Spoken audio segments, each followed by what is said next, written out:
Yo, yo, yo, yo, yo, yo, yo, yo, yo, yo, yo, yo. What's good? What's good? What's good, everybody? What's the deal?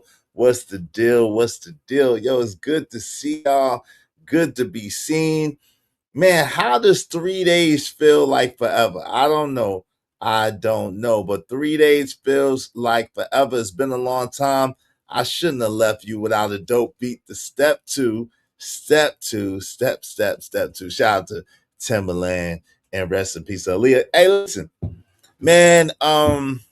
Today's show is a hell of a show. It's a lot going on in the world today. A lot to talk about. A lot to cover. Um, and shout out to Don Lemon, and shout out to Nancy Grace, and shout out to all the content creators that's covering extensively this Nolan Wells situation. May he rest in peace.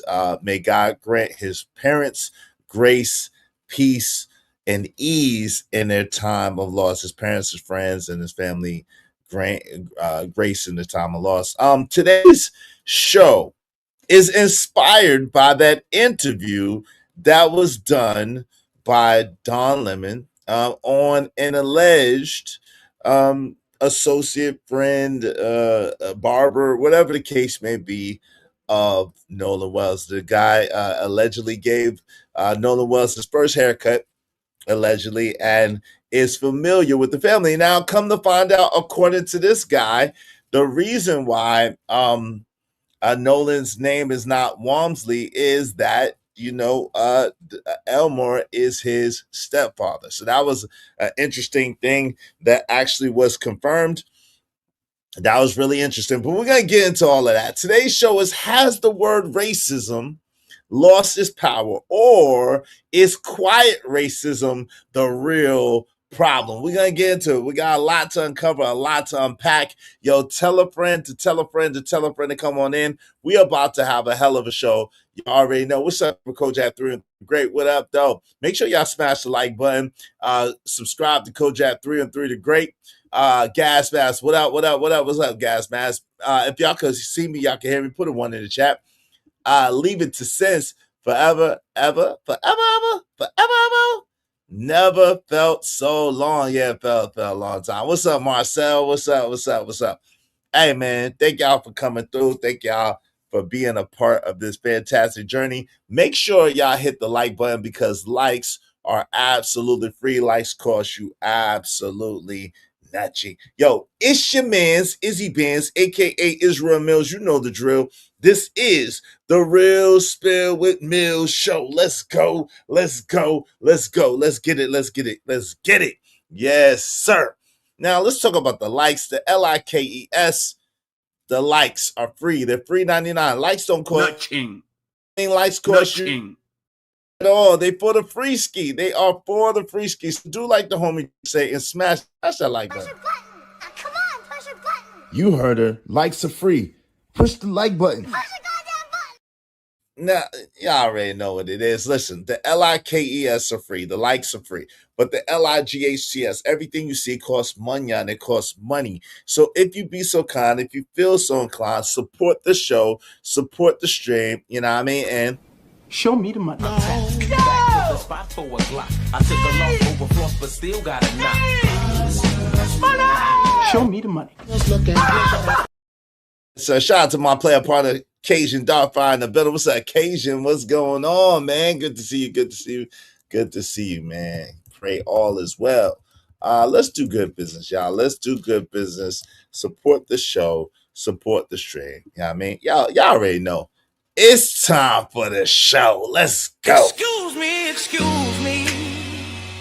Did I hear someone say, wait, hold up? He said, dope conversations deserve dope donations. Ladies and gentlemen, let's show love and hype them up. You are locked in with Izzy Bands. Let's keep this energy going. Mr. Izzy Bands, Izzy Bands, Izzy Bands, Izzy Bands, Izzy Bands, Izzy Bands, who? Izzy Big Bands. Welcome to the Real Spill with Mills. Welcome everybody to the podcast with Izzy Bands. Make sure you support the show, support the stream.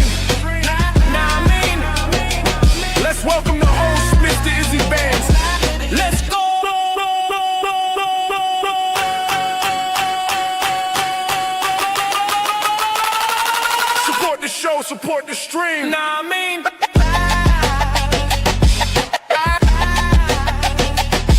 Yeah.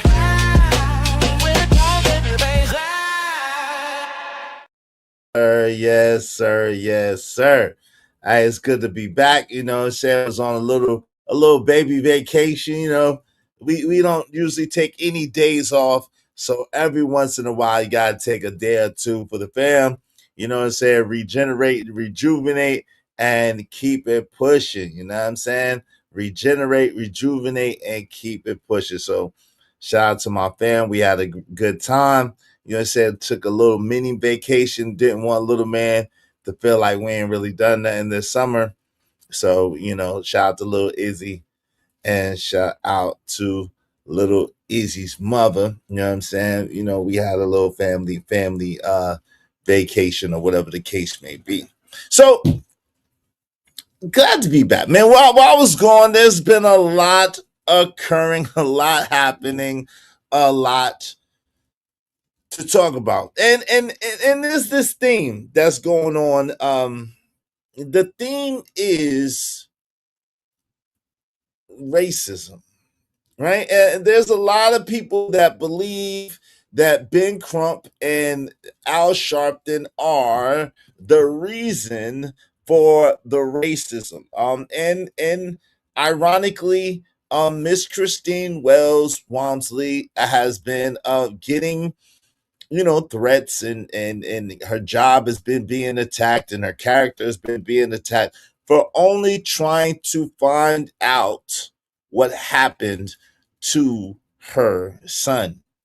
Now, I was glad to hear. I was pleasantly surprised and glad to hear. Assalamu alaikum. Wa alaikum assalam. I was glad to hear that she has not got fired. Thank God. Glory be to God. She has not got fired. So she posted and said she has not been fired. Her job has allowed her time to grieve and to try to heal as a mother. Now, this is a thing that will never ever go away. You know, my loved ones that I lost, especially my brother, being so young when he passed away, may God rest his soul. It's a thing that stays with you for the rest of your life. And you know, my prayers. I lost my cousin, you know, young, and my prayers go out to my mom and dad and to my uncle and aunt and every one of you who lost a child way too soon. And my prayers, my love goes out to each and every one of y'all. Um, it's a little different when when it's, you know, an older person. We find it hard to get over that. When it's an older person, that's kind of hard to get over. But you know, we find ways to get over it. Hey, yeah, definitely.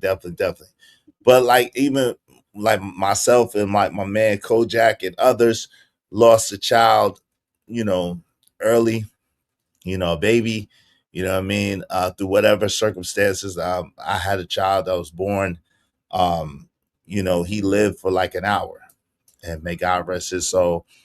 Co, you know, situation. She deleted the baby. You know what I'm saying? And my heart and condolences go out to him. But you know, death is something that's inevitable, but it's challenging a lot of times to really face face the situation. Yeah, it's all good. Shout out to Sarat, yeah, Israel. Uh, uh, Salute to you, good sir. Good to see you. Shalom. Good to see you. Death, man. Yeah, it's been a long time, brother Israel. Good to see you, man. Death, man, is hard. But when you add to it the racial component, the racial aspect, and a lot of people are making it seem as if um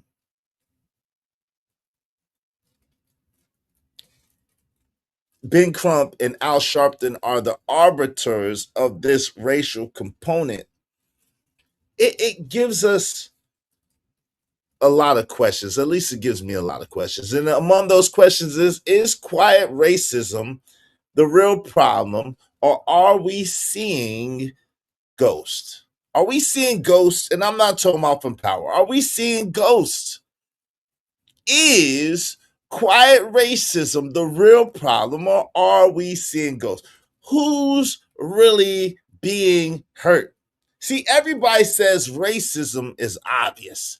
That's what they say until it isn't. What happens when nobody says anything racist? And I really want to get into this whole thing about words and racism and prejudice and bias, because we have to understand that those are all different things, right? They have similarities, they have root things, but they're all different. But people will walk away convinced race was the deciding factor. Is that quiet racism? Or is it confirmation bias? Or just something that we stop questioning at all? These are some of the questions that I have. Y'all know I ask a lot of questions, and I want to, because yesterday Don Lemon, and shout out to him, doing a great job. You know what I'm saying? Shout out to Don Lemon. Don Lemon interviewed someone who identified himself as a quote unquote family friend, associate, friend of the family of Nolan Wells. Okay, the brother Emmanuel, and I didn't catch his last name, but Emmanuel, right? His argument wasn't that racism never existed. I want to be clear. His argument wasn't that racism never existed. His argument wasn't even that racism does not exist today, but his argument was something far more uncomfortable. I'm going to be honest with you. It was far more uncomfortable. He was asserting that once Ben Crump and Al Sharpton framed the situation primarily through the lens of race, every conversation afterward became about race. Even before many facts were fully established. What's going on? Marcus Evans is in the building. What's going on, brother? How you doing? Big Bad Bull is in here. What's up, Big Bad Bull? How you doing? Yeah, it's already hard, and folks want to add to other ish. Makes it even harder. It shouldn't be that way. Yeah, no doubt. But this raises a bigger question. It raises a much bigger question.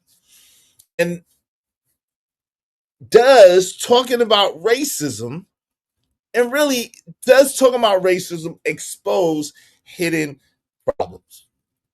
Or can it sometimes show how people interpret events before the evidence is even complete?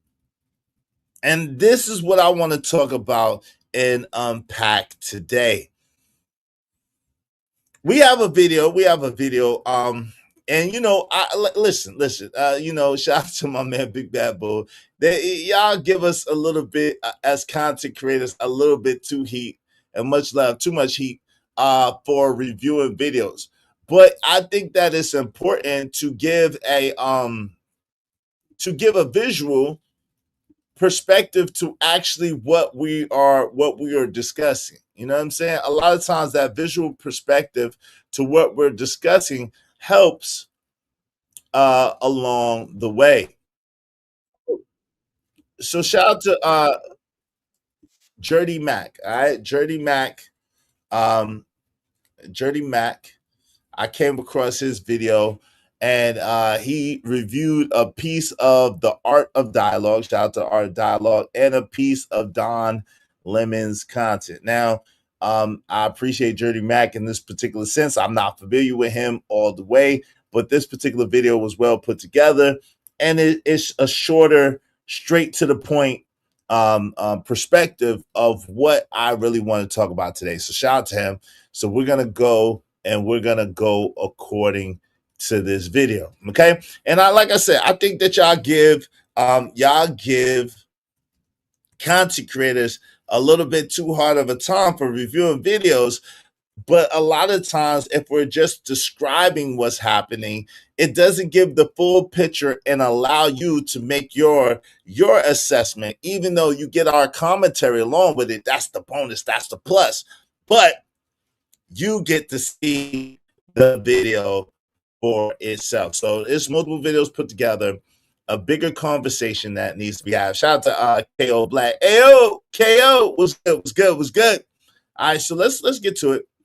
Only for a delay, we're gonna press play and see what the brother Jerdy Mac had to say, how he put this video together and what he had to say. All right, fair use. What the freak? I ain't been going that long, man. Come on, man. Okay, there we go. Fair use, fair mother fudging use. All right. Now, before we get into the video, let's just give me 1 second. Before we get into the video,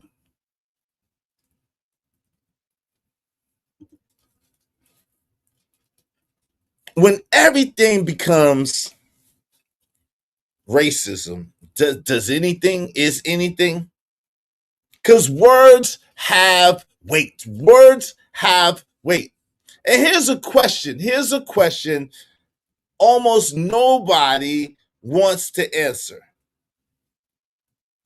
If every disagreement, if every investigation, if every tragedy becomes racial, do we become better at spotting racism or worse at recognizing it? If every disagreement, if every investigation, if every tragedy becomes racial,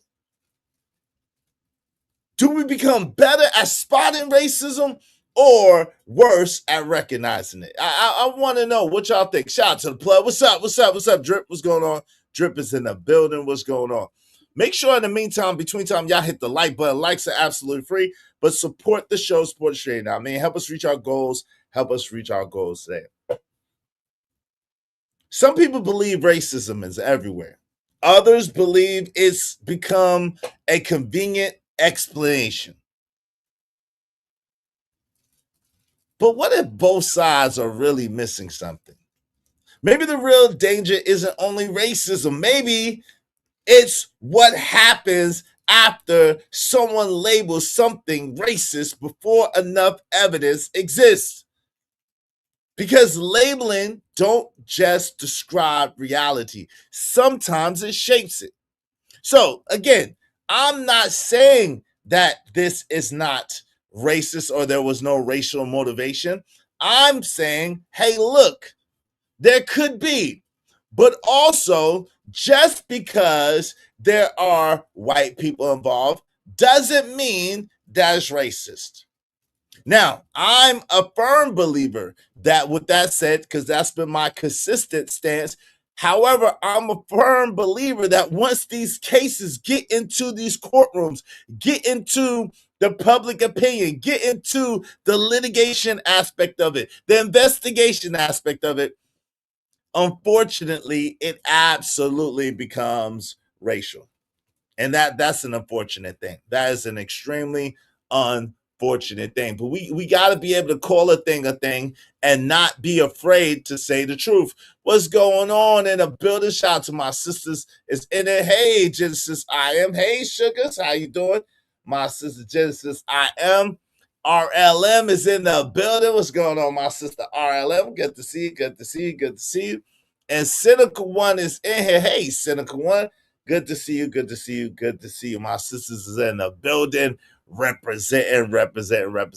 Shout out to my people, Sarat Yah Israel. Thank you very much. Always a pleasure seeing and listening to you. Much love and respect. Hey, much love and respect to you too, my brother Sarat Yah Israel. Y'all be like Sarat Yah Israel and support the show, support the stream, you know what I mean? I appreciate you, family.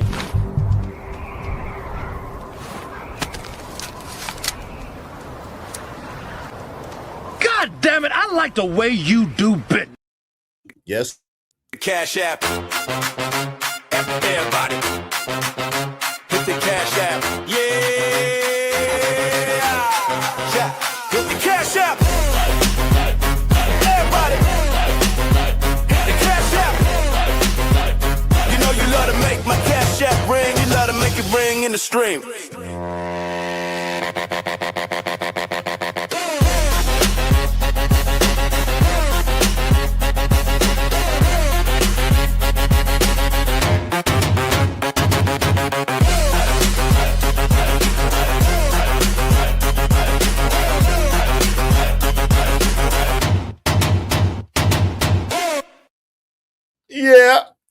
Yeah, y'all support the show, support the stream. You know what I mean? Shout out to my people. I see my people TV trucking in the building. Yeah, I see my people TV trucking in the building.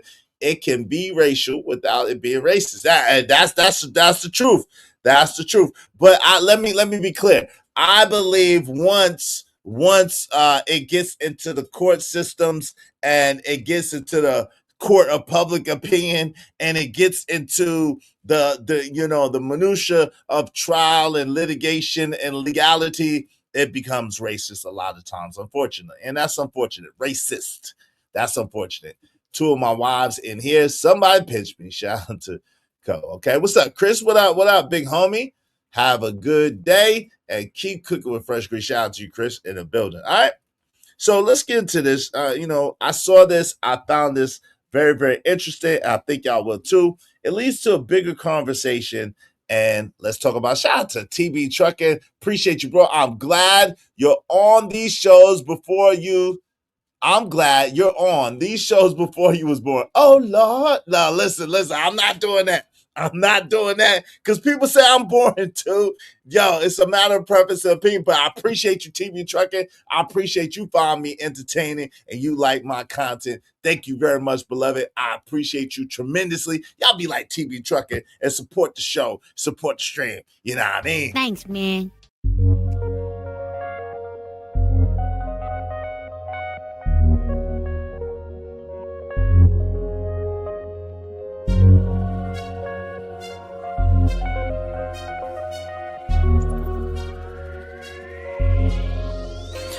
It don't matter what the situation, I'm just tryna climb any obstacle a nigga facing. See it through in due time. It's a marathon, you gotta pace it. You can't press rewind, you get left behind. Just grind and the rest be fine. No matter what the situation. Now, the question is Emmett a Jasper ass shade tree house nigma? As Uncle Jeff would say, is Emmett a Jasper ass shade tree house nigma? Or is he just a man with an opinion? We got to get into this. We got to find out. All right, so shout out to everybody involved. Let's go. Let's get it. Hearing this going around that Nolan Wells' mom is getting threats. Yeah, there are a lot of sick people in this world. She's a nurse, and she hasn't gotten negative reviews in her career, but since she has been standing up and speaking out saying, we want answers, we want to know what happened to our son, somebody knows something, we're fighting for our son to get justice.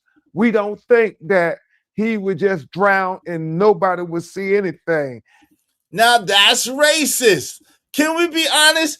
That's racist. 9 times out of 10, people who would give this woman who lost her child death threats for trying to find out the truth, that is racist. Can we just be honest? Can we just be real? Can we be honest? Can we be real? People who would threaten, harass, even if you're being a troll, like, come on, fam. That's just going way too far. You are racist. You are racist. You sitting there threatening this woman, harassing this grieving mother while she is, clear-cut racism. Let's just be honest. Can we be honest and be real? Can we call a thing? Clear-cut racism. Period. Ain't no ifs, ands, buts about it. Ain't no ifs, ands, or buts about it. It is what it is. Shout out to Deacon Dave in the building. Racism means little anymore because people overuse it when it really does apply. And that's the question of the day. Have we took the sting away from racism by over-labeling and mislabeling people who are not actually being racist? But so we're going to call a thing. That if it's racist, it's racist. If it's not, It's not. All right. So shout out to Bucket 88. Yo, what up, brother Mills? Yo, what up, Bucket 88? What's good? Good to see you. Good to see you always, Bucket 88. Right? TB Chat said facts. Let's get back to this. Call a spade a spade. All right. Hey, what's going on? Young Ria's in the building. Come to the door. Hey, who will argue with that? I don't know. That's what I want to know. I want to see who's going to argue with that. I want to know, KO. I want to know who's going to argue that harassing this grieving mother about trying to find out who and what and when and where and how with her son that was deleted or is no longer with us is not racism. I want to know who's gonna try to argue that. That's a great question. Let's go. And for that there, I mean, she's been getting attacked at her job from saying she's not a good nurse, that she's been getting negative reviews. And it's very troubling because my bad, brother. Speak Radio. I apologize, bro. Don't want to miss the money. Shout out to Speak Radio 81. Appreciate you. What up, Izzy in chat? Just getting the collection plate passed around. Yeah. Thank you very much, my people. Speak Radio 81. I apologize if I missed you. I was not trying to diss you. Thank you very, very much. I appreciate you, fam. Thank you so much. Thanks, man. Make money, make money. When shit hit the fan, we'll take money.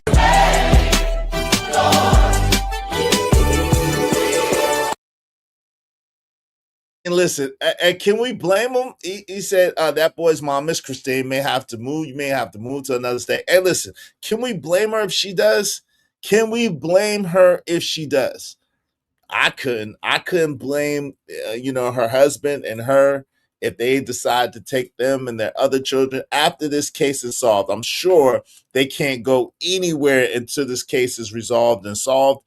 But after this case is resolved and solved, I cannot blame them at all for moving and keeping it pushing. You know what I'm saying? But let's get back to this. Let's go. Let's get it. Just adds to the trauma that they're having to deal with after losing an 18-year-old son and having no answers about why your son is dead. I mean, he was preparing for his football season. He was doing phenomenally well. He said this was going to be his year. His father, who also was an athlete, they were focused in on this, and now they're having to answer to his little brothers, why is our big brother dead?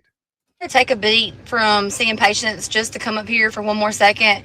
I just kind of started putting a few things together thanks to like the flooding of comments that y'all have done. Nolan Wells's mother, I'm gonna try to get through this without cussing. Nolan's mother is a nurse practitioner. I don't know if you're new here. I'm also a nurse practitioner. From the comments I've been seeing, the racist bigots of the world have literally started going and like looking up her name apparently and giving her bad reviews online. Now, do you believe it now? This woman said, do you believe it now?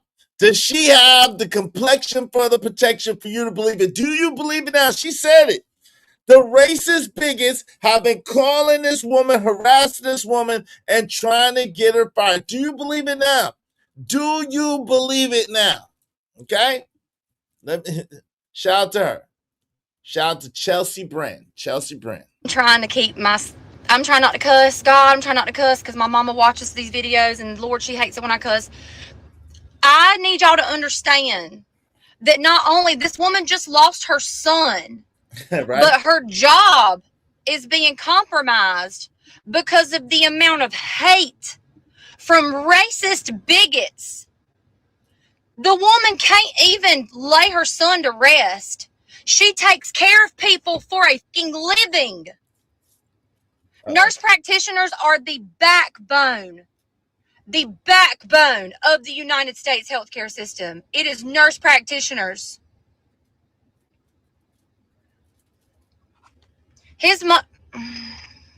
Leave her alone. Leave her alone. Leave her alone, because I'm telling you right now, I don't play about my own. Leave her alone.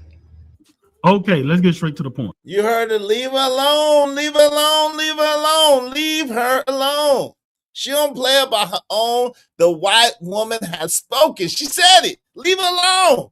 The white woman has spoken. Miss Ann has spoken. Chelsea Brand. Shout out to Chelsea Brand. Shout out to Chelsea Brand. All right. Let's go. So there's been a lot going around with this Nolan Wells case. People getting arrested for threatening the judge and calling the courthouse and the sheriff department. But people forgetting that Nolan Wells' mom is also receiving threats as well.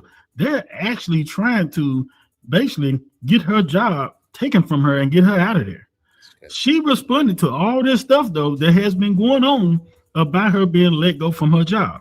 She took to Facebook and she said this: I wanted to take a moment to clear the air regarding my employment with Memorial Health System. I am still employed at Memorial Health System as a family nurse practitioner. I was not fired. Good. So what people tried to do did not work. Like Destiny Child say, no. No. Good. I'm so happy to hear that. What happened, people? What's going on, Andrew Taylor? Just this guy came out named Emmanuel. Is supposed to be a friend of the Wells family, so to speak, and he has some interesting things to say. Also, currently, Miss Christine, who is Nolan Wells' mom, continues to be under attack, and her job continues to be threatened, or they continue to harass her. And give her bad reviews or whatever the case may be. Good to see you, Andrew Taylor. Good to see you. Hey, shout out to Jay Lewis in the building. Good to see you, Jay. Jade is in the building. Good to see you. Let's get back to this. Let's go. She went on to say, following the tragic passing of my son, I am taking time away from work to grieve and heal, which I believe anyone can understand. Memorial Health System has been incredibly accommodating and supported during this difficult time as I navigate the trauma of losing my son, along with the public scrutiny I have been experiencing. For that, I am sincerely grateful. Thank you to everyone who has reached out with kindness, prayers, and support. My focus right now is on healing and honoring my son's memory. So that's good that. It's crazy on another note. It's crazy, TV Trucker said, are we watching Mississippi be Mississippi right now? Listen, it's crazy. I would have went on my little mini vacation. I would have went to Biloxi because that's what I like to do. I go to Biloxi. So I would have went to Biloxi. I like it out there. You know what I'm saying? But with everything going on, we decided not to go to Biloxi this time, Mega. I would have went to Biloxi. The world is sick. Yeah, it is. Speak Radio 81. It is absolutely astounding, man. The levels and the depths that people will go to is crazy. But yeah, with everything going on, we purposely did not go to Biloxi on our little staycation, a little baby vacation. We decided not to go to Biloxi because of everything that was going on. And usually it's cool. It's a cool trip. It's not a problem. Like I said, I used to live out there. So I've never really had no real issues. I got called the N-word a couple of times. I got, a couple of people were trying to be, prejudiced and bigoted towards me a few times. This white girl said, hey, come here, little black boy. You want me one time. And I was like, what? I was like, yeah, this is last. I promise. If I'm lying, I'm flying. I don't got wings. I'm in the little spot, the little kickback spot. You know what I'm saying? And this white girl said, "Come here, little black boy. You want me." I was like, "Bro, what are you talking about, man? Bro, I'm out, man. That nigga's tripping." I was out. I was like, what? Come here, little black boy. You want me. No, I don't. I don't want you, ma'am. I'm sorry. No, thank you. I'm not saying, I don't get it. How was this going to affect your trip? Oh, well, again, the tensions are a little, yeah, she said little black boy. She said little black boy is crazy work. I was like, I was tripping. That was crazy work. I know I'm always aware, so I know where I was at. So I tried not to cuss out and put feet to her ass. Right, Marcel? Hey, so Almanac 78. Well, the way it affect my trip is because tensions are high. And if they are threatening this woman who is a grieving mother, what you think they're gonna do with my big black ass? They are threatening grieving mothers out here. They are harassing grieving mothers out here. Yo, your man's even told you Ocean Springs takes care of, Ocean Springs takes care of Ocean Springs. I'm trying to tell you, you know what I'm saying? So listen, I always err to the side of caution, and I let wisdom prevail. You know what I'm saying? I ain't got these gray hairs for nothing. You feel me? Yeah, I survive. Let's go. We now know that the job that she's employed by is not listening to all of the talk, all of the people leaving reviews, trying to get her removed from the job. The job is standing with her, which is the right thing to do. They're standing with her and say, look here, take all the time you need and your job will be here. Good. That is good. Now, how people going to act when she do return back to work? Ooh. And let's say, is it that, she is the nurse for that day? We're going to see how people are going to act. Are they going to be refusing to be seen by her? That is yet to be determined. Now, this guy right here is Emmanuel. He say he is the family friend, close friend of Nolan Wells' parents and dad. More so the dad. He say he go to lunch with the dad, work out at the gym and all that. Okay, so now, no, brother. Now, okay, so he misunderstood. Wow, what's going on with, why he got it? Anyway, he misunderstood. That's not what he said. Okay, so shout out to the brother. Shout out to the brother for the video. Okay, this is again, shout out to Gertie Mac. Shout out to Gertie Mac. Gertie Mac, nah, you misunderstood that, player. You misunderstood that. He did not say that about the dad. He was saying about one of the white kids' dad. One of the white kids' dad, he goes to lunch with at least 2 times a week, he said. That's what he was saying. He wasn't talking about Nolan Wells' stepdad. He wasn't talking about Nolan Wells' stepdad, all right? Yeah. Oh, wow. I didn't know that. Racism got quiet and it never died. Now it's loud as hell. Okay. How about Warren's dad is a doctor in the same medical building? Allegedly. That has not been substantiated, but allegedly. Thank you, Jade. But let's say this. This is the thing. And this is how things go. He did not say that and I'm gonna let y'all hear it. This is why it's important to play the video. Gertie got that a little bit wrong. Shout out to Gertie Mac. He got that wrong. He was mistaken on that one. All right. So shout out to Gertie, but let's go. Let's get it. Now he's a professional barber, but I don't know. I can't tell. But he did an interview with Don Lemon, and let's just say that interview kind of went left real quick. So talk to me, Emmanuel. How do you know Nolan? Let's start with how you know Nolan Wells and his family. Okay, well, I've been knowing his mom since she was like in high school and whatnot. But I came and his stepfather, we still work out in the same gym together right now. And I came to know Nolan through him. Okay. So he said his stepfather, we still work out in the same gym. He said he knew the mother since she was in high school, but the stepfather, they still work out in the same gym. Okay. So that's what he said. Okay. So now when he goes to the lunch, that's a different subject altogether. Okay. So let's get into it. Let's break this down so that there is no mistake. And shout out to It's Just Me is in the building. Good to see you, my sister. Shout out to my sister. Mississippi never moved past Jim Crow State, full of mutants. Yo, that's crazy. That's crazy. We'll talk about it. We'll talk because I actually lived in Biloxi, and Ocean Springs is right there. Like Biloxi, Ocean Springs is the same street. It's the same street. Okay. Biloxi, Ocean Springs is the same street. So I've been up and through Ocean Springs, lived in Biloxi. Matter of fact, every time I come in that town, you got to go through Ocean Springs the way I go to get to Biloxi. So very, very familiar with it. Very, very familiar. The family not claiming this Nigma. No, they're not. They're not. Yo, listen, beyond the first 1 or 2 times, if y'all want your comments highlighted red, do so through the super chat, through the Cash App. Let's get to it. Let's go.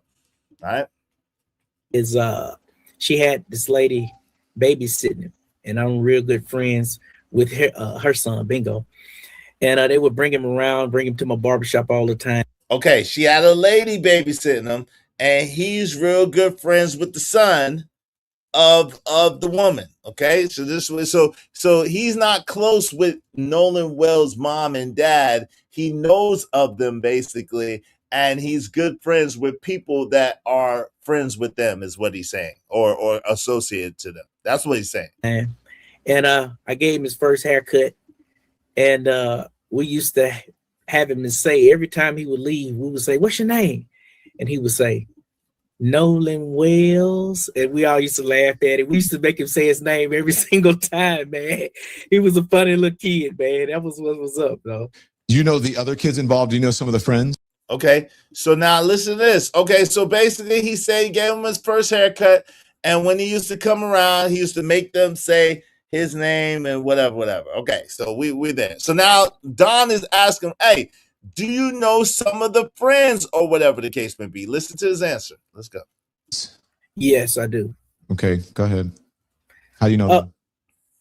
You say, yes, I do. So Don's like, how you know him? Well, with the recent ones that was on like TMZ, I spoke with him Friday night. I know one of the white guys and one of the pictures, where it's quite a few of them, not one of the 3 on the boat. They were all in a collective group there. And me and his father, we're very good friends. We get up and have lunch about 2 or 3 times a week. All right. So did y'all catch that?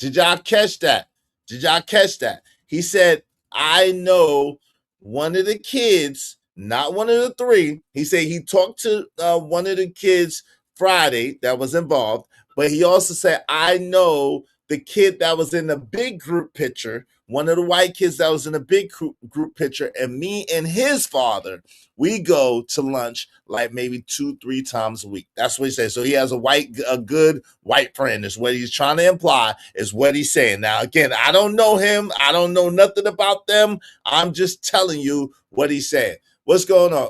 Bad Stoner said there's no evidence of foul play. Okay. Well, we like to get to the evidence, Bad Stoner. We like to get to the evidence. Let's go. Currently, I'm going to bring in our correspondent, Daniel Grimes, who actually called you to do the interview. Daniel, real quickly, because you have to get off. Emmanuel, you and I chatted, and you said you've spoken to the kids there. You've spoken to, Nolan's family, and you know both sides to this. So can you just speak a little bit about, I think a lot of people want to know, those kids are not talking. You've talked to them.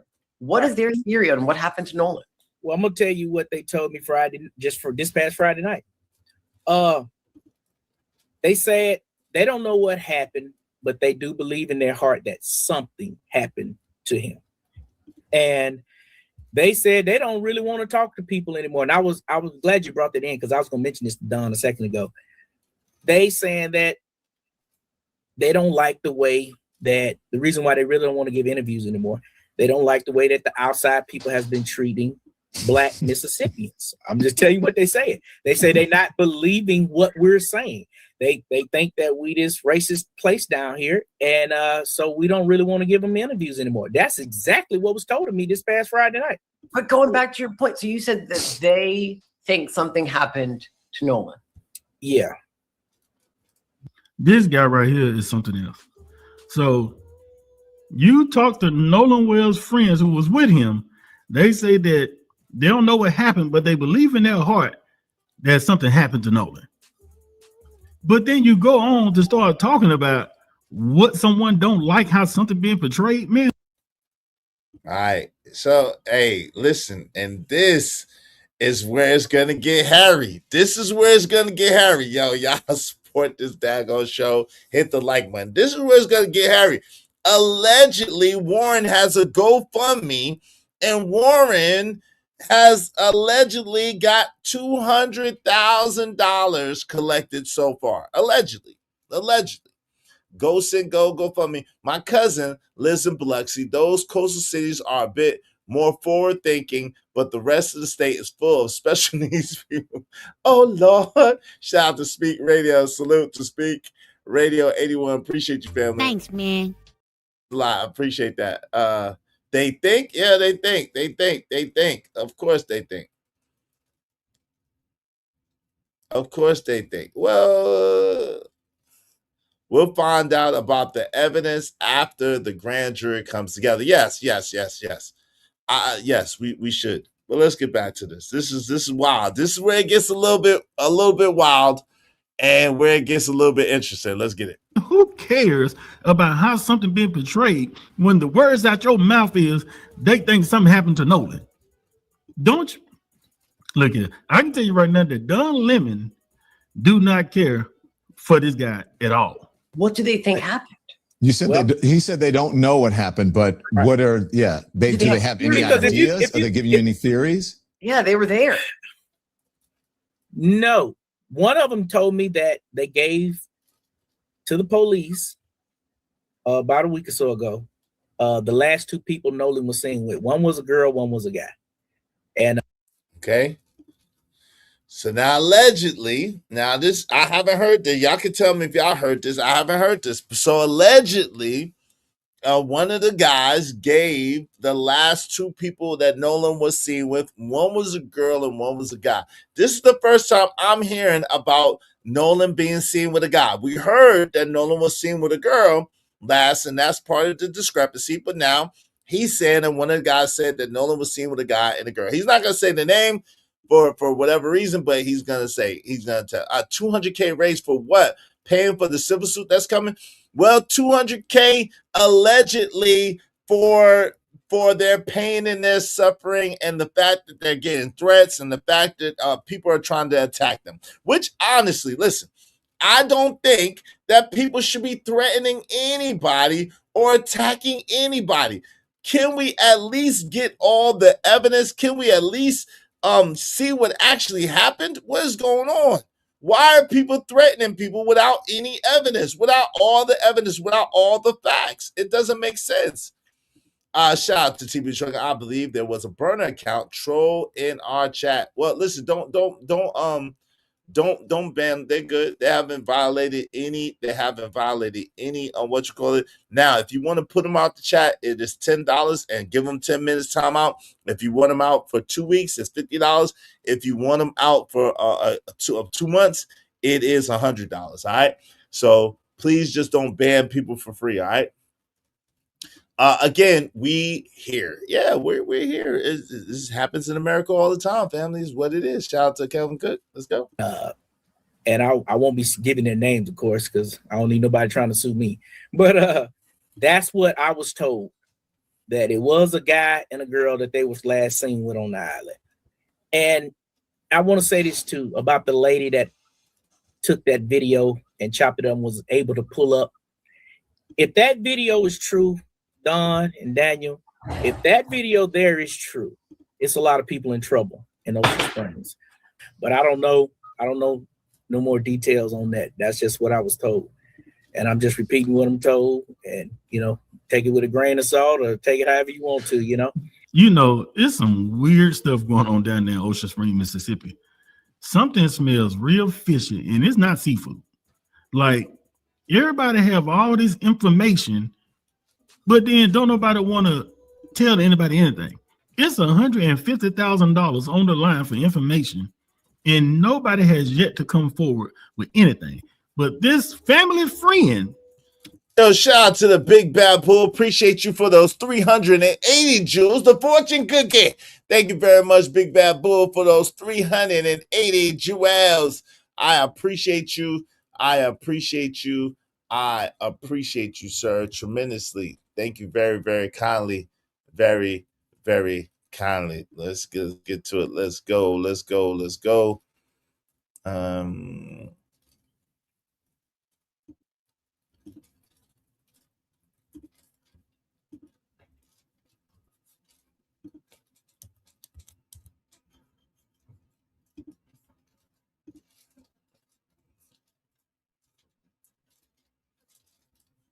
Thanks, man.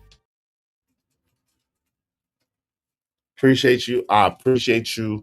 I appreciate you, good sir. Yeah, we living it up in the streets where the legend roam. Make way for the one and only, the big bad bull. Let's go. Salute to the big bad bull. Oh, he don't play, and that's no bull. The my father, so you better play cool. He said what he said. He ain't no fool. Salute to the big bad bull. Oh, he don't play, and that's no bull. The my father, so you better play cool. He said what he said. He ain't no fool. Shout out to my man Big Bad Bull. Appreciate you supporting the show, supporting the stream. Now, I mean, y'all be like Big Bad Bull and help us reach our goal. Help us reach our goal today. Let's get it. Said that he didn't talk to the people, and somebody told him, yeah, Nolan was with some men and some woman last. Well, who are they? Somebody getting sued. If it's some information that can help the mother get some answers, you still be going out to lunch with the stepdaddy, but you were holding information like taxes. Brother, he did not go to lunch with the stepdaddy, brother. That's how rumors get started. He did not go to lunch with the stepdaddy, and he said that the boy already told this to the police. So now he could tell this to Ben Crump in Ben Crump's office, and maybe he did. I'm not sure. But he does seem to have some strong opinions about them doing it. Shout out to Jay Lewis. She said, I got 5 on it. She said, welcome back. Thank you so much, Jay Lewis. I appreciate you. I appreciate you. I appreciate you. Y'all be like Jay Lewis to support the show, support the stream. I mean, help us reach our goal. Help us reach our goals today. Hope you don't mind if I say this out loud. How wonderful life is, 'cause you're in the world. I love you. I love you. I love you. I love you. I love you. All right, let's get it. Let's go. Big Bad Bull. No, I mean, excuse me. Sorry about that. Bad Stoner. No one is hoping and praying that something nefarious happened. No, I listen. Let me not say no one. I am not. I don't think black people are hoping and praying that something nefarious happened. I don't think that that's the case. I think black people want to know actually what happened, right? So a lot of people, period, want to know exactly what happened. They're not hoping that something nefarious happened. It just does seem like the way that this is being handled, that there was some duplicitous intention because of how they are handling this particular situation. Hey, Deborah Leonelli said the internet is a blessing and a curse. It sure is, Deborah. It sure is. B Sneezy, what up, Big B Sneezy? What's good? What's going on with you? Let's go. Let's get it. What do you think happened? Let me tell you something. I've been asked that question so many times, even on other national radio talk shows and whatnot. I can't, it's so much stuff coming out, so many different variables, man. I can't say what happened, and I'm not willing to say what I think partially happened. But it's a movie, a Netflix series. I believe it's called Your Honor. I don't know if you ever seen that, but if you haven't, you'll see it. It's real life. If something did happen, I got to go back to that lady's video. If that is the truth, then we looking at a lot of cover up here. But here's the other side to this. I know the sheriff. I know Mike. You know Ledbetter. Right. I know Mike Ezell. He was the sheriff, and he's now a sitting congressman.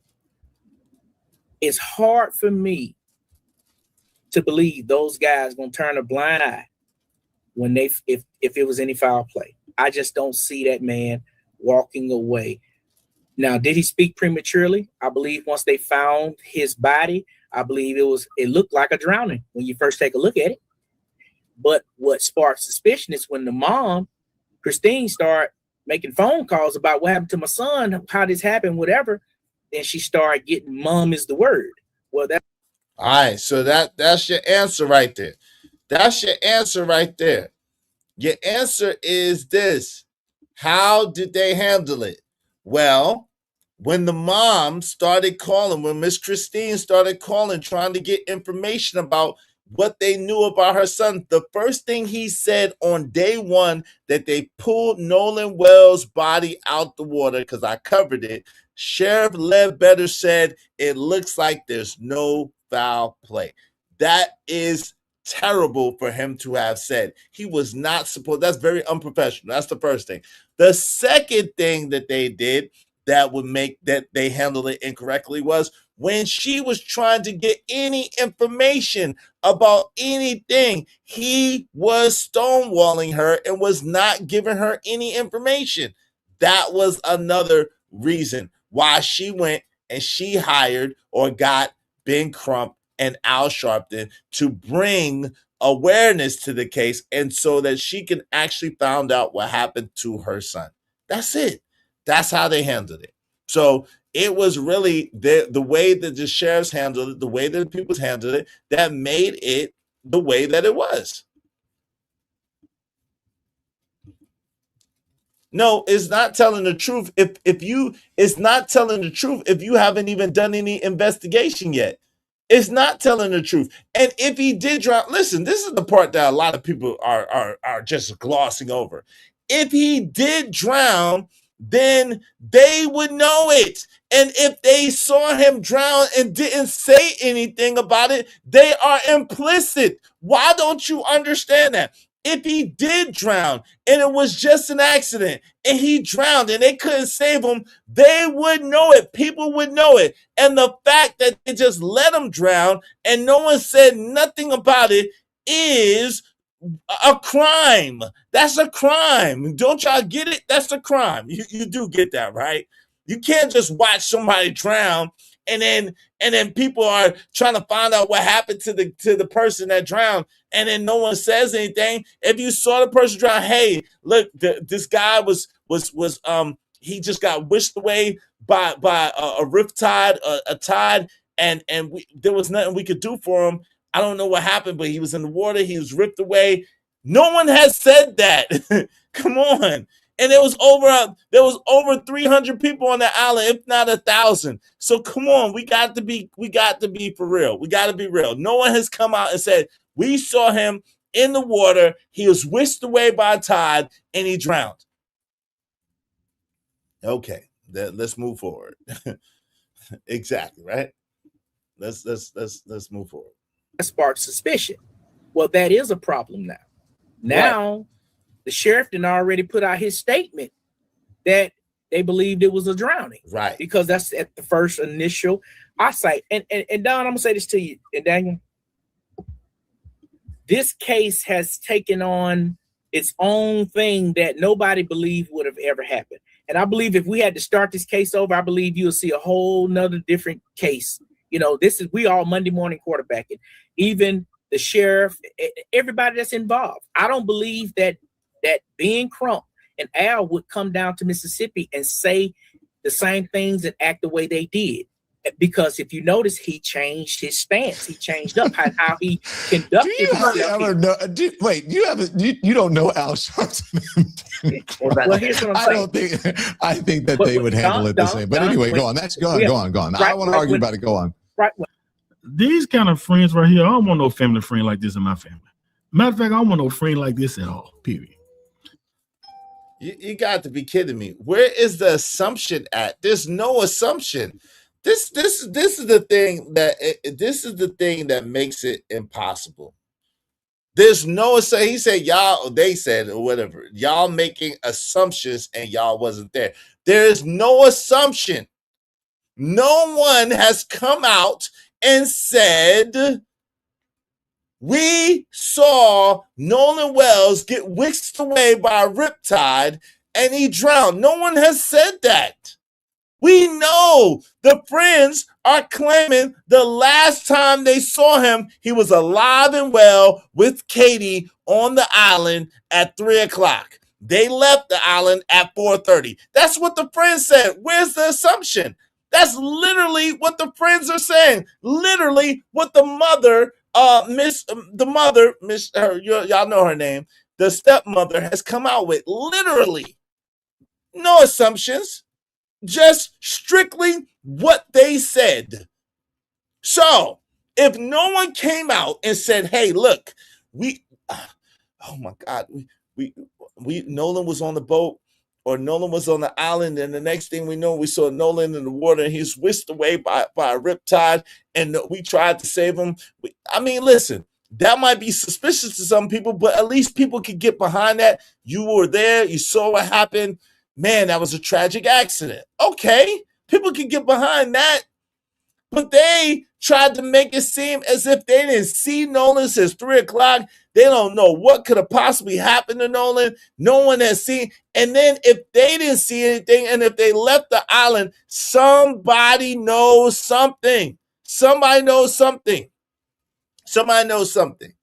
So that's the point. That's the point. If a kid is deceased, no one's saying anything. They lure it up immediately. What in the world don't people understand? Dang. And what I can see right now that, you know, friend down there in Ocean Springs, it's just weird down there. You know, family, parents and stuff don't even know your best friends. Your best friends don't know your parents. Nobody met. It's just weird down there. But the way this guy is talking, I'm just trying to wonder, what kind of family friend are you? Because nothing you have said even sounds like a person that's speaking from like friendship with the family. Yeah, that's true, Gertie. That's because he's not really a family friend. He knows of the family. That's true, Gertie. That's 100% true. He knows of the family. That's it. He knows of the family, and that is it. That's all. He knows of the family. He's not a family friend. He knows of their family. But now, him and Don Lemon is really finna get into it, and he really finna make Don Lemon really upset. Because the stuff this guy is about to start saying, all that I got to say is strap on your seatbelt. Listen, man, I want to say this to you. I know it's probably not following your questionnaires, but that is a problem that we're having here. There's a lot of blacks right along with a lot of whites that are having this problem. When Ben Crump and Al Sharpton came to our state, I think one thing they did wrong was you can't come down here and start saying that our state is prejudiced. This is prejudiced place. This is the state that lynched and killed Emmett Till. Well, that was 71 years ago. And Emmett Till was killed for looking and whistling at a white woman. These days, it's so many blacks having babies with white people. White men are marrying black women now. What the freak does that got to do with anything? What does that have to do with anything? You shut your lying nigga lips up. What does Emmett, my boy, what does that have to, listen, have you not seen the movie with Lupita? What was that? Was that 12 Years a Slave when Lupita first came on the scene and she was daggone the slave and the people that beat her and the slave master was Lupita? Have you not seen that? What are we talking about? Since when is copulating with someone a end to racism? Since when is copulating with someone an end to prejudice? I'm gonna tell you facts. So, since y'all want to know about me, shout out to Angel Earth Love. Good to see you, my sister Angel Earth Love is in the building. What the F that's got to do with this case? Deflecting much. Well, listen, he wants to say that because in Mississippi, and I told y'all this, in Ocean Springs and in Biloxi, there are a lot of interracial people that have children together. I've said that, and that's true. That's a truism. That's not a lie. The part is where he's trying to use that as a reason why they cannot possibly be prejudiced, is what he said, but racist. And that is ridiculous. That's a ridiculous notion. Number one, I gave you the example about 12 Years a Slave, but this is the thing. I had a guy that I thought I was really cool with, that I'd known for a long time, a white guy, that I'd known for a long time. We used to play basketball together. We used to hang out together sometimes at the club. I've been over his house a bunch of times, and he had a black African wife. Now his wife, and shout out to her brothers and to her, And I was cool with their family. You know, her brothers, especially her brothers had a lot of love for me. I had a lot of love for her brothers and for him and his brother. But I used to hear that he was racist and prejudiced. But he had never said or did anything racist or prejudiced around me. So I was like, man, nah, not my homie. Nah, that's the homie. I break bread with them. I've been over their house a million times. I be around them. Nah. But lo and behold, when him and the wife split up, I just saw a whole different side of him. He had a white daughter with a white woman from a previous relationship that I had just known about. And he was talking about how beautiful this white girl was, how beautiful, how wonderful, how lovely. And he used to joke with his daughters that came from him and his wife, how ugly they were. And these were really pretty little girls. These little girls were really, really pretty little girls. They were mixed. Of course, he was white and she was black. So they're mixed children, but these were very, very pretty little girls. And he would call them monkeys and talk about how ugly they was. But when this little white, blonde-haired, blue-eyed girl, that was his other daughter, came around, he talking about how pretty she was and how this and that. And I was like, yo, homie, what's going on with this? And then it's like the veil came off. He started saying N-words and all this other stuff and acted, and I'm like, man. And he had a black wife, and he had black children, mixed, whatever you want to call them. And he was cool. Most of his friends were black. But when he got around the white friends or the white people, that veil came off. And see, the thing was, what I'm realizing now is most of the time that I've ever been around him, it's been 90% blacks and like the 10% of our white friends that was around. But whenever there was more white people, at that particular case, I was over there, there's more white people than blacks, his whole demeanor and his whole countenance shifted. And it was wild for me. I couldn't take it. It was wild. So what's up, Lord ADS? What's going on? Good to see you. Yeah, it's a lot of interracial relationships everywhere. That's true, B Sneezy. That's true. But what I'm saying is that just because you copulate, have intercourse with, have a child with, mate with a black person or a white person does not mean that you're not racist and does not mean that you're not prejudiced. That was the point of my story. In other words, a code switcher. Yeah. But it amazed me when he was talking crazy about his daughters, beautiful little girls, sweet as they could be, but he was praising his other white daughter like she was just the finest thing and just the most wonderful thing. And I just could not believe that. I could not believe it. It was weird. So let's get back to this. Let's go. Y'all support the show, support stream. In the meantime, between time, help us reach our goal. Today. Come on, man. Support the show. We've been on over an hour. We need support, man. Support. We're gonna open up the panel, but y'all know what to do. Hey. If you're laughing, show love. Show love. If you're learning, show love. Show love. If you're vibing, show love. Don't you watch? Support it. The lights are free. The hearts are free. The shares are free. But this show ain't free. If you rock with Izzy, show mad love. Let's get busy. Let's get right. Let's go up. Let's run it up. Everybody up. Cash out. Hey. Venmo. Hey. Super chat. Hey. Cash out. Hey. Venmo. Hey. Super chat. Hey. You know what to do. You know what to do. Send that. Send that. Send that. Send that. Send it. Send that. Send that. Send that. Send it. Send that. Send that. Send that.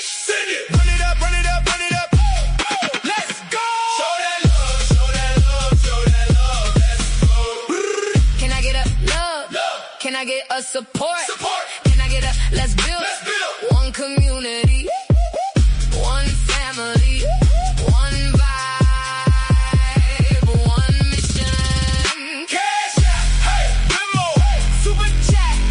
Cash out, hey, Venmo, super chat. Send that ish, send that ish, send that ish, send that ish. Send it. Send that ish, send that ish, send that ish. Send it. If you rock with the movement, let's keep moving.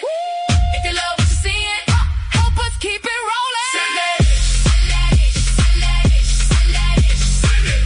Send that ish, send that ish, send that ish. And stop scrolling.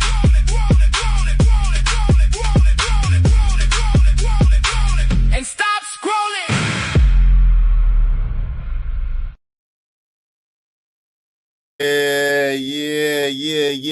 Yeah. Hey, thank y'all so much. Make sure y'all supporting the show. Help us reach our goal. Help us reach our goal today. Shout out to my peoples. Ayo, KO back, showing love and salute to you, KO. I appreciate you. I appreciate you tremendously, man. More than hype, it's real, spill meals. No discussion deserved. Donations, compensation for related, enlightened conversations and clap back, standing ovation, applause, money shower, motivation. Better to give abundantly because we're prospering. Where there is million nations. No discussion deserved. Donations, compensation for related, enlightened conversations and clap back, standing ovation, applause, money shower, motivation. Better to give abundantly because we're prospering. Where there is million nations. Thanks, man. Yo, I appreciate you, man. I appreciate you. Let's get back to it. That was an intermission and a half. Yeah, shout out to that. We got, you know what I'm saying? We got to get some support, man. Let's go. Let's get it. We have so many sandy brown haired mixed babies running around down here, and it's a gumbo. Everybody, white people, try their best to not ruffle the feathers of black people, and black people try their best not to ruffle the feathers of white people for the majority of it. So when Ben Crump come to I don't know, maybe it's anecdotal. Yep.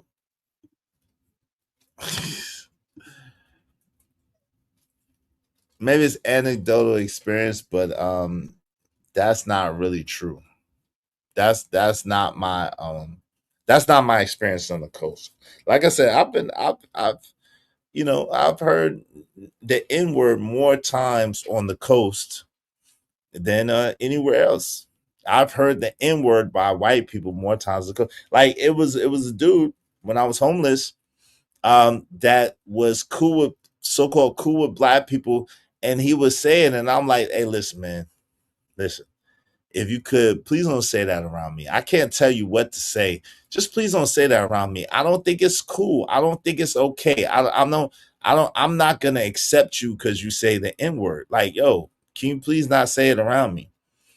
And you know what I'm saying? He respected that, but like it was like, almost a forceful conversation. I had to really like check him, like, listen, man, I don't got a problem with you, but I will punch you in your face. I don't have a problem with you, but I will punch you in your face and split your shit. Don't say the N-word around me. I don't find that cool. I don't find that okay. I'm not going to accept you. I'm not going to accept that. I'm not going.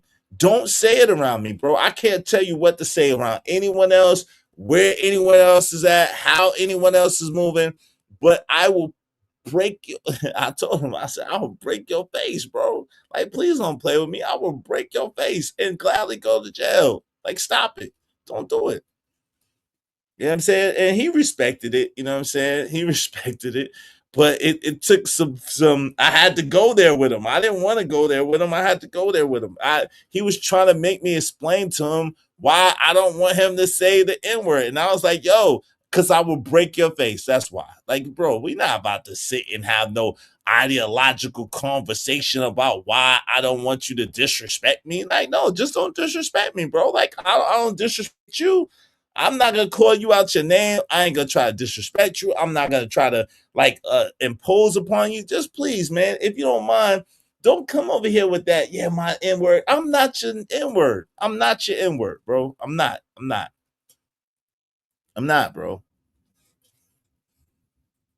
You should have just did it and went to jail. Nah, It wasn't. I didn't have no problem with him. He was overall a okay kid. I didn't have no issue with him. He was just trying to be accepted and trying to be cool. And I was trying to let him know that you won't be accepted or be cool with me doing that. And he respected it. I just was not about to have no philosophical, intellectual conversation about why I don't want him to call me the N-word. Like if I ask you to please don't do it, just please don't do it.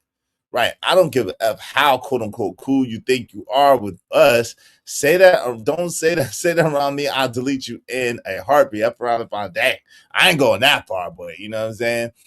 19 white baby mamas and 22 kids. I could imagine what he goes through today. Who's that? What you talking about? I missed something.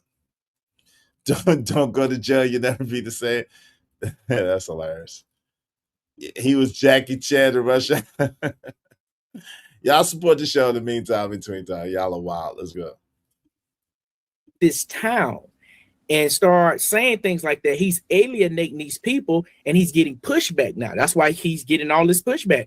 And it's going to me, it's hurting the whole entire investigation, which is why he's probably not getting a lot of help from people. To me. Now, I'm not going to lie. This seemed like some Jim Crow slavery. Don't mess up. Don't get massa mad. Don't ruffle no feathers. Don't get massa mad. Now, y'all don't come down here with that New York City. Y'all New York Cities don't come down here with that. Don't get massa mad.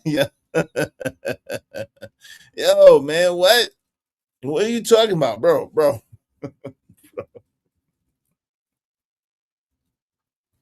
What?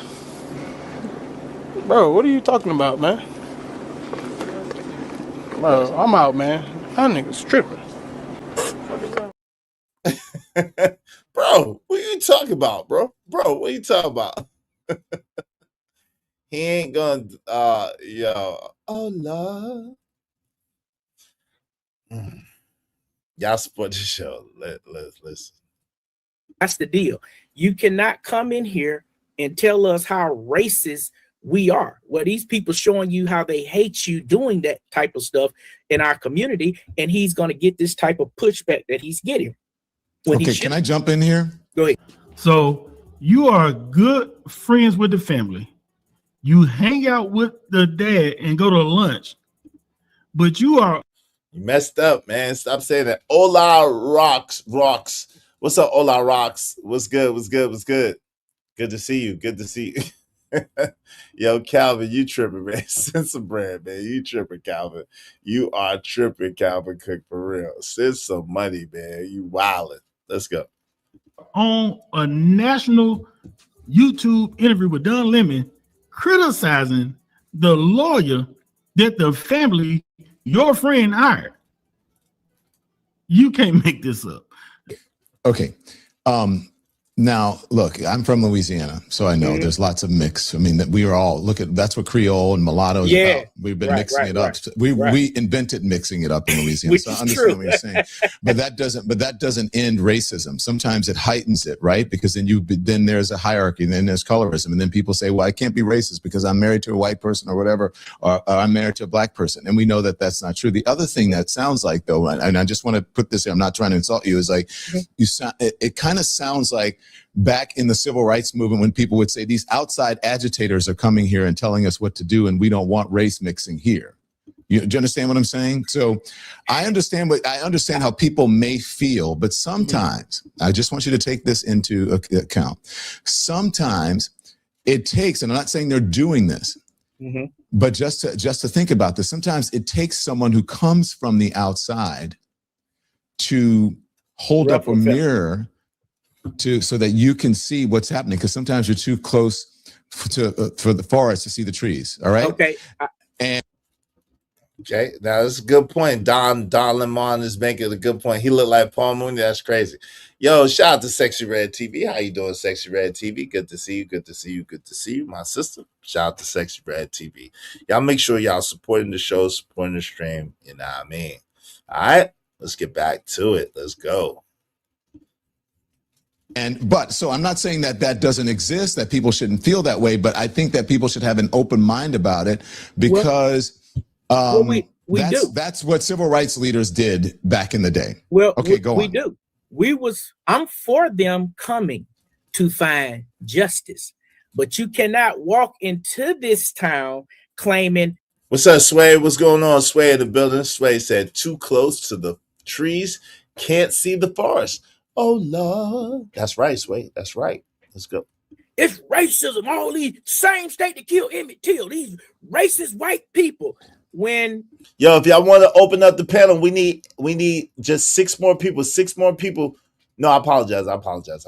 If y'all want to open up the panel, we need 8 more people. 8 more people, at least $5 a piece. We need 8 more people, at least $5 a piece to open up the panel. Y'all support the show, support the stream. We just need 8 more people, at least $5 a piece to open up the panel. Y'all help us reach our goal. Help us reach our goal to open up the panel today. Appreciate y'all. 30, that eulogy, I was at the funeral. That eulogy had to be, and just so I'll set it up, you can see this is his obituary. So that eulogy had to be the hardest eulogy for Al Sharpton. When you walked in this church and you saw 30% of the church is white. These are his friends. These are all the people he hang out with. Here's what I'm saying, Don. It's like in this generation, it's like we're still charging cases like we're in the 60s when something happens here. I'm not saying a white man did not kill Nolan. What I'm saying is, well, we don't know that. I'm not going there. Yeah, I'm saying. Yeah, I'm saying it could be over something else. It may be over a girl. Why does race have to lead every time? Why are we leading this investigation with race? Because that's where you're upsetting everybody. And it's when you're saying race. Wait, what? See, I listen, I cannot get behind this. Shout out to Red Scorpio said, is he married to a white man? I've heard that. I'm not sure who Don Lemon is married to. I know it's a man, but I don't know who Don Lemon is married to. I've heard some rumblings of that. But listen, this is the crazy thing, right?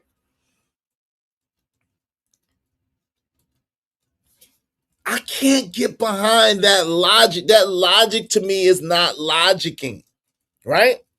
A thing is a thing. No matter what, a thing is a thing. Listen, and I've said this before on another stream, if there's 12 people and 10 of them happen to be white and 2 of them happen to be so-called black, and those 10 white friends come back, they went to an excursion and 10 white friends come back and the 2 black friends don't, then come on, man. Come on. Are you serious? Come on. 10 made it back. The 2 blacks didn't. Now y'all want to get mad if someone says, hey, that seemed to be racially motivated. Like, what? Come on, man. It's crazy.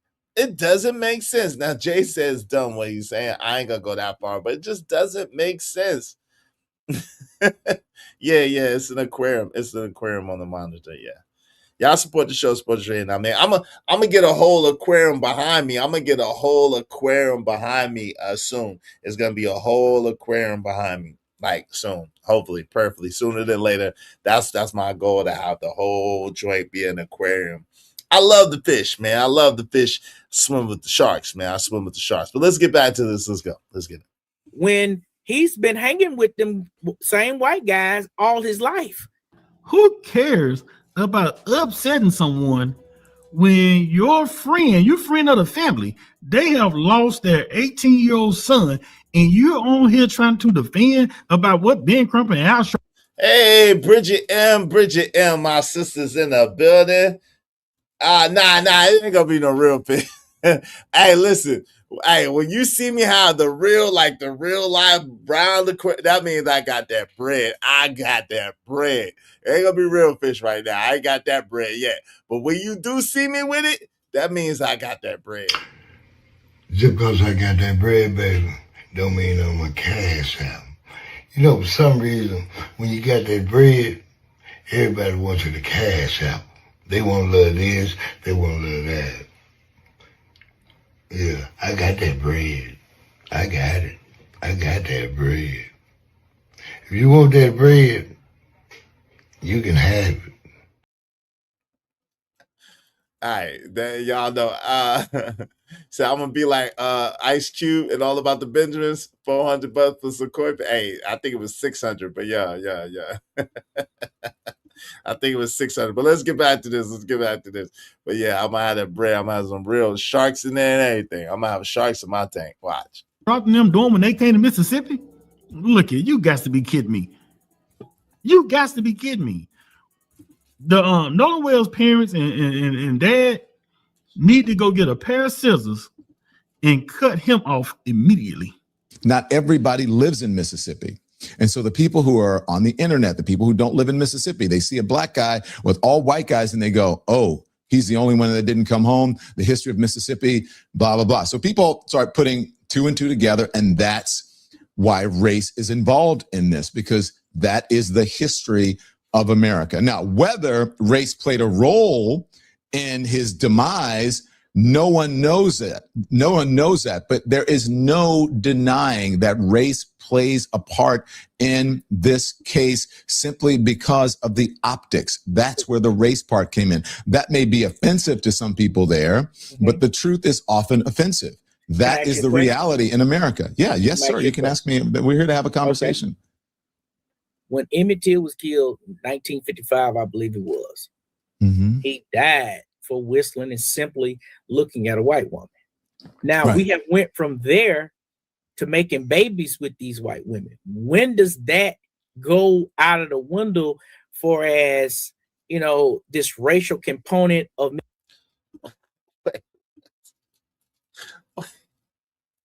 Wait, what? What? Excuse me, what? Brother. I gotta give him one more, y'all. Congratulations, you played yourself. Give him one more. Like what? Like, yo, bro, what? Like, come on, bro. It doesn't, bro. Like I told you, it doesn't. Listen, just because people have babies with each other or are copulating with each other or getting it in, it don't have nothing to do with if racism is still alive and well or not, if prejudice is still alive and well or not. It does not, unfortunately. It just don't. Yeah, I don't know why it works like that, but that's just the way it is. That's just the way it is. I think he's lying. Those are not his. He didn't say those were his friends, y'all. He did not say those were his friends. He basically was saying that he knew of them. He wasn't saying those were his friends. That's just the trope that people came with. He didn't say those were his friends. He knew of them. Those are not his friends. It's not his friends. Not his friend. All right. Let's get back to this. Let's go. Let's go. Mississippi history years ago. How can we accept that history when it comes to? You can accept it by acknowledging the problem. You accept it by acknowledging the problem and acknowledging the reality of the history of the country. You accept it by saying, I understand why people think race is involved. I understand why. I understand why people do it, but what I'm saying is it a fair assessment for us? Of course, it's a fair assessment. We have nothing but a bunch of. We have nothing but mixed kids running around down here. But just because you have mixed kids, because you have mixed kids, it doesn't mean that you're not racist. But Don, it doesn't mean that dying now. Back then they died for looking at her. Now we're sleeping. Bro, somebody died, bro. Somebody died. His name was Nolan Wells. Somebody lost their life, fam. His name was Nolan Wells. Why he lost his life, we don't know yet. Wasn't an accident? We don't know yet. But the truth is, 4 people went out. And really it was a group of more than that. But 4 people went out. Of those 4 people, only one was black. The one black person didn't come back, bro. Come on, bro. Shout out to Money Bando. We objectimize you right now, Money Bando. What's up, Money Bando? Said Mr. Potato Head said, what about the white woman? Hey, Dawn. Dawn is in the building. Good to see you, Dawn. Dawn is in here. Good to see you, my sister. Always. Chicago Rilla. He said he's in a sunken place. Man, my bad, Chicago. I meant to read your other comments. Shout out to my people, Chicago, really in the building. What's up? Sigma Boy said, oh my God, this dude sound ignorant as hell. Yo, if y'all want me to open up the panel, we need 8 more people. 8 more people. This $5 piece to open up this panel. Come on, y'all. Help us reach our panel goal so we can keep this thing going, man. Help us reach our panel goal today. I know y'all want to get in on this. I want to hear what y'all got to say too. So support the show in the meantime, between time. Let's go. Let me ask you this. Kids and nobody's dying. One thing. Let me ask you this. Let me ask you this, Emmanuel. Do you know why Nolan died or how? No, I do not. Okay. All right. If you ain't figured it out by now, Don Lemon is sick of this guy. He done had enough of him. Do you know what happened to Nolan Wells? Because that's what this is all about. This guy is upset that Ben Crump and Al Sharpton came down there, but you are friends with the family. You should not be upset with no action that they take to try to find justice for their son, who are not with them anymore, went out and did not come back home the same way he left. Then you're talking about, because you have interracial going on and you're having kids with a white woman and mixed kids, you're trying to say that racism doesn't exist in Mississippi because of that? I'm from Mississippi. I can speak about this. And you, sir, have lost your mind. So I'm for an investigation. That's why I said I'm for Al. Shout out to the brother. Shout out to Journey. He said he from Mississippi. And he said, you have lost your rabbit ass mind. You lost your rabbit ass mind. He said it's still alive and well and kicking. Oh, Lord. Exactly. Yeah. What's up, Money Bando? My man Chicago Rilla in the building. All right, let's get to it. Let's go, man, because this is wild.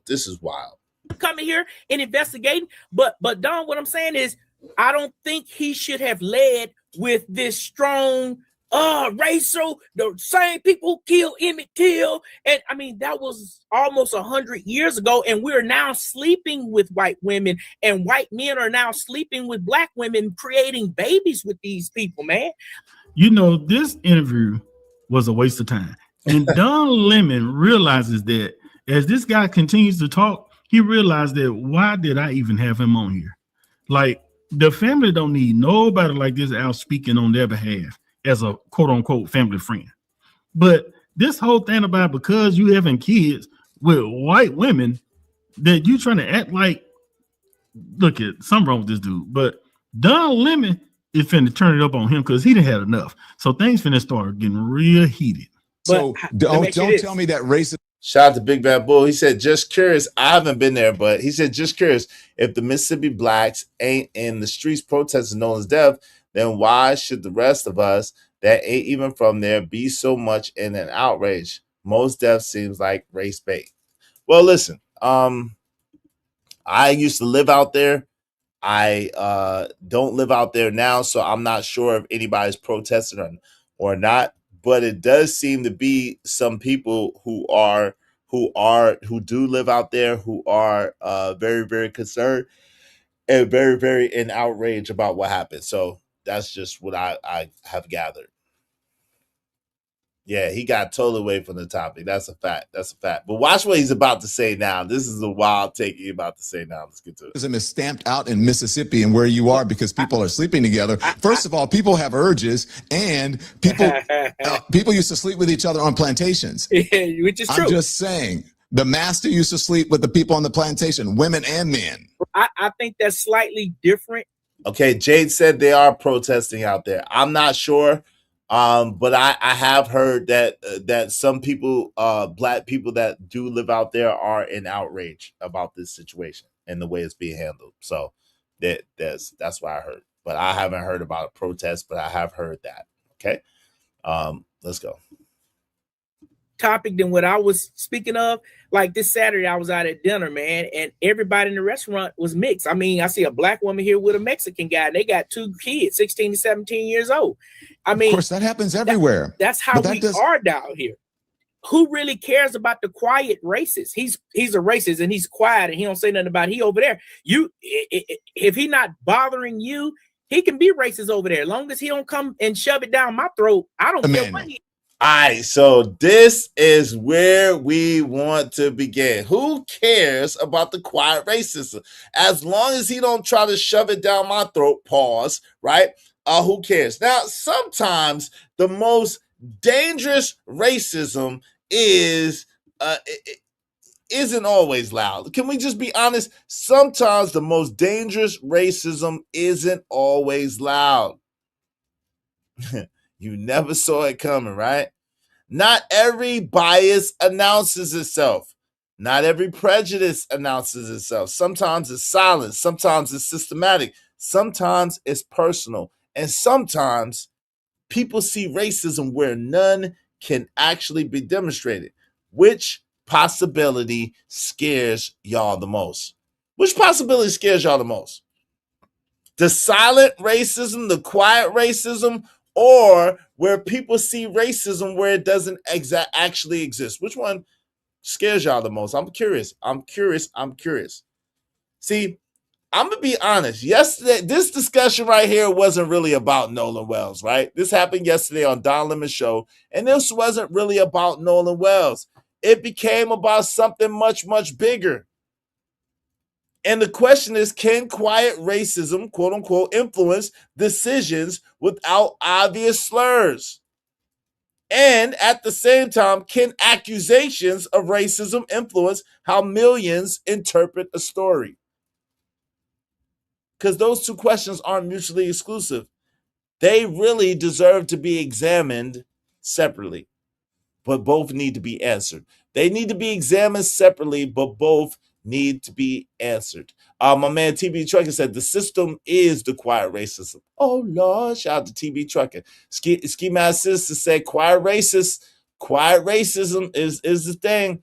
Silverback beating on my chest said more about the boogeyman. Well, I don't know what you're talking about because I've asked two questions from two totally different perspectives. So what is the boogeyman? Silverback beating my chest. I've asked two totally different questions for two totally different ends of the spectrum. So what is the boogeyman? Yeah, it's them quiet racists that will drown your drunken defenseless ass on an isolated island. Oh Lord. Oh Lord. I don't know what that. I don't know. I you try to be sarcastic or whatever. He got that yes boss spirit.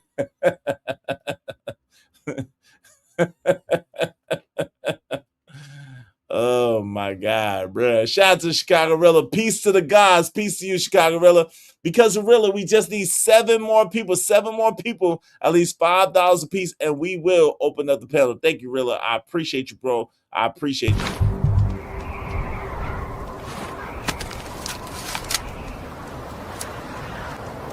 God damn it, I like the way you do bit.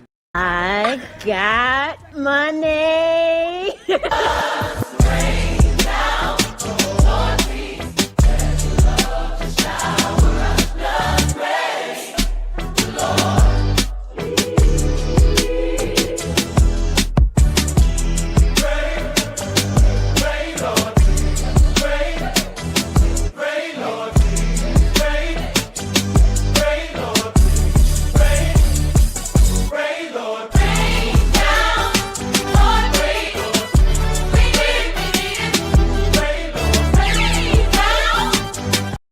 Shout out to my people, Chicago-Rilla. I appreciate you. I appreciate you. I appreciate you, fam. Thank you very, very much. All right. Yo, shout out to Black Beauty Gaming in the building. What's going on, Black Beauty Gaming? How you doing? Good to see you, my sister. Shout out to Black Beauty Gaming is in the building. Good to see you. All right. So let's get back to this. All right. So he's telling us about quiet racism. I'm going to rewind this back a little bit and let Brother Emmanuel tell us about quiet racism. Out at dinner, man, and everybody in the restaurant was mixed. I mean, I see a black woman here with a Mexican guy, and they got 2 kids, 16 to 17 years old. I mean, of course, that happens everywhere. That's how we are down here. Who really cares about the quiet racist? He's a racist, and he's quiet, and he don't say nothing about it. He over there. If he not bothering you, he can be racist over there. As long as he don't come and shove it down my throat, I don't care what he is over there, right? He's not affecting me. If he ain't affecting me, you don't know that. But you don't know what that quiet racist is doing. You don't know who he's influencing. You don't know what kids and grandkids he's influencing. You don't know that. But what I'm saying is, you don't know who he's supporting. Maybe he's sending money to the Klan. You don't know. But when I'm speaking of quiet, I'm talking about the ones who just keeping it to himself. You know what I'm saying? If he's quiet with it, I agree with what you're saying right there. I agree with that. Emmanuel. If he's helping people be racist, that's a problem. And when I'm speaking, but how do you know that if he's quiet about it? Quiet is kept. You know what quiet is kept is, right? Hey, this guy, in my opinion, don't care nothing about no justice for Nolan Wells. What it seems to me that he cares about is proving the point that, oh, we all get along down here. We all, just like Nolan Wells' friend Tristan Shepard said, Ocean Springs is a tight-knit community. We stick together. Well, I can see now. It don't matter what race you are. He is talking more about black and white stuff, issues, than he is talking about what happened to Nolan Wells. And he is a family friend. Well, and that's a fact. But let's just say he's not really a family friend. We got to, again, he is an associate of the family. He knows of the family. He's not a family friend. He knows of the family.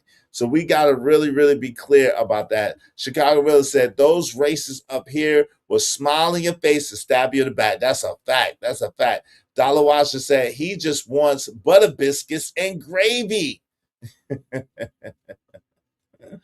Some butter biscuits and gravy. Hey, Big Bad Bull said it's them quiet racists that have been kidnapping black girls and women all across America for the past decade nonstop. I don't know what you're doing over there, Big Bad Bull. I don't know what you're doing. Hey, if y'all want your comments highlighted in red, do so through the super chat, through the Cash App. Support the show, Sports Room. We need 7 more people to open up the panel. If y'all want to open up the panel, we need 7 more people, at least $5 a piece, and we will open up the panel. But the question is, and I'm asking both sides of the questions intentionally. I'm asking both sides of the spectrum intentionally. So the question is, are we fighting racism or are we chasing shadows? Are we fighting racism or are we chasing shadows? I want to know what y'all got to say. And I want us to show the evidence. We got to show the evidence. Where's the evidence at? Because no one wins if racism gets ignored. But nobody wins if accusations replace evidence either. No one wins if we ignore racism. But also no one wins if accusations replace evidence. You gotta be honest. Somewhere between denial and assumption is where the actual truth is living. Okay? Because one guest argued that emphasizing race too early harmed the conversation. That's what Emmanuel is saying. That infusing and emphasizing race too early harmed the conversation. Don Lemon and others are saying and believe that refusing to emphasize race ignores lived experience and what actually historical context has shown time after time after time. So here's what the discussion is today. So no one can say that I'm on either side of this trope. I'm really asking a question. I'm really trying to get to the crux of this. I want to know what y'all believe and why. I want to know what y'all believe and why. I'm not saying one way or another. I want to know what y'all believe and why. At what point does raising racial concerns become responsibility advocacy? At what point does raising racial concerns become responsibility and advocacy? At what point? At what point? And then at what point does it risk prejudicing public opinion? And that's a really hard question. I'm not going to lie to y'all. That's a really hard question, but it's worth the conversation. This is the conversation I really want to have today. It's a hard question, but it's worth the conversation.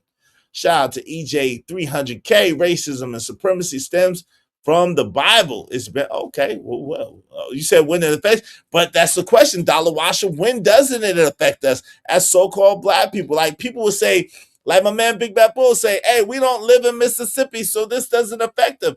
I gotta be honest, this has affected me. This has affected me. I see what could potentially happen to my young son, and it frightens me, man. I see what could potentially happen to my children, and it frightens me, man. I can't speak for y'all, but this absolutely has affected me. This absolutely has my antennas up. This absolutely has me feeling a type of way. Without question. What about y'all? What about y'all? Tell me through a super chat, through Cash App. But here's my main thing, though. Yes. And I want to speak on what you just said. Yes, sir. I believe the world and Hollywood did this to us down here in the South. Wait, what? The world in Hollywood? The world in Hollywood? Nigga, what? The disrespect is intolerable. It's unpardonable. Congratulations, you played yourself. You believe the Hollywood did the what the freak? Wait, I know you effing lying. Hold on, we gotta rewind. I know you effing lying. Let's go back. But here's my main thing, though. Yes. And I want to speak on what you just said. Yes, sir. I believe the world and Hollywood did this to us down here in the South. Well, was he just throwing up the rock? Was he just throwing up the rock sign? Wait a minute, hold on. When he said that, was he just throwing up the rock? Hold on. He must be on some degrees type shit. Well, hold on. Did he just throw up the rock? He just look. Oh my God! Come on, he just threw up the rock. Oh my God! He didn't put it in front of his eye. He should have put it in front of his eye. Cause what are we talking about here, bro? Bro. And Hollywood did this to us down. Look at he throwing up the rock. What is he doing? What is he doing? What is he doing? Oh Lord.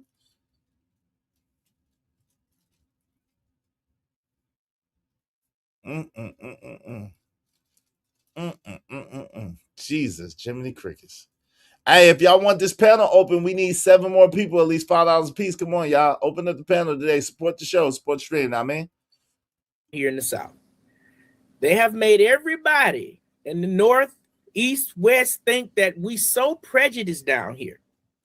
When none of that is true, man. It is. What? Yo, bro, what? How can you speak for all the white? How you gonna speak? Yo, bro, this is diabolical. This is diabolical. How you speaking for all the white people? How you speaking for all the white people? You thought it was a box sign? Yo, you wildin'. Hey, is he talking about the mindset of Hollywood traveling in the deep South? I don't know what he talking about at this point. Narratives Dialogues, what's up? I don't know what he's talking about at this point. I'm trying to understand, but bro, it's becoming even harder and harder and harder to understand, bro. That's a symbol. Yo, y'all wild. Let's get to it. Let's go. It's not saying that there's no prejudiced people here, but you cannot just keep saying that. How did Hollywood convince people that what happened in the South and what's happening in the South that's real is, how does that Hollywood? Hollywood is just projecting what's happening. Because when they make their movies, that's how they show it. They what project movies? Us. Every racial movie, that's art imitating life, fam. That is art imitating life. That's not life imitating art. That's art imitating life. That's based on true stories. What is he talking about, bro? Bro? Yo, shout out to Russell Westbrook, the gift that keeps on giving. The gift that keeps on giving. Boy, you don't sit your stupid ass down. Who the you think you is? What? Bro, what are you talking about, man? What are you talking about, man? What's happening, bro? What's happening? I don't know, Ski Mask Citizen. I don't know, brother. I'm legally blind. I don't know. I'm legally blind, Ski Mask Citizen. I'm legally blind. I don't know nothing. Let's go. Let's get it. What movies that come through here? Did you watch Django? Yeah, I watched that. Okay, did you think that wasn't real? A lot of this stuff is based I'm on not saying true. that wasn't real. But Do you remember when we were growing? How old are you? How old are you? I'm 46. Do you remember Miss Jane Pittman? Do you remember that story? Did you watch Roots in elementary school? Yes, I did. All right, so that was Hollywood doing that? No, listen, man. This is what I'm trying to say. Hollywood will take something that may be true, or Hollywood will take something that's not true and make you think it's true by keep putting that in your head. That's their job. Bruh. Hey, what's up? HT Bowl one say, good day is salute. Dudes trying to convince the prejudice and racism that prejudice and racism has left the South. It seems that way. It seems that way. It seems that way. It seems that way. Facts. That's good. That's what it seems like he's trying to promote. You know, how are they putting something in your head that is, if it's based on reality or a true story?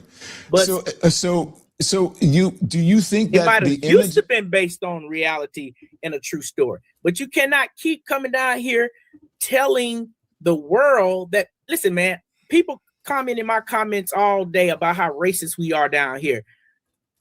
You know, your ass ain't racist. You don't, bro. Listen. Listen. Unless you're talking about the Delta. And again, I live there. I've been all over Mississippi. We's free now. Shout out to Mike Nice. Unless you're talking about the Delta, man, listen. Majority of Mississippi is not so-called black people. It's just not. Maybe Jackson, Mississippi, maybe the Delta, but yo, majority of Mississippi is white. Especially over there on the coast. That's white. There's Vietnamese, there's Laotians, there's, you know what I'm saying, a couple of Hispanic people. But listen. I don't know what this nigga was talking about. He needs to stop. What is this we? He must be a Creole. He's speaking French. He must be Creole too. He's speaking French. Talking about we. Shit. What is he talking about? People, we don't move like that. We really, because here's what I think, Don, and you should know this better than anybody. Because there was a problem here in Mississippi, a big problem in Mississippi with racism. These days, people try not to step on each other's toes because they don't want it to come across as we still have that problem. Okay, Emmanuel, even though they might not want you to marry their daughter, but that's his personal preference. That don't make him preference. Is that not his personal preference? If a black man chooses for his daughter to, hey, KO, get your cousin. Hey, KO Black, if you don't get your cousin from Mississippi, man, KO, get your Mississippi cousin. Get your Mississippi cousin, KO Black. Enter Naruto fangirl said, obviously. Get your Mississippi cousin, KO. You lost your rabbit ass mind, bro. This nigga's confused. Excuse me. Who raised you? You lost your rabbit ass mind. Man, oh man. Jesus, Jiminy Crickets. Let's get back. Let's go. Let's see. be married to another black man because that's what he is. Does that make that black man prejudiced? No, yes, that's it does. his preference. Yes, it does. So oh my a God. person can't prefer something? This is absolutely embarrassing. This 46-year-old man just said out of his mouth that Hollywood is to blame for what's going on down south. Man, they've been making movies about stuff that goes on in Mississippi for a long time. And to be quite frank with you, most of the movies that are made about Mississippi are based on true stories of things, places, and events that actually happened. For you to sit up here and try to blame Hollywood. You know what's diabolical? Yo, they just unearthed the graves of 270 so-called black people behind a jail, behind a prison. That just happened months ago. Like, yo, they got to stop They got to stop. They got to stop the cap, man. They got to stop the cap, man. This is just crazy. Yeah, he troll. He got to be trolling. He has got to be trolling, man. He has got to be trolling, bro. There's no way in D hell that this man is not trolling. He has got to be trolling. Come on, bro. You got up on this man's show and trolling. Thank you. I appreciate you, Hinta Naruto fangirl. Thank you. He got to be trolling. DreamWorks is the mastermind. Yo, Mike Nice 007. DreamWorks is the mastermind. Yo, that's crazy. If you notice, it's always the white people saying why we were concentrating on racism. Stop. Racism matters. Y'all support the show in the meantime between time. This is diabolical.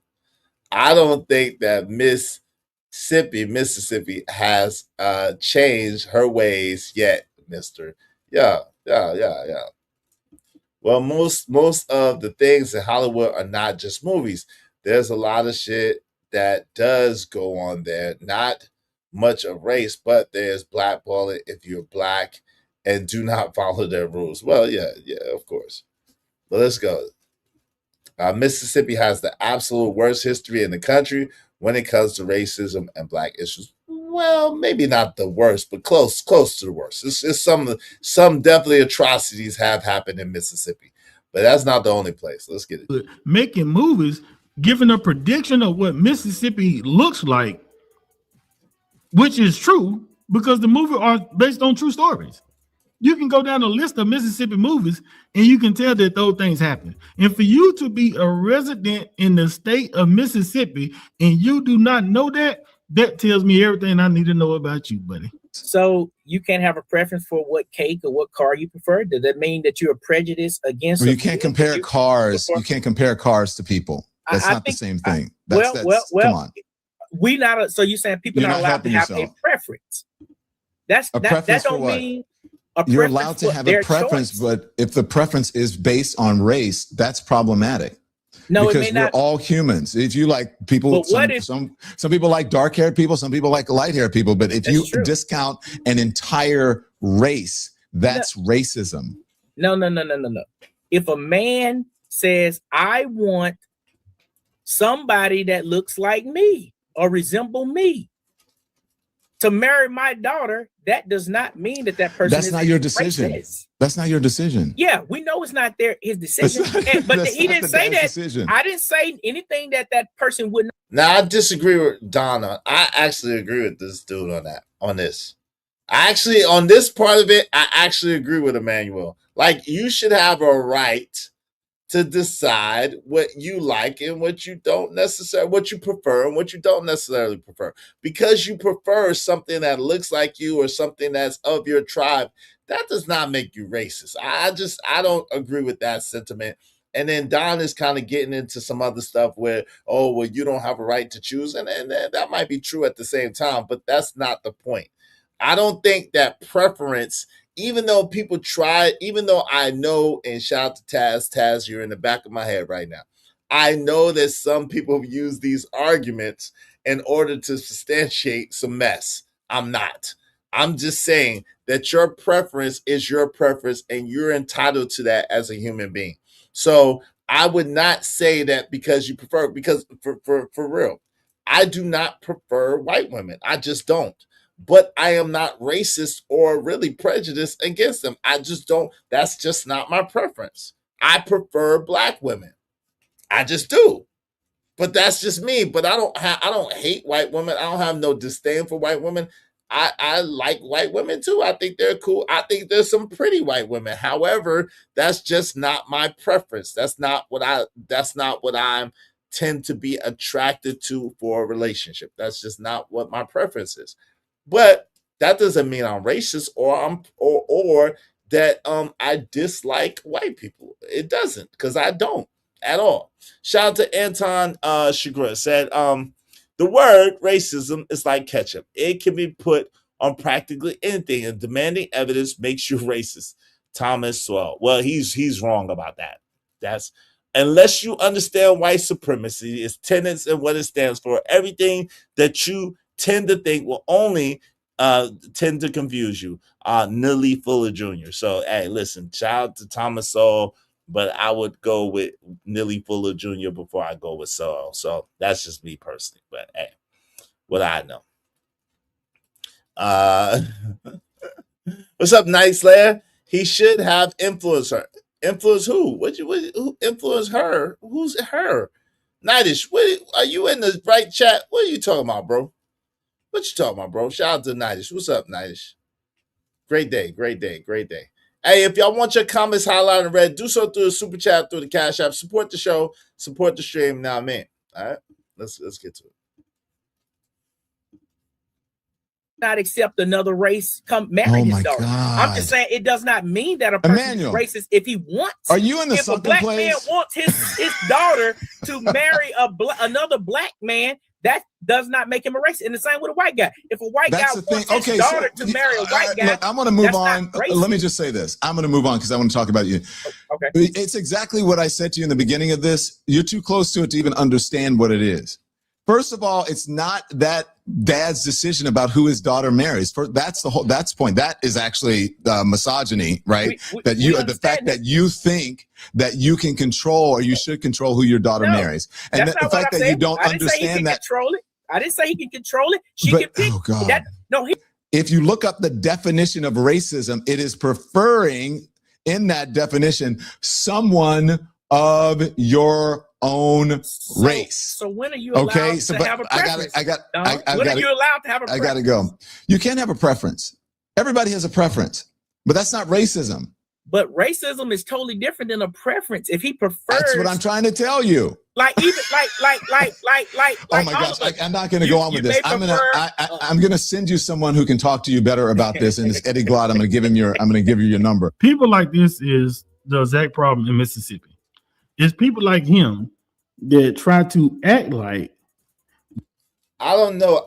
They got off the topic, right? Shout out to the brother to Gertie Mac. Shout out to the brother Gertie Mac. If y'all like that content, go ahead and give him a subscribe. Check him out. Shout out to Gertie Mac. Listen. They got off on a tangent. Yeah, they went totally left because those two things can be true at the same time. It can be racist place, and people can have their preference, which is not necessarily coalescent. They don't have to be the same thing, right? That's just a truism in America. But I want to ask the question: has racism, the word, lost its power? Has the terminology racism lost its power? Because does it even fit anymore? What if the biggest victim isn't one person, but the word itself?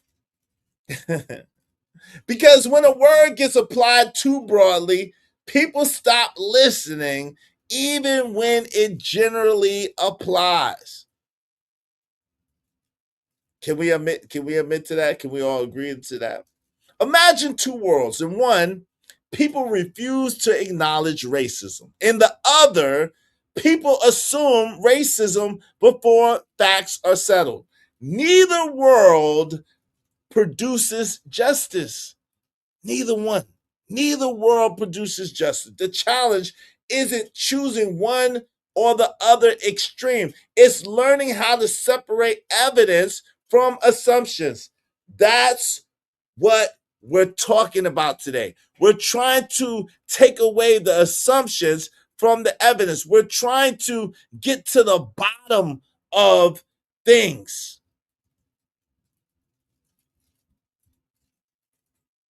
I want to know which one causes more damage to society. Ignoring real racism or labeling situations as racism before the evidence is clear. And why do y'all think that? Listen, if y'all want to get in on the conversation, I really want to have the conversation with y'all. We need just 7 people, at least $5 a piece, to open up the panel, and let's talk about it. Support the show. If you want your comments highlighted and read beyond the times that I've been highlighting and reading your comment, go ahead and do so through the Super Chat or through the Cash App. If you don't want the panel open, but you do want your comments highlighted and read, just tell me no panel, but you do want me to read your comment. All right.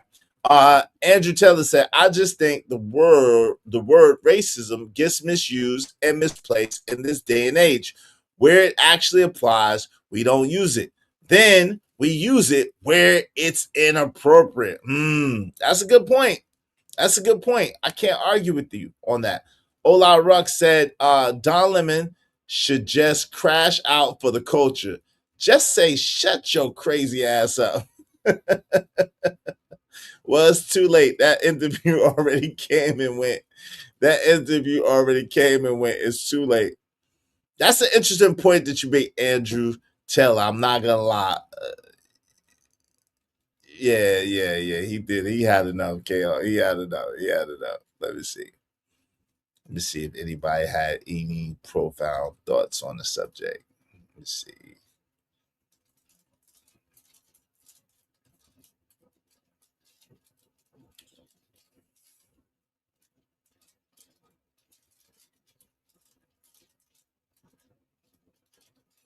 Wait, where'd he go play basketball at? Because where'd he go play basketball? AC Ball once said, my nephew was down there playing basketball for a semester. He couldn't wait to get out of there because he's not used to being segregated. Where'd he play basketball at?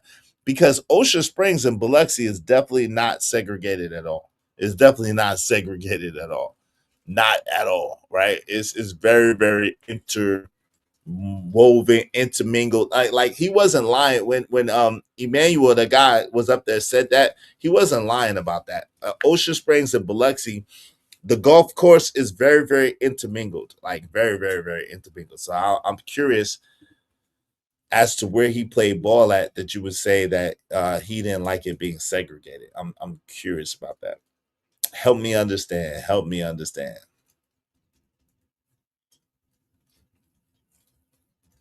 Let's talk about the cost of false negatives versus false positives.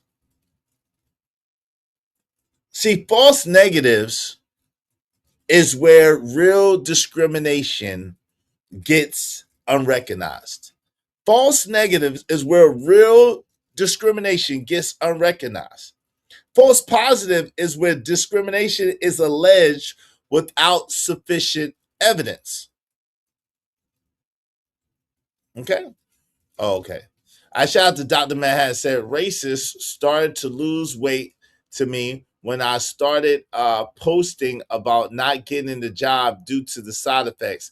I'm like, so y'all are just posting this word inappropriately now? Oh, wow. Okay. Hey, thank you, man. Appreciate you, Dr. Manhattan. Shout out to Dr. Manhattan in the building. Smash. Good to see you, bro.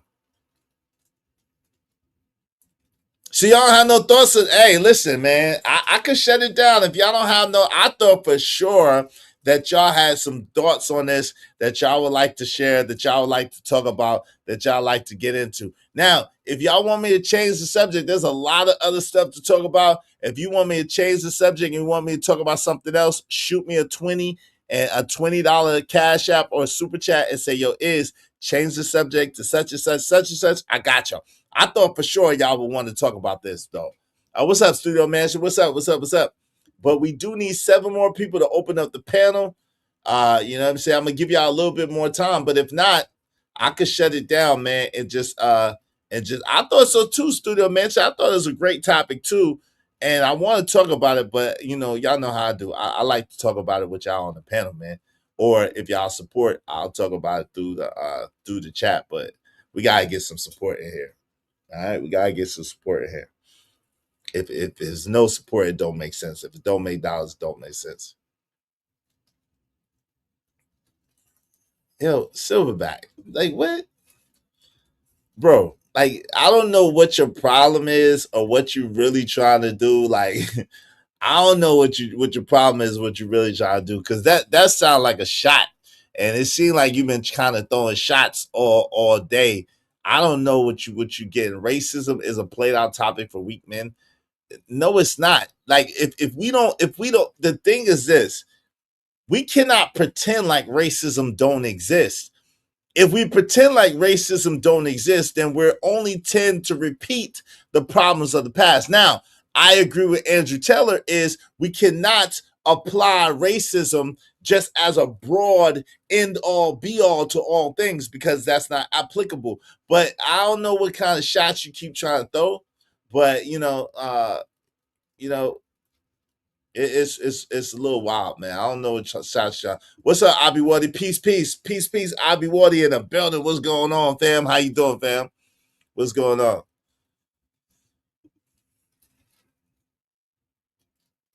Yo, bro, like you don't listen. Are you a Black American? I can't remember. I know you've been on my panel before, but I can't remember. Are you Black American or are your your people from somewhere else? Because I can't remember. I know I remember you, but I don't remember if you're Black American or you people from somewhere else. What's up, badass thing? You could pay me enough money to talk about liberal ass Lemon. Well, I'm not talking about good thing. I'm not talking about Don Lemon per se. I'm just, you know what I'm saying? Okay, you blacking us out. Okay, cool.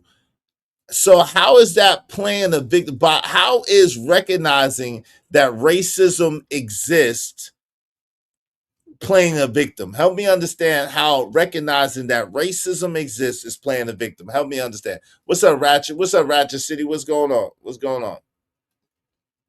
Salute. Yeah, you can have opinions, but I'm curious.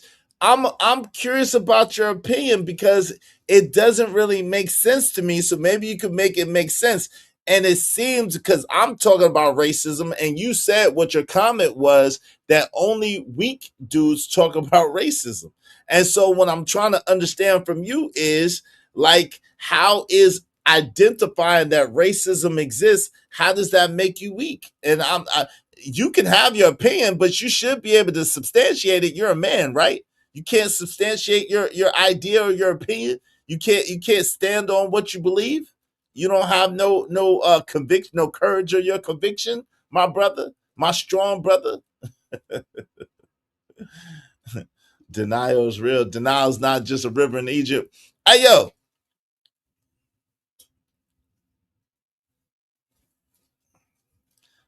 Izzy, you must understand these people played out talking points when they became a red MAGA hat conservative, but you will never see them at their convention because they do not want them there. Okay, I don't know. Well, there's no panel yet. We need 7 more people, $5 a piece to open up a panel. There is no panel yet. We need 7 more people because of my man, Chicago Rilla. We just need 7 more people, at least $5 a piece to open up the panel. But he's more than welcome when we open up the panel to come up. Matter of fact, man, I'm gonna go grab something to eat real quick because y'all playing. So okay, Jade put 5 more on it. Well, let me see it because I ain't see it, Jade. I need you to do it, not talk about it. Let me see. All right, well, okay, you gotta do it. I didn't see that. I need you to do it, not talk about it. Because why does it matter why someone don't like you? What if I hold you back because you're tall? No provocative label. Are you gonna quit or keep moving? That's not what racism is, bro. What are you talking? Racism is not just somebody don't like you. What are you talking about, bro? Bro, what are you talking about, bro? Bro. What? Bro, what are you talking about, man? What are you talking about, bro? Listen, racism is not just, if racism was as simple as somebody didn't like you, then it wouldn't even matter. But like Don Lemon said in another stream, and I'm sorry, I gotta quote him, racism is more than that. Racism is how a jury pool can be affected. Racism is how job selection and opportunity selection can be affected. Racism is how laws and things that are implemented can negatively affect you and impact your life. Racism is just not as simple as somebody doesn't like you. If it was that simple, then it would be different. Shout out to Andrew Taylor. Thank you for the 5. Because of Andrew Taylor, we just need 6 more people, at least $5 a piece to open up the panel. Thank you so much, Andrew Taylor. I appreciate you. I appreciate you. I appreciate you, Andrew Taylor. Thanks, man.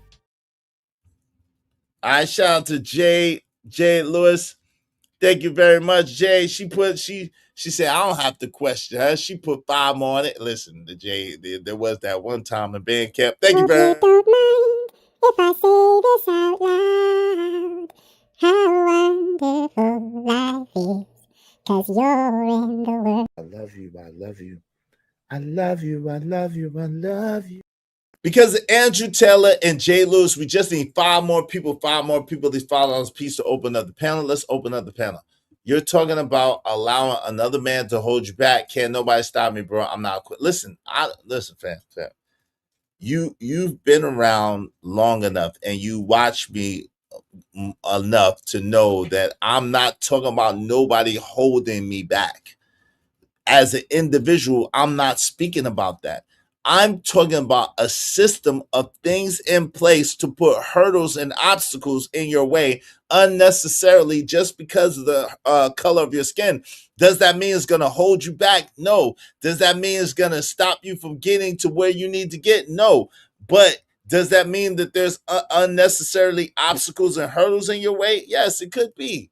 It could be. So I don't understand why you identifying that or acknowledging that means that you're weak all of a sudden. How does that make sense? How does that make sense? The real question is, what are you I guess you're saying, what are you going to do about racism? What am I as an individual going to do about racism? Let me think about that for a second, badass thing, because that's crazy. What kind of question is that? That's what kind of question is that? I'm so confused as what kind of question is that? What am I as an individual gonna do about the system of racism? Well, let me answer it like this.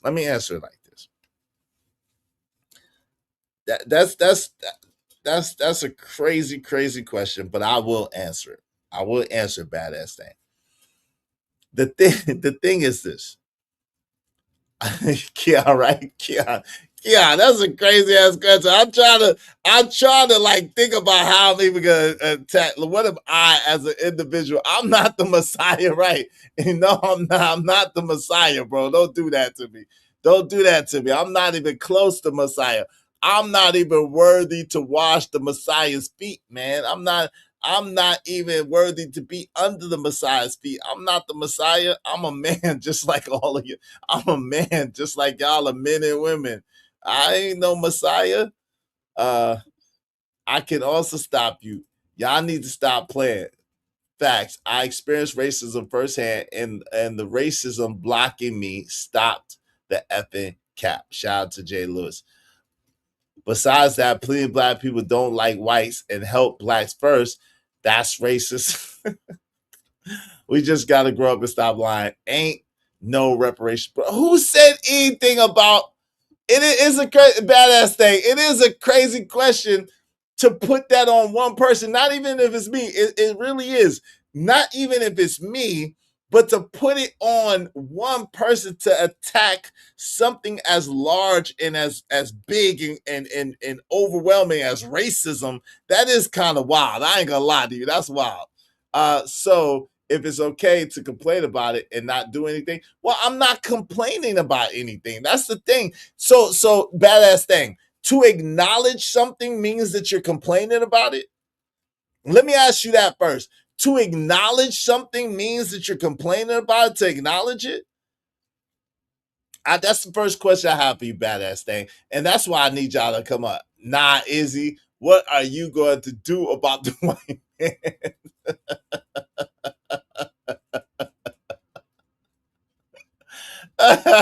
What are you going to do about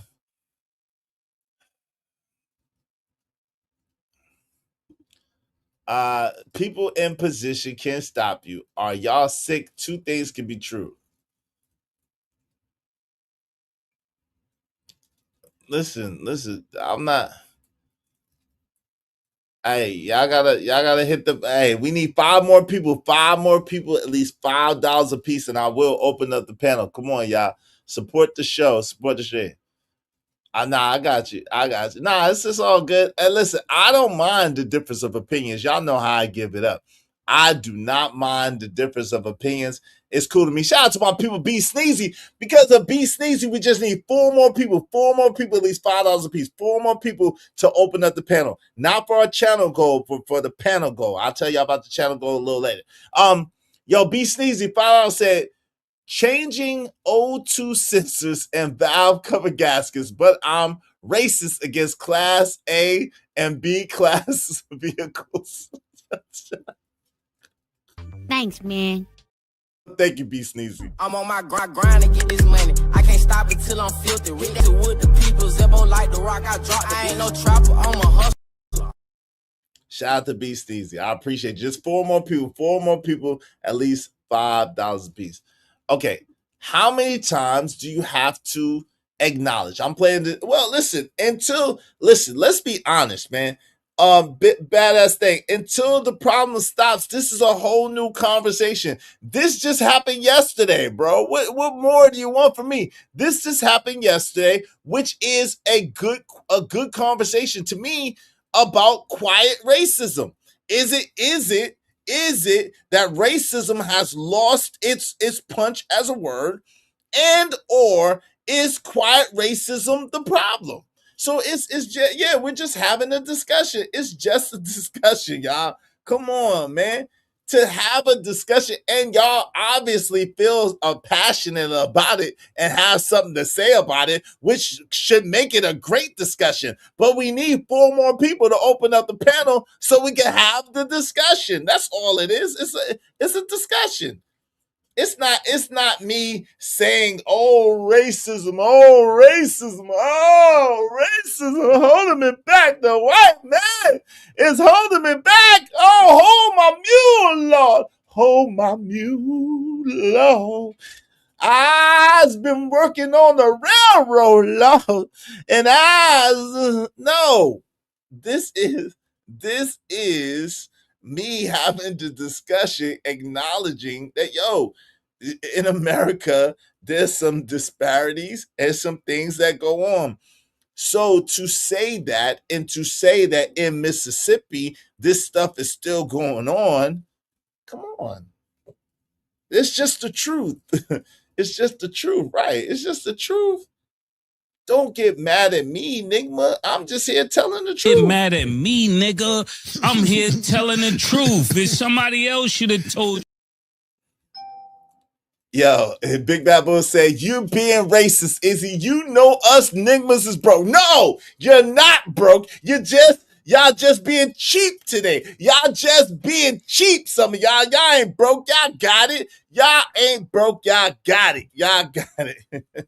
Shout out to Big Bad Bull. Salute to It's My Time. Thank you so much, It's My Time. I appreciate you, my sister, because of It's My Time. We just need 3 more people, at least $5 a piece, and we will open up the panel. Silverback, I was beating on my chest. I would love for you to come up. Just don't say no F-bombs. Just don't say no F-bombs. I would love for you to come up. Give us a discount. I give y'all a discount. Come on, man. You know that we really need, I'm to Big Bad Bull, we really need 13 more people for the show goal. But I said 3 more people just to open up the panel. Come on, man. Help me out. Help me out. Help me out. Help me help you help me. Help me help you help me. Shout out to 7 Grim. What's up, man? Hey, Big Bad, you're more than welcome to come up. I mean, everybody's more than welcome to cover, just no F-bombs. But Silverback, I would love for you to come up and let's converse about it. We could talk about it, bro. Hope you don't mind if I say this out loud. How wonderful life is, 'cause you're in the world. I love you, I love you. I love you, I love you, I love you. Shout out to my sister.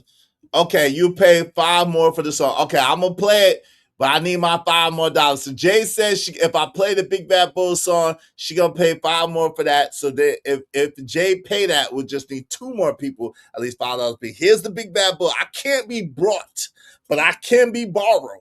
Borrowed. Yeah, we living it up in the streets where the legend roam. Make way for the one and only, the Big Bad Bull. Let's go. Salute to the Big Bad Bull. Oh, he don't play, and that's no bull. The my father, so you better play cool. He said what he said. He ain't no fool. Salute to the Big Bad Bull. Oh, he don't play, and that's no bull. The my father, so you better play cool. He said what he said.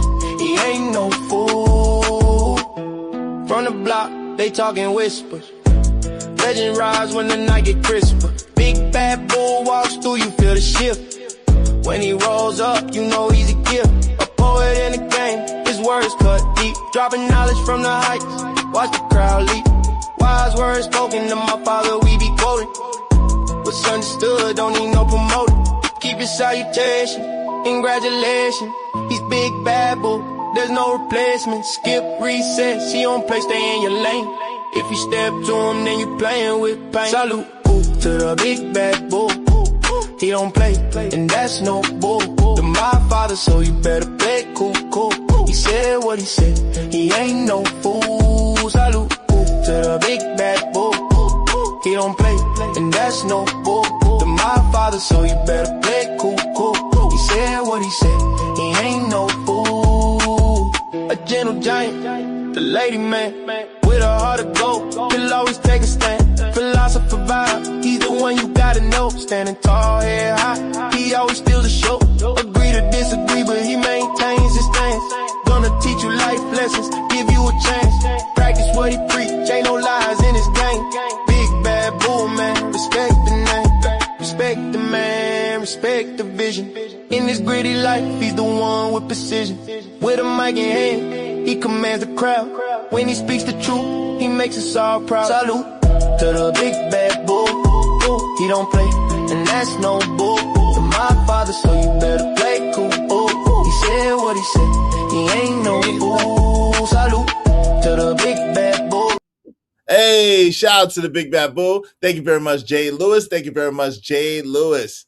I appreciate you. Listen, we just need 2 people, at least $5 a piece, and we will open up the panel. 2 people, at least $5 a piece. Thank you. I appreciate you. All right. Jay Lewis done made it happen for the Big Bad Bull to play the song. All right, so we just need 2 people, at least $5 a piece, and I will open up open up the panel. Listen, and thank you very much. It's my time. I appreciate you, my sister. It's my time. Thank you so much for supporting. Shout out to Big Bad Bull with that twin, brother. Shout out to Jay Lewis. That was pure love. Here's your $4, $5 donos to open the panel and run my track back again. That's the hottest track in your repertoire. Real talk. It's one of them. I got bangers for days, bro. Bangers for days. Shout out to my guy, Emperor Coach at 303 the Great. Said, open the panel. You know what to do. Thank you to both the Lord of the Mods and the Mod Father. Man, what did I do to have both of the dopest dudes in YouTube on my channel, man? Shout out to both of y'all supporting. Thank you so much. It means the world to me. Let's get it. Let's go. He don't play, and that's no bull. To my father, so you better play cool. He said what he said, he ain't no fool. So remember this name when you're in the street. Hey, hold on. We gotta rewind that back. Let me get some celebration going on first, man. Shout out to Coach at 303 the Great. He's got his own money. And baby, when I tell you he's got his own money, I mean the boy has got his own money.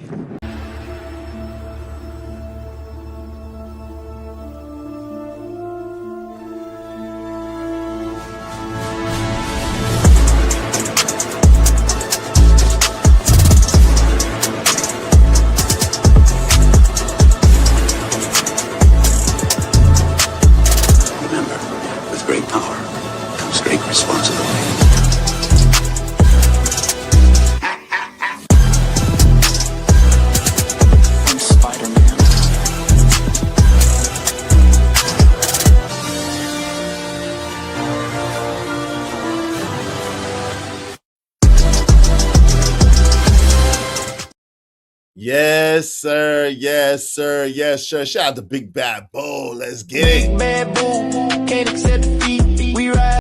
Hold on. Hey, yo. It's time to represent. Yeah, we living it up. In the streets where the legend roam. Make way for the one and only. The Big Bad Bull, let's go. Salute to the Big Bad Bull. Oh, he don't play, and that's no bull. The my father, so you better play cool. He said what he said, he ain't no fool. Salute to the Big Bad Bull. Oh, he don't play, and that's no bull. The my father, so you better play cool. He said what he said, he ain't no fool. From the block, they talking whispers. Legend rise when the night get crisper. Big Bad Bull walks through, you feel the shift. When he rolls up, you know he's a gift. A poet in the game, his words cut deep. Dropping knowledge from the heights, watch the crowd leap. Wise words spoken to my father, we be quoting. What's understood, don't need no promoting. Keep your salutation, congratulations. He's Big Bad Bull, there's no replacement. Skip, reset, she don't play, stay in your lane. If you step to him, then you playing with pain. Salute to the Big Bad Bull. He don't play, and that's no bull. The my father, so you better play cool. He said what he said, he ain't no fool. Salute to the Big Bad Bull. He don't play, and that's no bull. The my father, so you better play cool. He said what he said, he ain't no fool. A gentle giant, the lady man, with a heart of gold, he'll always take a stand. Philosopher vibe, he's the one you gotta know. Standing tall, head high, he always steals the show. Agree to disagree, but he maintains his stance. Gonna teach you life lessons, give you a chance. Practice what he preach, ain't no lies in his game. Big Bad Bull, man, respect the name. Respect the man, respect the vision. In this gritty life, he's the one with precision. Yeah, shout out to Big Bad Bull. Yeah.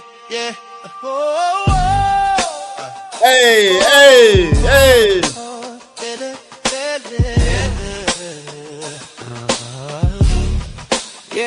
Yeah, in the city lights, where the dreams come alive. Kojak and 3 rise, and it's time to thrive. Lord of the Mars, reign is supreme. Got the whole squad back, and we chasing that dream. Steadfast and true, never break, never bend. The Emperor's here, he's the realest of friends. Where's he at? Right here, making visions clear. Smooth operator, have no fear, he's near. Get down, or get put down. Dilly, all hail the supreme. Yeah, Kojak of 30, great. Support the team and the green, don't be silly. Rising to the top, we still our faith.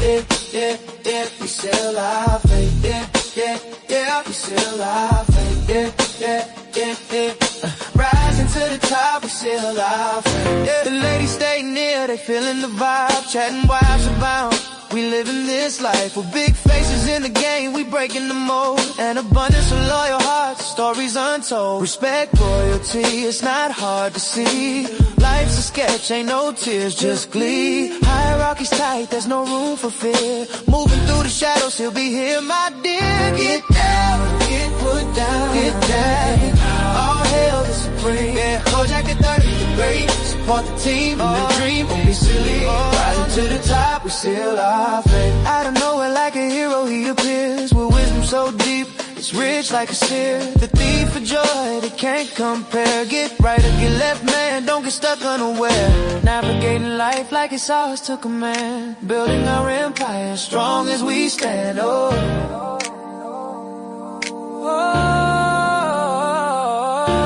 Every day's a battle, but we rise like the sun. Holding down our sphere, let's have some fun. Step into the scene where dreams ignited. With Kojak in the front, we feel so united. It's smooth with the flow, ain't no room for despair. Get down or get put down, lift your soul in the air. Get put down, all hail the supreme. Yeah, Kojak, he told you the great. Support the team and the dream, don't be silly. Rising to the top, we still our faith. Yeah, I got you, Coach. Shout out to my man. Shout out to Titan Wash is in the building. Hey, Big Bad Bull said, Izzy, as much shit as I give you. Make no mistake, you are on my top 5 list, real talk, and not just because you made the hottest track. Yo, thank you, Big Bad Bull. That means a lot to me. You know you my guy, 100 grand. We don't always agree, but make no mistake about it. I always got love for you, bro. I always got love for you. We don't always agree, but I always got love for you, and I appreciate you, man. Shout out to you. Cole, I got you in a moment. Yo, my man, shout out to Titan Watts in a building. What say you, man? How you doing, Josh? What's good, bro? What's good with you, bro? I just had a long meeting, so that was production meetings are fun. It don't sound. Hey, I got you, man. Look, so C said, make me a song too. It's not doing myself. Yo, send some bread. So C, I got you, son. You know I got you, man. Make you a banger. Well, so what's going on, man? How's everything going with the book and with the production? How's everything going, bro? One of the editors want to change one of my characters because they said I have 5 primary Black fantasy characters, and they say it won't be a sellable market. And I said, sucks to suck. My characters aren't changing. So I'm keeping them. So we got to talk to the main editor, and they're like, yeah, no. If those are his characters, he's going to keep them consistent.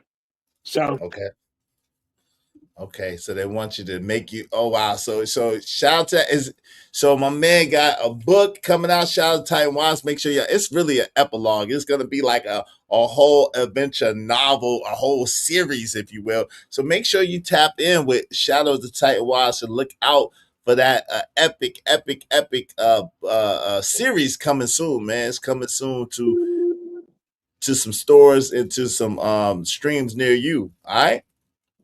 But yeah, man. So that's cool. So was you so is it gonna work out? Like what's gonna be the verdict? I sent them the concept art. Mm-hmm. The concept art of each character, why every character is the way that they are. Mm-hmm. So I love my publishing agent. She fights for us. So I think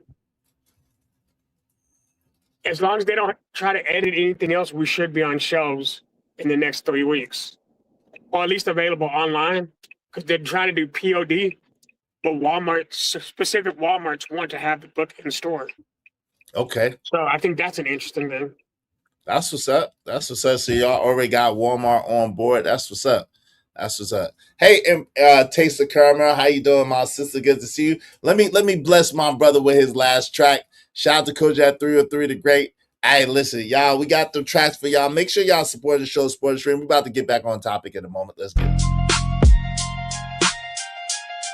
Hey, yo, it's time to represent Detroit in the game. Yeah, he's Detroit 313.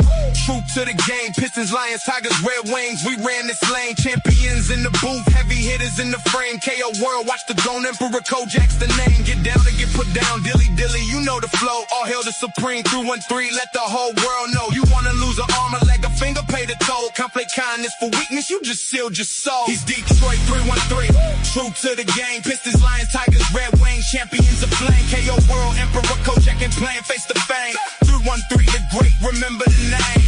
Don't talk tough when you can't back that up. Watch what you saying, act up, get smacked up. Kojak skip recess, ain't for the faint of heart. Tried to warn you about the streets, now it's tearing you apart. If you knew what I knew, wouldn't do what you do. Can you smell what I'm relaying? Keep it true, it's overdue. Reckless actions, reckless talk, dangers in the air. Round KO, it's already too late, better beware. Detroit 313, true to the game. Pistons, Lions, Tigers, Red Wings, champions of flame. KO World, Emperor, Kojak ain't playing face to fame.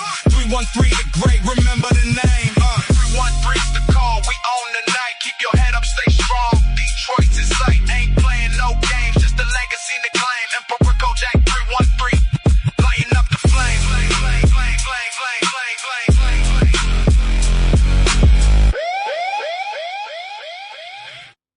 Yeah, shout out to Detroit 313. True to the game. Kojak 313 the Great. Salute. So, right, whose MF track is that? That's Kojak 303 the Great, Big Bad Bull. Oh, shit. Yeah, man, I got bangers, Big Bad Bull. I got bangers, man. All you got to do is tell me what you want, and I got it. You don't got to like it, Bad Stoner. It's okay if you didn't like it. It's cool. Jay Lewis has so Yes. much talent out here. Yeah, what's going on, bro? I was going to answer that one. If you're looking for a publisher and your book is done, even if it's in pre-editing, but you got your entire manuscript done, go through Query Tracker. The reason why is it allows you to put queries in to a bunch of different publishers, agents at the same time. And then because they're looking at you, they'll present them to publishers and it'll give you a little more traction behind it. Query Tracker. How you spell query for everybody else that don't know? Is it Querry? You muted. You muted. So Query Tracker. Is that Query Publisher? Query. Query. All right. Query. All right. That's what it is.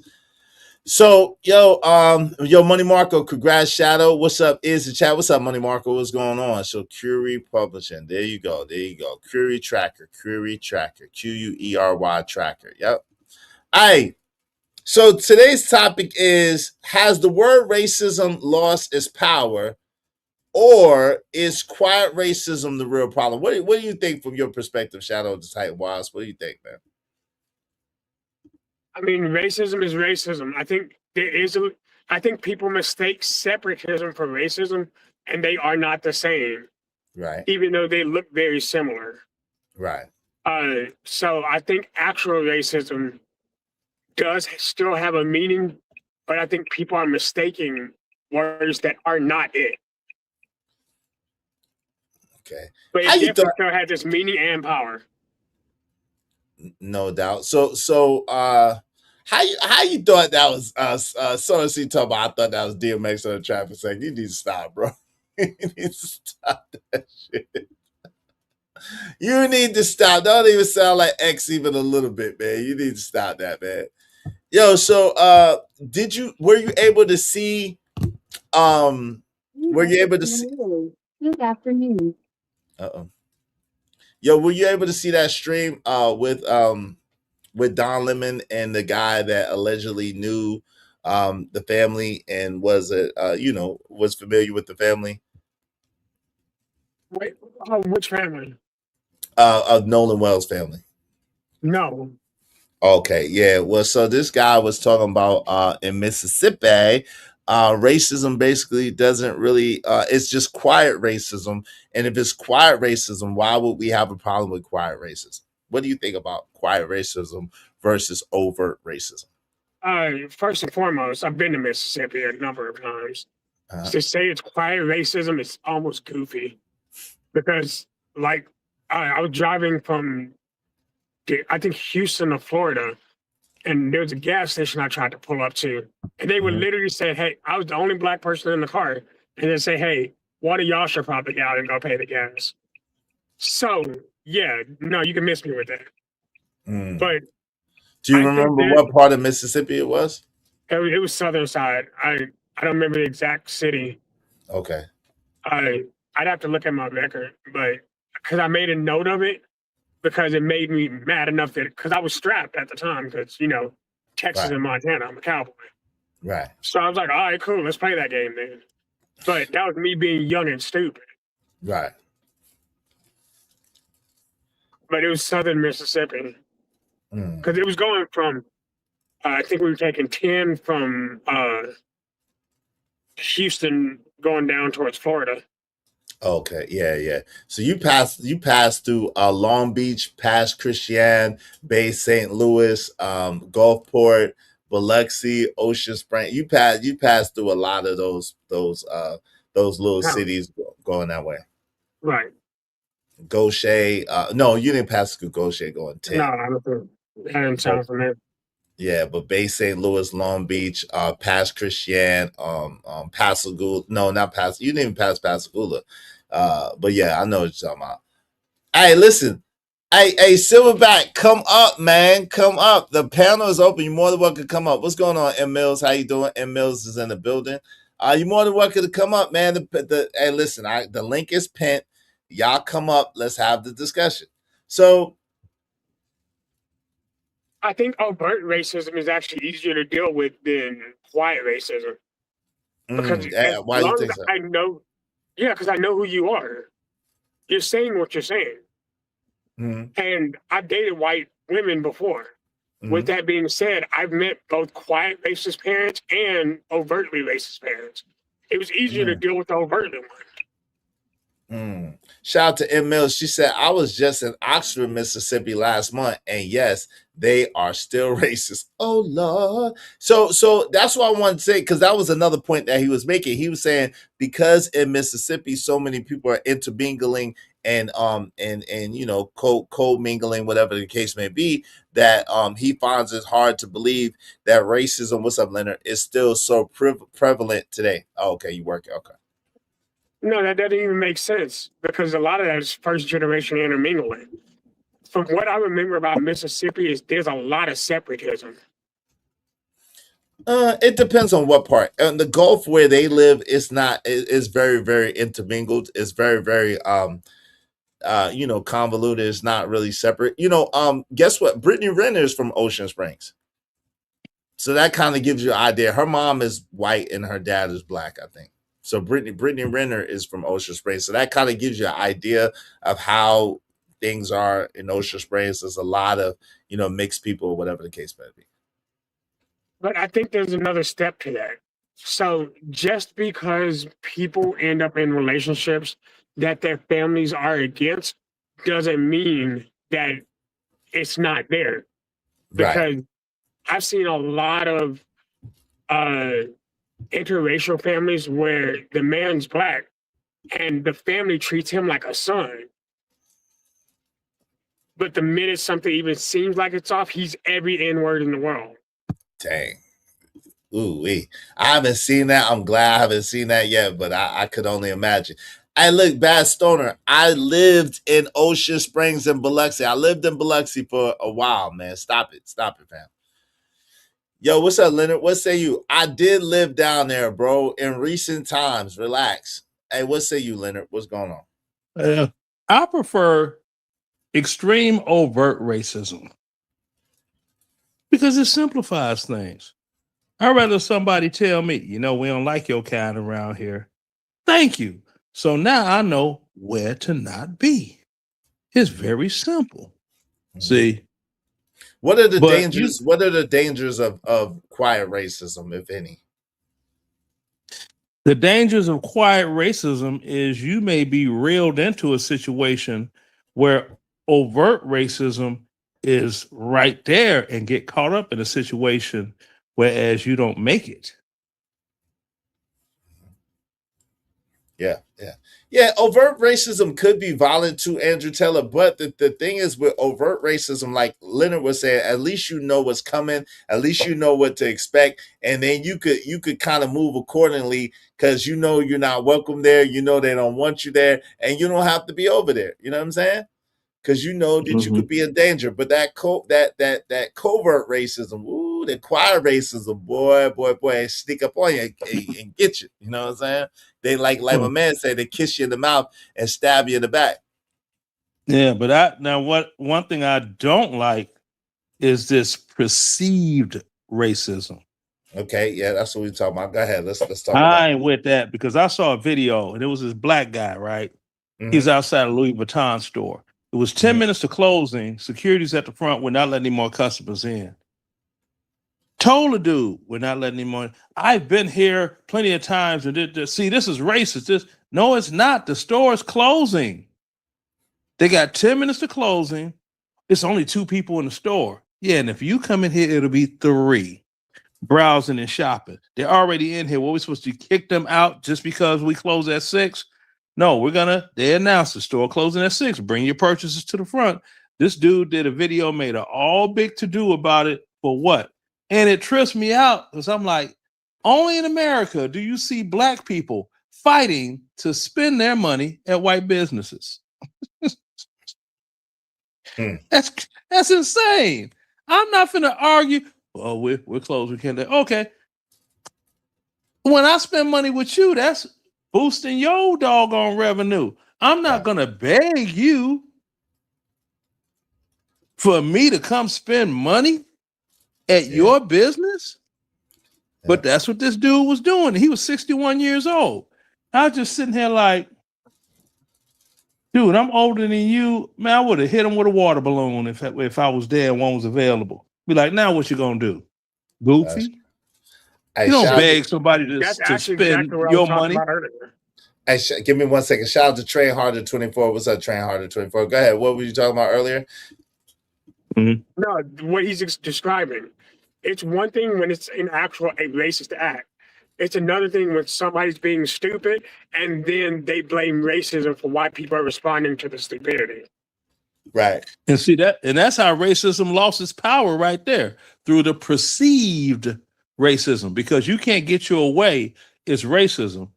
No, there's this thing called rules. And I know both of them, rules and racism, both start with an R, but they're two totally different things. But when you're dealing with stupid people, you get stupid outcomes.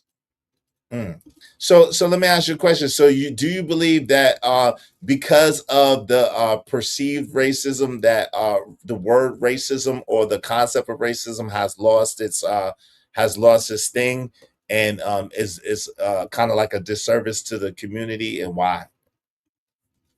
Yeah, it's lost its sting because if you keep hearing something, the more you hear something, you get used to it. Now, I don't know if you've heard this latest whatever music that they got playing that's supposed to be for the young folk. You may hear it the first time and be like, what the? But the more you hear it, you get used to it. And the more you get used to it, you're able to just black it out of your mind. Oh, that's that stupid song. And you will be thinking about something totally different and not even acknowledge that song is playing. See what I'm saying? And that's what all this perceived racism has done to actual racism. It's taken all of this, it's taken all of the sting out of it, because the perceived racism was basically used for shock value, and that played itself completely out. So now it's like you have to do something extremely racist for it to have that flavor, all that salt.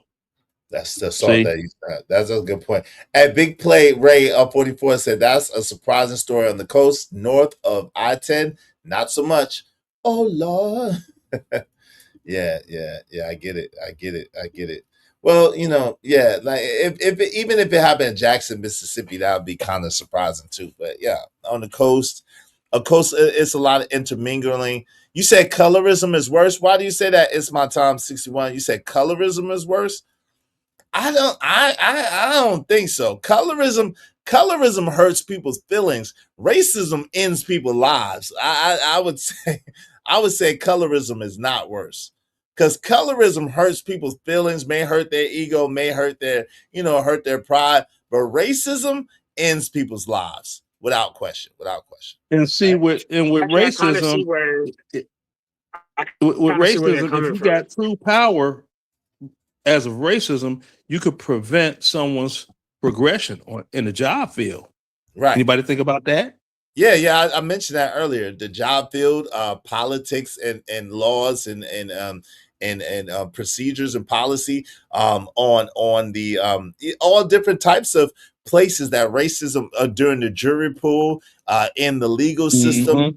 There's a lot of places where racism quiet racism could definitely hurt you, and housing, all kinds of hurt you and really, really debilitate you. So, but that's the thing that I'm really surprised about, that people are trying to make it seem like because we acknowledge it, that we are trying to play a victim by having the conversation. I don't really get that.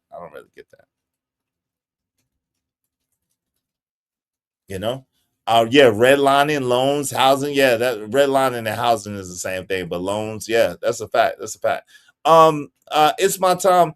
Yeah, so she said absolutely. Go ahead, Shadow. You was trying to say something on that as well. You said you see the point about colorism. Hold on.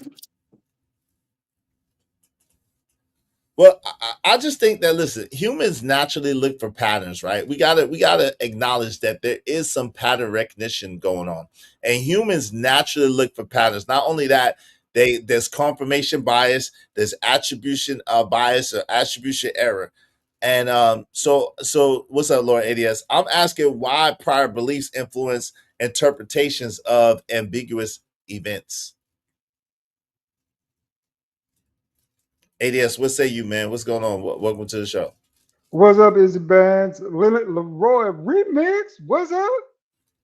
Shadow. Hey, same old. Yeah, different folk mad at me for stuff that ain't even my fault. All right. Let's keep it on. Let's keep it on the subject. Let's keep it there. Cause boy. Go ahead, Lord ADS. What say you, man? You said something about ambiguous, right? That's a lot of big words. So this is my take on Easy. I think it's just open season on black people, especially black men in general, that people like to use that word, that they get away with it all types of ways. And then you got to deal with the covert stuff, right? Like you see it now, the ritualistic type of stuff. You see three different, that to me, that's grooming the boys for something else. But it's all the same to me. I just wish I could be racist too, because I'm a little racist too, Izzy. Why do you want to be racist too? What would you like? What would you like to use your racism for? Oh, a lot of stuff. Why do you want to be racist, and what would you like to use it for? What would you like to use your newfound racism for? Let's say that now you're racism. What's the first 5 things that you would do? First 5 racist actions that you would impose. Go ahead, I'm listening. I'm curious. You see, I really don't want to say it out loud right now. I'm like those old birds. Okay. Okay. So you would practice covert racism too. You all day, every day. I do it now. Like, you know what I'm saying? Believe it or not. Oh, I got. Let's be honest. Every man has a bias against other groups of men. That's just being a man, right? I don't another think group so. of men walk in and say, "Okay, these men ain't like me. Are they a threat or not?" Oh, okay. No. Okay, wait, hold on. Let him finish this point first, because I don't necessarily agree either. But let him finish this point. Go ahead, ADS. Go ahead, make your point. You got it. Okay, they're not a threat, right? But I still don't want you in my space. Okay. You know what I'm saying? At the end of the day, you know, like I said, I got some nice. Because believe it or not, I haven't forgot the old ways. I haven't forgot the old words. I just don't say them no more, right? Okay. So, you know, I try to be polite in general, like, oh, it's okay, it's cool, right? Yeah, just stand here right beside me, like I like you. You know what I'm saying? I don't like you. I don't like you. It's. So do you believe that? I think that's in Shadow. I think Shadow's busy, but when Shadow gets unbusy, because he was speaking about that earlier, I think that's separatism, not really. I think that's more like tribalism or separatism, not really racism. That, you know what I'm saying? Because Jade was saying, I love my race, that's why I'm a racist. That doesn't make you a racist to love your race, right? She said, I'm a pianist too. I love the piano. That's not what a racist is at all, right? Racist is 80s special power, like an X-Men character. That's great. Yeah. I mean, depending on where I can get away with it, I'm just, it's the white blood in me that makes me feel that way, I think. You know, because I do what I can get away with, right? If I can't get away with it, I don't do it. Mm-hmm. So, but at the end of the day, though, I wish we had just the same equal freedom. But I think there's a level of power and control when it comes to racism that people aren't thinking about. Separatism specifically separates that you don't believe your race is superior. You believe that you're specifically just supposed to be with your own people. There's a difference in it because you're not necessarily protecting your people. You're more necessarily just enforcing the purity of who you are. So I think separatism is uniquely genetic, where racism is like anybody who's even similar to me, enough that I should protect them as well. So it creates systematic issues. What stage of that it is? Did you want to respond to that? Yeah, I want to set a baseline. Okay. And this lines up with my belief too. So racism is the belief that some human races are better than others. I believe that. It also means treating people poorly. I do that. With hate and unfair rules. I do. just because of their skin color, race, or ethnicity background. I do some of that. Wow, that's wild though. Why do you do that? But to help me understand, why do you do that? Some of that. I mean, I got my reasons, Izzy, and I want to keep your channel going. You're my Okay. Thank you. Yeah, please keep my channel going. No, feel free not to answer me if it's gonna mess up my channel. Good. Oh, it's gonna mess up your channel. Like I said, I got some things I want to say. Protect your own BS. Hey, no doubt. Shout out to Real Tyler Durden. Hey, no doubt. So I respect that. No problem. Hey, big play. Ray 44 said, funny thing is, Ocean Springs is one of the least racist you would pick from any group of coast Mississippi cities. Had it been Van Cleve, on the other hand, Van Cleve is on the other side of Gaucher, ain't it? Ain't Van Cleve the other side of Gaucher? But listen, Van Cleve is not that far from Ocean Springs or from Gaucher or from Pascagoula or from, Van Cleve is like right there. So it's not like it's like terribly far, but yeah, I get it. It's all the same street for real. I was just wondering if like Paris, Texas, it's a 15-minute drive, and Paris, Texas is like a good boys town. Good old boys. Okay. What I would like to know is, with the other brother, is he or has he been in any type of position to deny a person of a different race, for lack of a better word, advancement? I won't tell myself, Leroy. So we'll leave it. Okay, well, I'll tell myself. I was in that position, and I could have done that, but I didn't do that. I was in a position where I could have recommended only light-skinned soldiers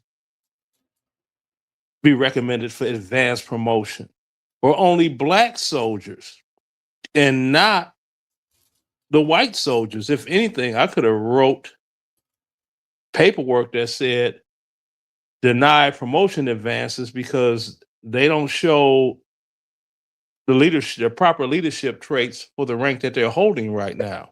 Very simple to hold someone back. So that's racism. That is racism because I saw it happen on both sides, from blacks and from whites, when I was in the military.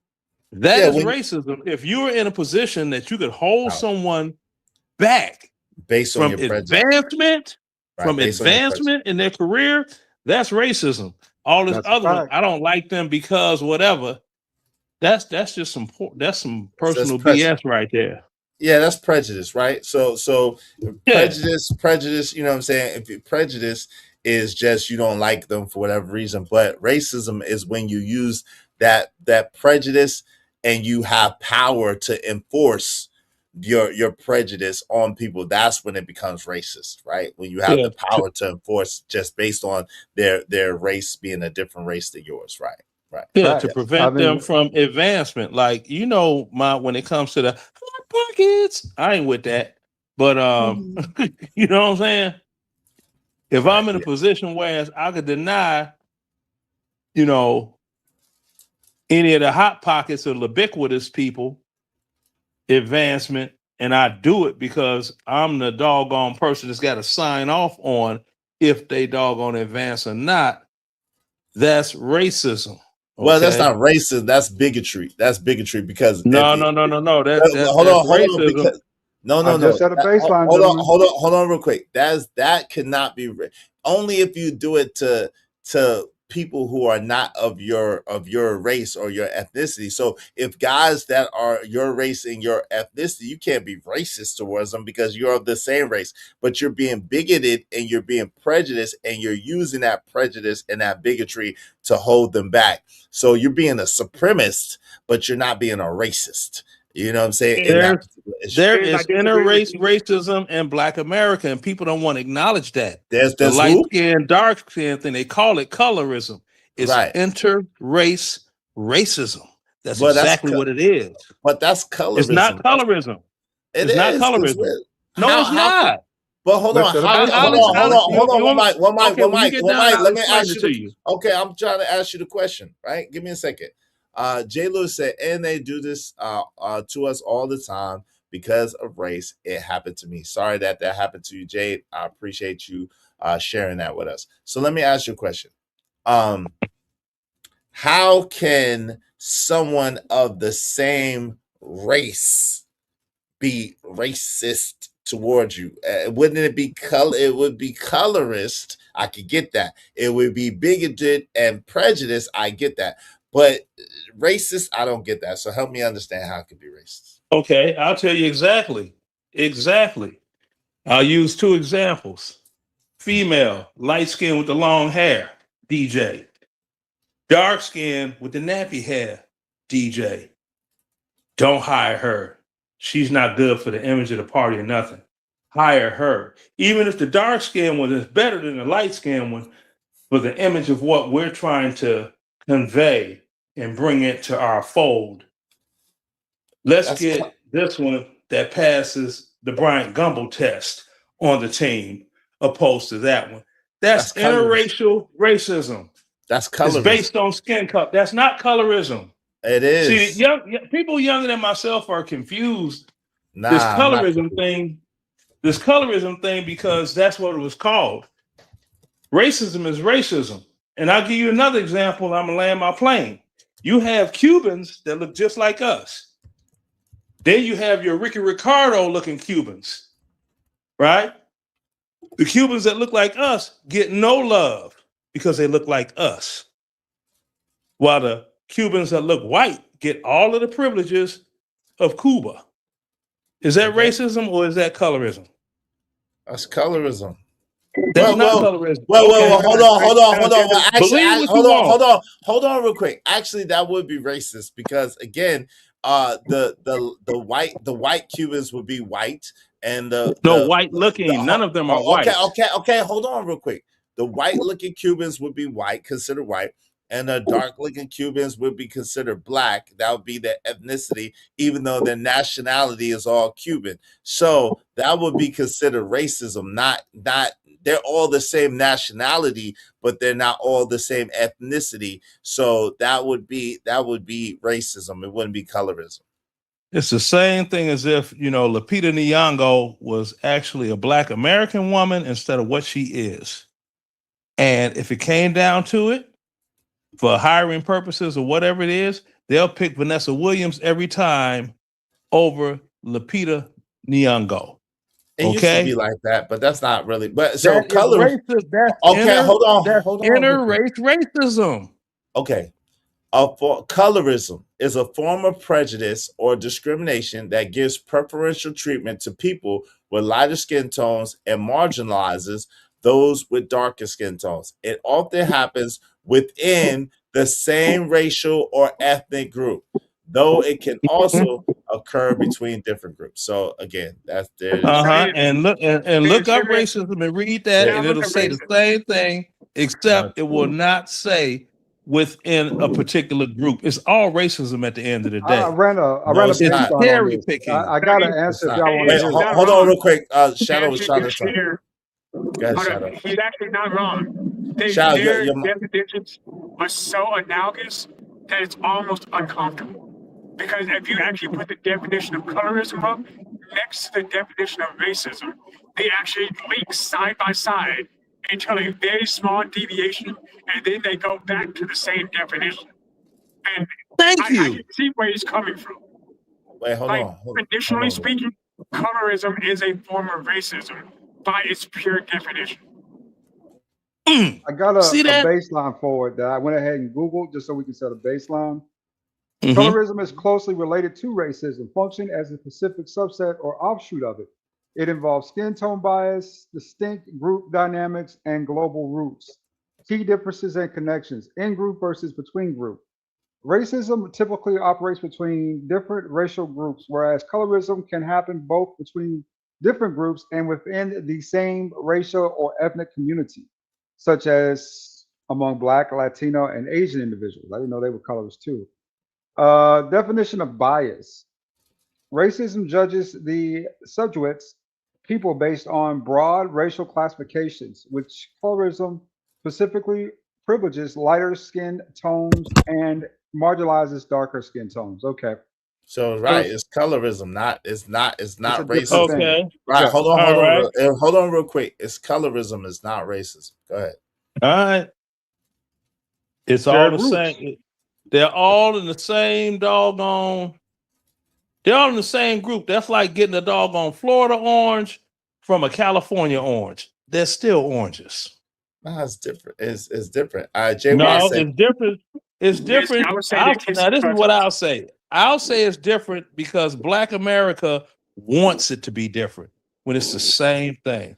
It's the last thing. God forbid somebody Black is called a racist. Oh no. It's impossible for Blacks to be racist. Let Blacks say it. Well, in America, you can't have two things at the same time. These two things. Two things can be true at the same time, but these two things cannot be true at the same time. Let me tell you what they are. You cannot say that Blacks haven't created anything, Blacks are not done anything, Blacks are not anything, and then say that they're racist at the same time. There's no way that that's possible to live in the same space. So one of them has to be true and one of them is not true. Shout out to JY said kinky hair, not nappy hair means nappy means you don't keep your hair done. It's a derogatory term. Shout out to that. I got you. Right. So that's the issue and the problem, right? That's the issue. Okay. And the problem. All right. Well, no. Let me say, me personally, I see things very differently. That's fair. That's fair. I see it different. Go ahead, Shadow, because your mic is a little bit choppy, but go ahead. Yeah, sorry. Any better? Not really. No, looks like you got a window down and you're driving. Okay. Sound like you're underwater, like you're scuba That diving with your phone. But go ahead. What did you say? I just need to switch to my headset, onto my actual mic. But one of the things I want to bring up is the reason why I can agree with his definition. Yeah. Go out, Shadow. Go out and come right back, man. Your mic sound crazy. I ain't gonna lie. Your mic. I'm trying to hear you. I can't really hear you myself. I was like leaning into my phone. All right, he's gonna come back. But yeah. Listen. Yeah, listen. So I would say that is listen, that's prejudice. A lot of times it's prejudice, it's bigoted, it might be colorist. So big play Ray 44 said, What would you say Tatum is colorist? No, I would say Tatum is bigoted and prejudice. I would say he's prejudiced. Go ahead, Shadow. What say you, bro? Testing. Does it sound better? Yeah, much better. Yeah, there you go. Sound like your windows rolled up now. Yeah, go ahead. Better. Windows wasn't rolled down. But no, the reason I can co-sign with what he's saying is because I kind of feel like he's right about the whole colorism thing. Because a lot of the times, people who claim colorism, they're quick to say, oh, well, they're yellow, they're red. They'll use specific terms that are not equated to being Black. So, and the reason why a lot of people do that to segregate each other in that same conversation. Oh, well, I don't really date dark-skinned dudes, or I don't really date yellow girls, or I don't date red people. And you'll hear those phrases as people are othering themselves from being Black as a whole. And then other groups will other them as well. Oh, well, I don't really have any dark friends. Well, most of my friends are yellow. Because again, as somebody who's lived in exclusively white state, like Montana has 3 Black people in the whole state. I took a third of them when I left. Right. So I've seen it at every aspect of it. I've seen interracial babies enter a group where all of a sudden that child is othered from other Black people. Because you have seen me, I'm very dark. I'm a milk chocolate Black man, and I'm proud of it. But I've also seen that different interactions between me and someone who was yellow or someone who was red. And then we start breaking down the undertones of skin. At the end of the day, we're all Black. I don't care how you look at us. Right. So that's the thing, but they can't be racist. They're prejudiced, they're biased, they're bigoted maybe, and they're colorist, but they're not racist. But Because if that person, what examples of those could you say? Like even if they use their, let's just say there was the principal and they used their prejudice to go against you because you're a dark skinned man. Well, that's colorism. That's not racism. That's colorism. wait, so by definition, in order to exhibit racism, you have to be prejudicing somebody based on their specific racial distinction, right? No, it's the belief that some human races are better than other races. That's what it is. And so it means then you're treating people poorly based on their race, but you're using that prejudice to hold them back or to keep them back. But in that same line, I've heard people make the narrative of people who are darker are more dangerous, which is why a lot of times when people, and I've had people who can, like I lived in the Valley of Texas. That's Brownsville, the Colonia, like it's that whole bottom Mexico area, right? Where I heard something that threw me off.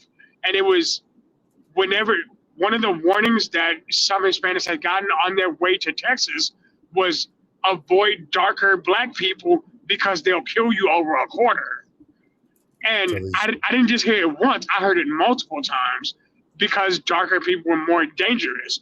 But that also, like in Puerto Rico, you can, like my younger brother Andres, he's Puerto Rican, but he's a lighter skinned Puerto Rican dude. He's adopted, obviously.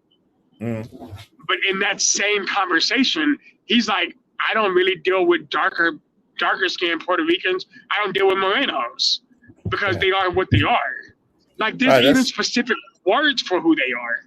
Right, that's colorism though. That's not racist. That's colorism. Now, Shadow. Hold on, real quick. Give me a second. Hold on, give me 1 second. Okay. Give me 1 second. I shout out to Jay Villarreal said, characterized by or showing prejudice, discrimination, or antagonism against a person or people on the bias of their membership in a particular racial or ethnic group, typically one that is a minority. That's the meaning of racist. Shout out to that. Birdwatcher said, what's the difference? They have the same effect. Well, that's not, that would be like saying that that basketball and football are the same thing because they have the same effects on the body. No, they're not the same thing. They're different things. They're both sports, but they're different things. What's up, CJ Brooks, Facts and Receipts? Good to see you, my sister. What's up? That's the point. Go ahead, Leonard. You got the floor. Okay, now check this out. Shadow, say if you and I were the only two Blacks in a squad, right? Squad consists of 7 people. Promotion comes up, right? They promote me instead of you. Is that racism? No, I wouldn't say that. Okay. You will have Black folks that will say that. See, they only got promoted because they light skinned. Yeah, but that's ignorance. Bro, I'm just saying what it is. You don't go any further than that. I'm just saying. No, I'm just telling you I believe you, but I'm just saying. Hold on. I'm saying that they're being ignorant, that they're ignorant by saying that. That's what I'm saying. That's just ignorance on their behalf that they're saying something like that. That's what I'm saying. Right, but we know this. But what I'm saying is, you know how people act. Now, if people don't dig themselves, they're going to always act that way, and it's always going to be something that is thrown onto the doggone Monopoly board by somebody Black that's going to throw the whole game off. Then what? It's going to get blamed on who? White people. No, you have more Black people that do more damage to themselves than white people do out of stupidity of opinions. Let me explain. Let me take your example and take it a step further. What if, please, by definition, we actually had 5 of us in the same squad, but the only people who got promoted were the 3 who were of darker complexion, right? See, and you've heard the sergeant make statements that he can't stand those light skinned ends. right? Colorist. Those light-skinned ninjas. So because he's in a position of power and he's using that position of power to prevent you from being able to advance, would that be considered racism? No, that'd be considered colorist. No, hold up, easy. But it came from a white. It came from a white. No, sergeant. not a white. No, he didn't say No, white. it came He from said another light black skin. man. Light It skin. came from another black. a darker. Yeah. No, it came from a you black. It came from a dark-skinned black man. That's not racist. That's Right. That's colorist. That's colorist. But is he using the differences in those two colors, despite them both being black? He clearly has something against this subgroup of black people. Right. And that's colorist. That's the literally definition of colorist. Yes. But it's racism. It's not racism. Okay, and this I'm giving you my opinion. In my opinion, it's racism because you are a person in a position of power to deny someone advancement due to what you see, right? It's an Indian, it's a small hat person, it's Hawkmalian, or it's a Ling Ling, or whatever it is, and you can deny them upward mobility out of your prejudice and bias against said people. That constitutes racist behavior towards that person. Not if you're in the same race, it doesn't. It couldn't possibly. If you're in the same race, it couldn't possibly constitute racism. You're in the same. You're in the same. Hold on. You're in the same race. No, it's because it's what logic and common sense says, Leonard. If you're in the same race, how can you be racist towards someone in the same race as you? That doesn't even make any sense. You can't be racist to someone in the same race as you. Okay. You could be prejudiced. You could be prejudiced. You could be bigoted. You could be colorist, but you cannot be racist to someone in the same race as you, because that's crazy. That doesn't even make any sense. You could be a Galtist. How about that? Let's call it Galtism. Someone said that in the chat. Let's call it Galtism. You're a Galtist. Okay. Is that fair? You're a John Galtist. So under that premise, blacks can't be race baiters then. Well, I don't think that a lot of times. I think that that's just like racist. Like, yeah, shout out to you, Andrew Taylor. You said Galtism. I think you listen. A lot of times, people try to make it seem it's like racism. They'll scream out race baiting, and it's not race baiting. It's just calling it what it is. It's not race baiting. It's just speaking what you see and what you. That's it.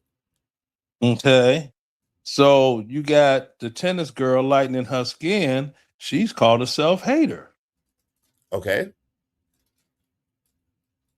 But what's that have to do with the conversation? What that has to do with is, if people focused on their damn self and moving on, and instead of these other individuals that you have no control over a damn thing to do with them, it's like, and this comes up because she said Galtism. This dude, he hates me with a passion, and it's not really hate, it's jealousy, because I'm everything that he can never be in his life. He's too old. So I'm everything that he'll never be in life. And it just gnaws at him. He can't stand it. It's like, you should have made better decisions in life. Life was in your control. You're the one that made the decisions you made that put you where you are in life today. What does he you want? Can't hold me accountable for that. What are you that he wants to be? I'm confused. What are you that he wants to be? Okay, he wants to be someone that all you have to do is wake up every day from the yield of no labor whatsoever, and you're paid. You think so? I know so. What do I do every day? I don't know. What do you do every day? Okay, I wake up in the morning. I go look in the garden. I see if anything needs to be cut. I turn the water on. After I turn the water on, I shower, eat breakfast. Okay. Watch some news. wait until noon, go check my mail, come back in the house. Well, he said When I wash. take a He said shower. wash. He said take a shower. So Okay. All right. we're gonna give him. I missed that. I was like, hey, Oh, you were doing real good. Oh no. Yeah. I'm gonna wash them private parts. Pause. After that, it's a face. After that, I'm gonna be watching a movie as I'm doing now. And if Izzy is online, and I'm like, oh, that's an interesting topic, I'm going to be checking out his topic, and As all of my everyone should. bills. As everyone should. Everyone should do just that. Right, Check out and Izzy's all of my bills. Is it the 4th of the month yet? If it is, then all of my bills are paid for the month. Okay, all of my bills are paid for the month. Today is actually the 5th. Today is actually the 5th. Oh, it's the 5th. Okay, well they were paid yesterday, and this is all I have to do for the rest of my life is what I'm doing right now with hanging out with you. Okay, cool. I don't have to do anything. Okay, that's great. I mean, if I get sick and I have to go to the hospital, I drive or whatever, I get paid mileage for going back and forth to the hospital.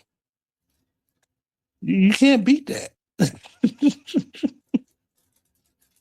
That's what's up. And he and a few others, Maybe I'm you sold out. You went to fight the white man war, and right. And don't you say, what did you get for it? This is what I got for it. No property taxes, health insurance free, prescription free for the rest of my life, 6-figure salary before taxes that I don't really pay anyway. But if I did, the end of it would be that's the cash portion. And it's ridiculous savings. And I'm like, if I wanted to go to college right now with my old arse, I could go to college and I would be getting $3,200 a month for a cost of living thing per month that I'm in college, just because it's self-improvement. That's what's up. Congratulations. You know That's what I'm great. saying? But That's great. that's But what why? But that's why he's upset, because he doesn't have it like that. He has to do whatever he has to do in order to get black people. I don't think. Listen, I don't have it like that either. But I don't think I'm not jealous of that. You had to do. No, other he things. is though. I know this individual. He is. Okay. Why is he jealous? I am. I'm the biggest hater. I'm a hate on him all Why? day now. I already gave you the answer. He does not have it like I do, and he tries to say different things. Like I told him, I said, okay, let's have a key fob off. You were over here when you said that. Whoa! Wait a minute. I need the explanation of that. Huh? Key fob off. Okay. Talking about I cars. I held up a key fob for a car. Twit. And the make and model of the model of the car is always on the key fob. And he gets upset. I mean, I know the reason he doesn't have a car, or he can't drive a motorized scooter, but I'm not going to put his business on the street like that. As you put his business on the street. As you put his business on the street. What in the world? No, Lord, I'm leaving room for you all's imagination. Well, he can't come over here, so we got to keep it pushing now. Really? I didn't know that. Okay, he's got like a $1,300 debt right now. Yeah. Damn. Okay. No, if I would have known that, I wouldn't have. It's not quite 1,300. It's not quite 1,300. It's really $1,070 at this point. So wow. I'll fix that by the end of the week. I appreciate it. I am mad at that. Thank you. Yeah. If I would have known that, I wouldn't have. I wouldn't have said anything. Because I don't know if you all listen to Metallica or seen the original bassist for Metallica. He used to be playing bass, and he would. That's old boy. I'm like, what's wrong with your neck? Can you hold your neck up with them do-it-yourself cigarettes? I used to smoke cigarettes, but I didn't smoke any DIY, DIY or whatever it is. How are we still talking? We're talking about racism. How are we still talking about? Yeah, let's get back to racism. Look, because we're talking, somebody say you can't be racist against your own people, and that goofy ass nigga, Ninja, is definitely the exception to that rule. Nah, he's not racist. Stop it. Look, I've met black people who despise black people.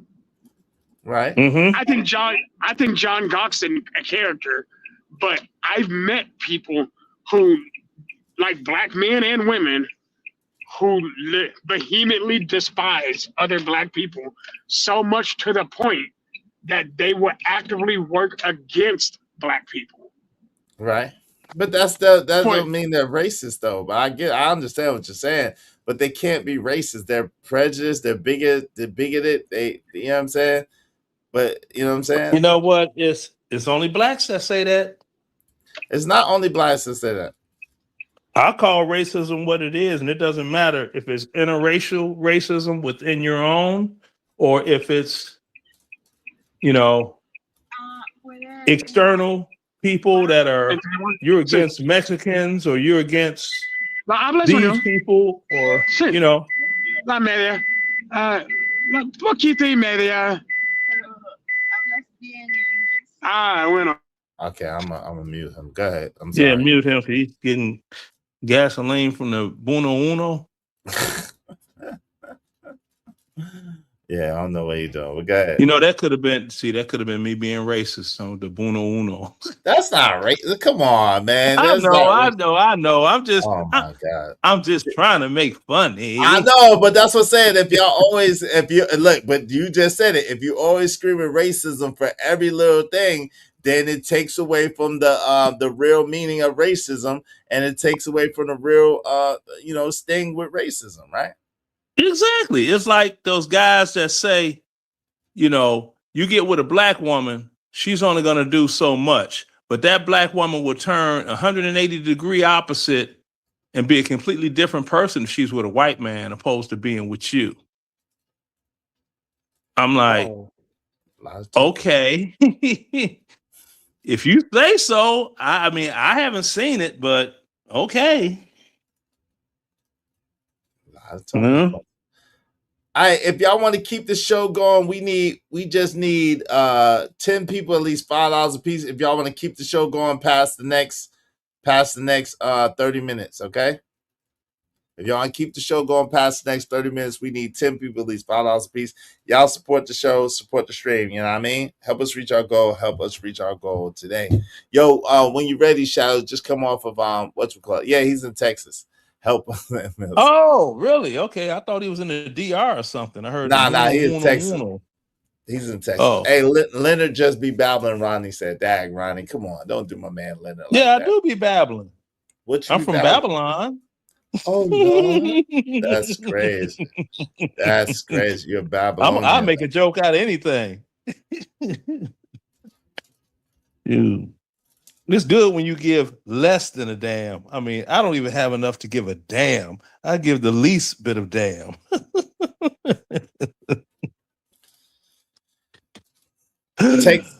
That's wild, man. That's wild. Yo, ADS, what say you, man? Save us, ADS. What say you, bro? Yeah, speak on it. ADS, you there? Yes, sir. I got a meeting in 5 minutes, easy, so I'll make it quick.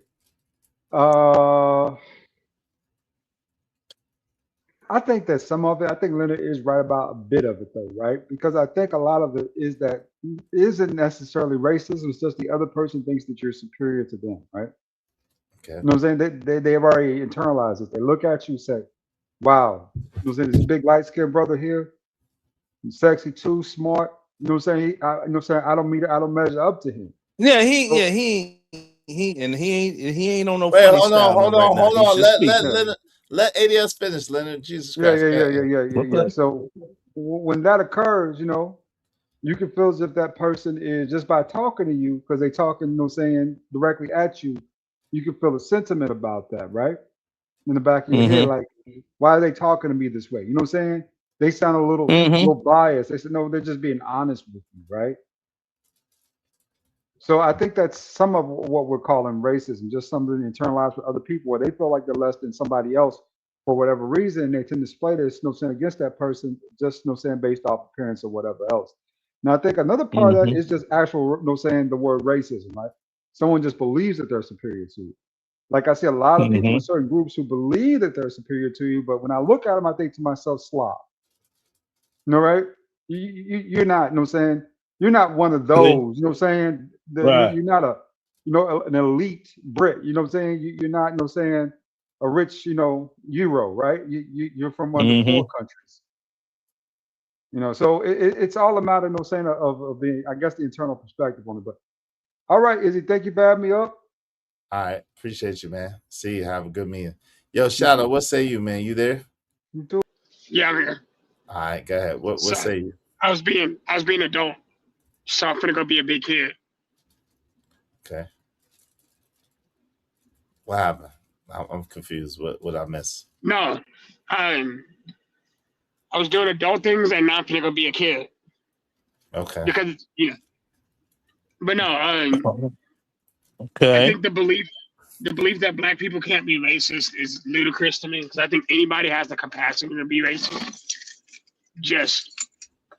I think people are trying to find a way to other themselves so much that they don't have the capability to realize when they're doing the very thing that people who oppress them are doing. Yeah, man. Because I tell you, when I talk with people I know from Chicago, and they talk all that racism and oppression, it's funny. Every time I ask them to doggone give me their most recent or personal example thereof, they start talking about other people. And I don't get that. Be like, what you mean it don't exist? What about Nolan? Right? I asked you. I didn't ask you about him. You could say Emmett Till. He's from Chicago. We can go back to 1955. I didn't ask about that. I asked you. Oh, see, Leonard, you're on that BS. Now I'm on some BS because I asked you a question that you don't have an answer for. And that's the one thing I can't stomach. What's that? When I ask you, not you, Izzy, but you a question, and you can't do it. That's like when Nancy Grace. What's the question, though? What's the question? Oh, I asked people in Chicago, give me your most recent personal situation, discrimination, racism, and all of that from, white folks. Since white folks are oppressing Black folks so much, go. And the first thing they do is mention something that happened somewhere else. I'm like, I didn't ask you about that. I said, what do yours? I don't want to hear about that. And they don't have an answer for it.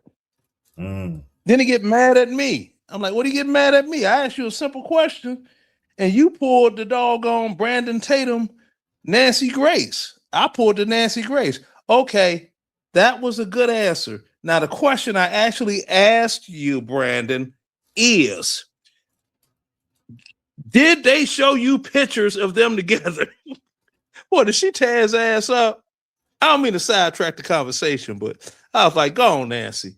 Yeah, I did. I'm no fan of her, but she tore his ass up, boy. She did. I did that show 4 days ago, but yeah, she definitely did. I did that show 4 days ago. Yeah. And that's all I ask. If I ask you a question, just give me a straight answer.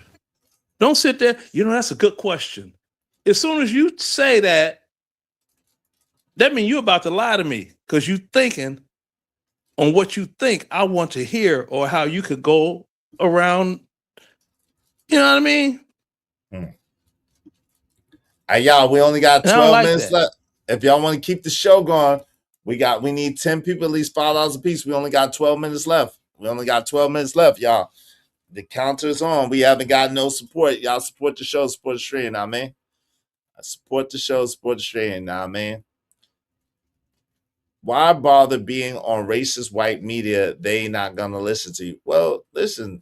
So you're saying, wait. You're saying that YouTube is racist white media? The real Tyler Durden? Oh, that's rich. Are you saying that YouTube is white racist media? Is that what you're saying? Help me understand the real Tyler Durden, so I'm not misunderstanding. Help me Help me get what you're saying, because I'm very confused if that's what you're alluding to, implying, saying. Hey, Izzy, isn't YouTube small hat owned?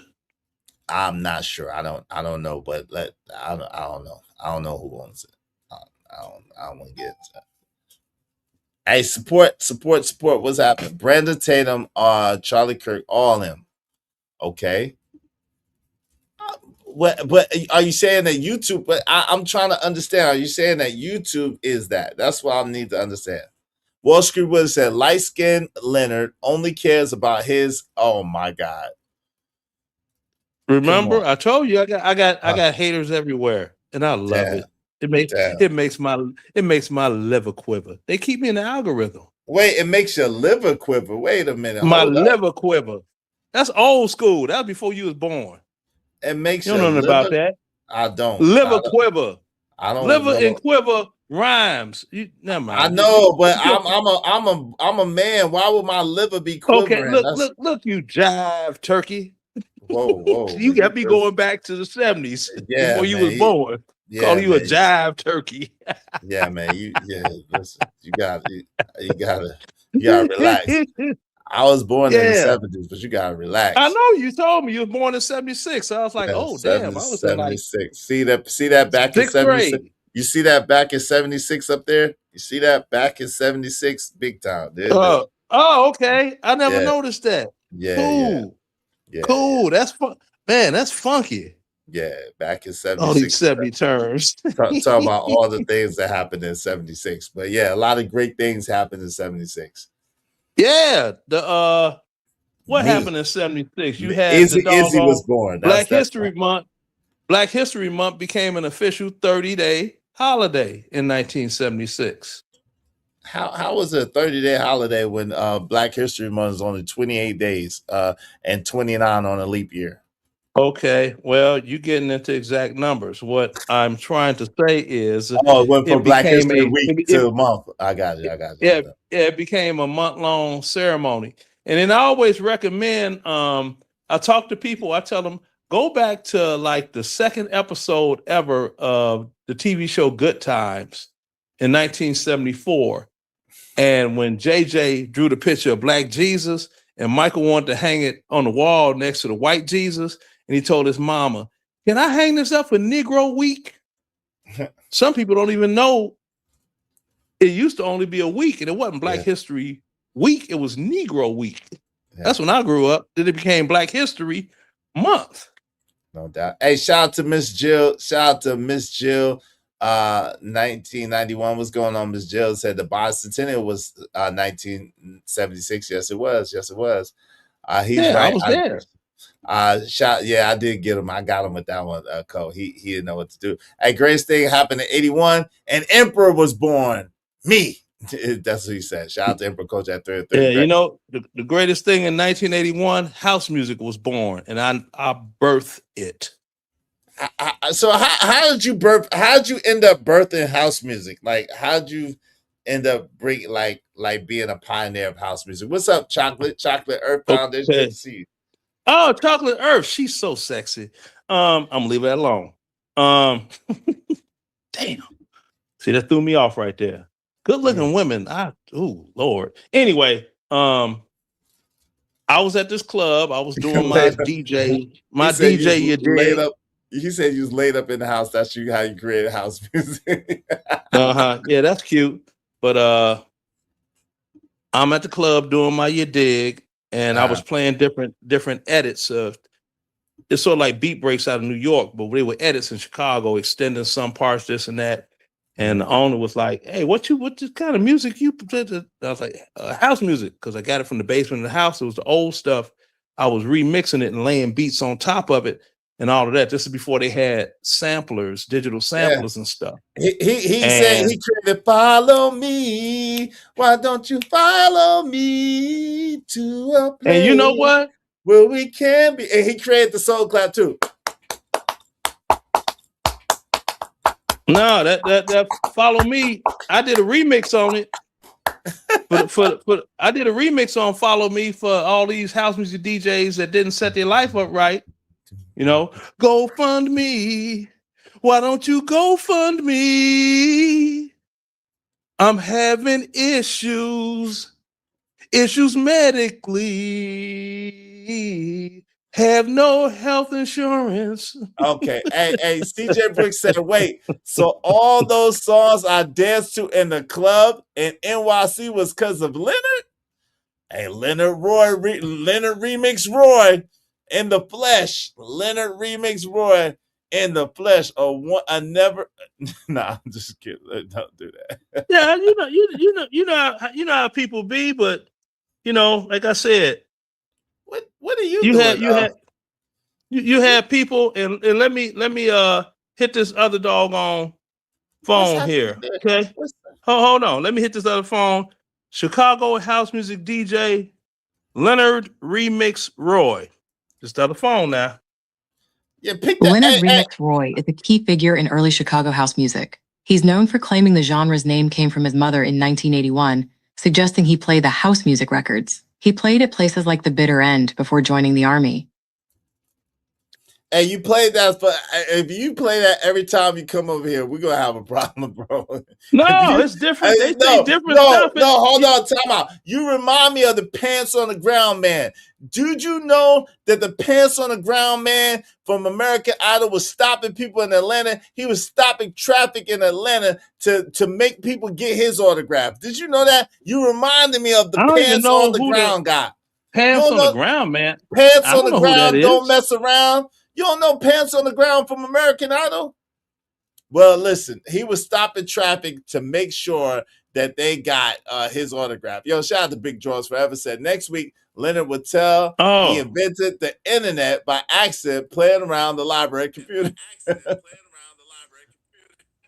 Hey, why you? Who is remixing me? Oh, Lord. Hey, y'all, hey, listen, we got 4 minutes if y'all want to keep this show going. That was somebody that called me. I'm gonna call him back. Yeah, but AC said he's literally a house music DJ and he's never heard of you. Okay. Try Google. Google him. He said he's Googleable. He's Googleable. Google me. Said. Google him. He's exactly. Googleable. Google me.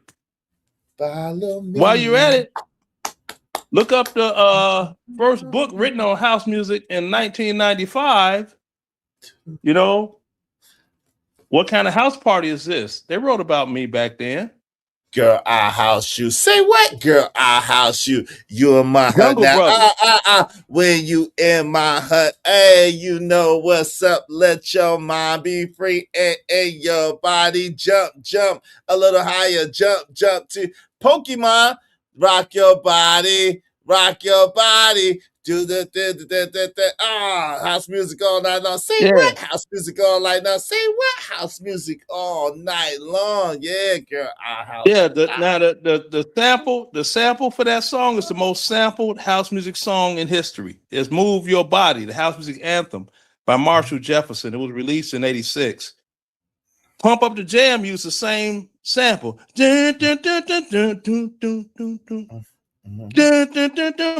up the jam, pump it up, let your body move it. Yeah. They use the same. Yeah, it's a bunch of songs that use that sample. I was like, Marshall, if you got paid per sample, bruh, damn. Yeah, he should be getting paid per sample. How come he's not? Well, he owns the rights to the song now because Trax Records went defunct. And he sued them and got the rights. And if you go into the history of it all, Trax Records used to be Chess Records out of Chicago. And yeah, true story. Leonard Chess? Yeah, that was his name, him and some other Chess. And it was somebody that's from Chicago because Chess Records, the way they got around payola, they bought a radio station. And they played all black music on the radio station. It was called WVON. And if somebody tell you from Chicago and they old school, you ask them what the call signs VON mean, and they can't tell you, they're lying. WVON, Voice of the Negro. That's what VON means. Hey, y'all got 5 minutes, man. We about to shut this down. If y'all listen, yeah, they ain't trying. 5 minutes. Y'all ain't trying to support. We about to shut it down. 5 minutes. We got 5 minutes, y'all. Come on, man. That's it. I got 5 on it. Yeah, you wasn't the creator of singing. I know that much. At all? Hell no. I can't hold a note in a bucket, a big bucket. We just heard that. We just exactly. We'll just bear with this. Well, I'm trying to figure out why people saying they start shaking. What, you got to shake to get that shit out? I don't know. What's your last words? Yo, Shadow, what's your last words? Yo, Leonard, what's your last words? I don't think the people want to support, man. What's your last words? They playing. They definitely support. And this is good. And this is great content too, man. You know what it is? Now. That's why I'm not doing the super chat. But I'm gonna give me a few minutes before you shut it down. All right. I gotta collect a bear for my daughter now. Oh, okay. That's what's up. I'll give you a few minutes. Nah, we ain't gonna shut it down. And Shadow good for it. So I'll give y'all a few more minutes. Shadow say he gonna show some love. But y'all show love too. Y'all show love too. Support the daggone show. What's happening? Man, it's hard. It's hard when you black to make money when you talking about stuff that's black. But if you was talking about stuff that's on some blame the white man, boy, you get rich on this mom. Huh? Hey, not blame. No, blame the black man. You crazy. Hey, shout out to Jay Villa. Yo, appreciate you with the 67. Oh, I don't know what the 67 jewels. Thank you for the 67 jewels. I ain't gonna go to the other thing, but thank you very much, Jay Villa, man. Y'all be like Jay Villa and support the show, support the stream. You know what I mean, support the show, support the stream. You know what I mean, thanks, man. I appreciate you. Thanks, man. Help us reach our goals today, man. Yeah, but if you still on, I'm gonna hit you back. I got to call this. That was the call that came through was from a DJ. So let me hit them up and see what's up. But you still here? You know, I got you. All right, Pete, appreciate you, man. Go ahead, call your people's back. Appreciate you, Leonard Roy. You know what I'm saying? I appreciate you. Shadow, what you got? You frozen? Shadow's frozen in time. Thank you to Shadow Titan Wise putting 10 on it. A 10 and 10, brother. I appreciate it. Hey, listen, if y'all want to keep the show going, that's 3. I'll count that as 3. We need 7 more people, at least $5 a piece to keep the show going. Help us keep our show going. Thank you, Shadow. Appreciate it. What say you, man, on the subject? What say you, brother? Like I said, I think speaking racism, I think it's a lot broader than people project it to be. But because, like,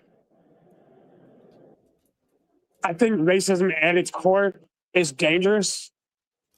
But, giant hedgehog. You said, oh, God. You giant hedgehog. What is that? Where you at? You at what is it called? Dave and Buster's? No, I'm at round 1. Oh, round 1. Oh, that must be something like exclusive. Yeah, they got one in Arlington and they got one in Grapevine. Okay, and round 1. Yeah, they got these giant fluffy hedgehogs. Oh, okay, cool. HC Bull once said, "I'm Googleable." That means nothing.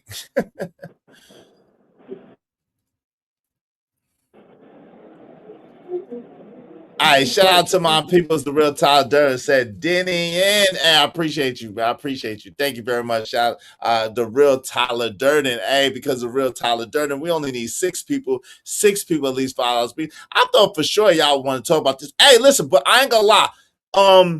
I want to talk about the Lampley. What's my man named Tyler Lampley? I appreciate you, man. Thank you so much, the real Tyler Durden in the building. Thanks, man. Appreciate you, family. Thank you very much. I'm on my grind to get this money. I can't stop it till I'm filthy. With the people, Zebo like the rock. I drop. I ain't no trapper. I'm a hustler. Yes, sir. Yo, what's my man's name? Tyler Lampley. He got married. And yo, who was that was talking about? Who was talking that? I'm talking about. What's my girl name? Coco Jones the other day. Coco Jones just got married. So shout out to Donovan Mitchell. He put a ring on that thing. Shout out to Donovan Mitchell and shout out to Miracle and Tyler Lempley. So I want to talk about that. There's a lot of stuff I want to talk about, but I thought for sure y'all would want to talk about this subject. But tomorrow we're gonna have an even better show, I guess, because y'all tripping. I thought for sure y'all would want to talk about this. What is going on? What is going on? Sonic? Is that Sonic? Jay Villa said? No, Squirtle.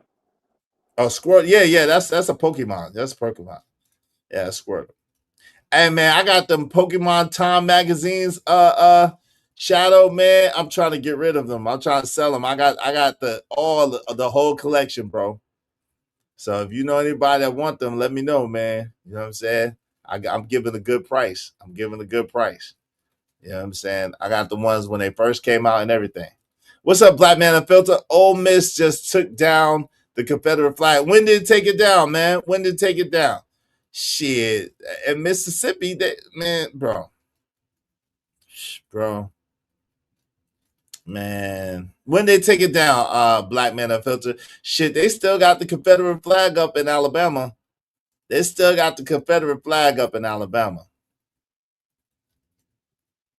So, I don't know. Wait, is that then? Yeah. It's a little tattered and torn, but they still got it up, bro. What's up, Black Man Unfiltered? Huh? Very, very unpopular opinion. While I understand why the Confederate flag is as painful as it is for the people who stand behind it, because the people who actually support it from their heritage standpoint. Hold on. Yeah, you break it up. You froze. It's all good. Hey, listen, I ain't gonna lie though. I've been to people's houses that had Confederate flag when I was selling Kirby, and it was some cool people. They was just like, it's just some, it's just part of the Southern heritage.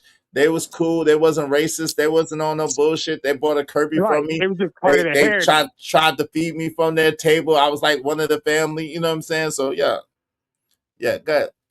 I think that's the difference. Like when there's people who have their Confederate flag, but it's because it's part of their heritage. They're not pushing racism. They're not pushing X, Y, or Z. They're pushing, hey, we believe in our Southern heritage, and this flag has a history in the South. Okay, that's one thing. But when you're using it to oppress somebody else, then we're having a whole different conversation. You're saying this flag is a representation of the fact that you ain't shit. All right, now me and you got to fight about it. I think that's the difference in the conversation that a lot of people aren't really touching on. Yeah, Kirby's are the best of the best, CJ. They are the best of the best. She said, I love Kirby vacuums. It was a flex to have one of those vacuums. Yo, Kirby vacuums are so good that this woman stopped having segs to buy a vacuum for me. Wait, what? No, you can just skip past that. Yo, Kirby vacuums are so good that this woman stopped having segs in order to buy a vacuum. She's like, oh my God, y'all are here. And she told her boyfriend, husband, whatever the hell he was, yo, hold on, man. Let the Kirby man in. He was like, yo, come on, fam. Can y'all give me like 10 minutes? Come back in 10 minutes. That's wild. Hey, you should get a super chat just for that story. He said, come back and tell me that's a word. If I'm lying, I'm flying. I don't got wings. That really, really happened. And Jay Prince said, I don't got stories. I got stories for days. A lot of stories I just can't tell up here. Shout out to Jay Watts. Really? Oh, sorry. Do you ever do movie reviews? I just seen Brand New Day yesterday, and it might be the best Spider-Man. So I saw it too. But guess what, Jay Watt? Shout out to Jay Watt. I don't do movie reviews because people don't like movie reviews over on this side of the YouTube world. But listen, I saw it the other day. I saw it 3 days ago, and bro, it was like that. But now this is the thing. I saw it Sunday, I think. This is the thing though. With Spider-Man, I saw it Saturday or Sunday. I can't remember, but I saw it. I saw it Saturday. This is the thing. In the movie theater that I saw it with, they didn't have no goddamn AC, bro. The AC was broke, bro. So I was pissed, bro. It was a good movie, but the AC was broke. So it was hot as Methuselah in that motherfucker, man. I was pissed, bro. And you love movie reviews out to that. But yeah, I said, yo, It was a little slow, maybe because it was hot. It was a little slow too. It was a little slow, but it was hard. It was hard. I ain't gonna front. It was hard. Since we're a little slow and we don't want to spoil anything, I want to have that conversation real quick because I'm gonna agree with that comment. Like y'all know me, I'm the nerd of the group.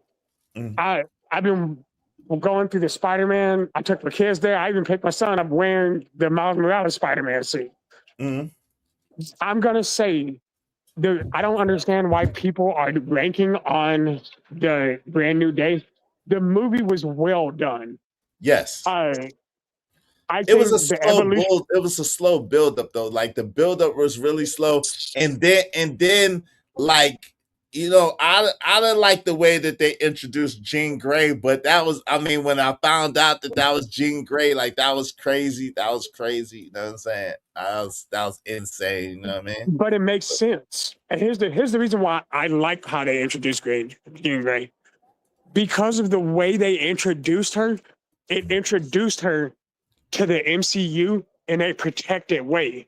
So even though it looked like she was doing something wrong, she was doing it for the right reason, which is very Jean Grey. Because think about it, that with how strong she was in her final burst. Talking about when she turned into Phoenix. Right. Right. So it's a really good step towards the Phoenix Force. Yeah. Go ahead. Yeah.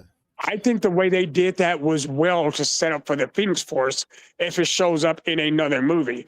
The only thing I can confidently say I didn't like about that movie specifically is I didn't like the ending.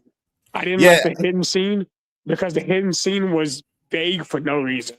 He said, bro, went to seeing that movie, but the ending was dumb. All the way for the end. JY said they made it work with all those camera shots. JY, CJ said she got to get a new Spider-Man figure for her collection. Yo, man, over the weekend I see some. Oh man, some of them figurines, them joints be $3,000 though. Them joints is hard, like the ones, you know what I'm saying, the big almost life-size joints. Oh man, them joints be incredible, but they be expensive. Shout out to Zendaya Coleman.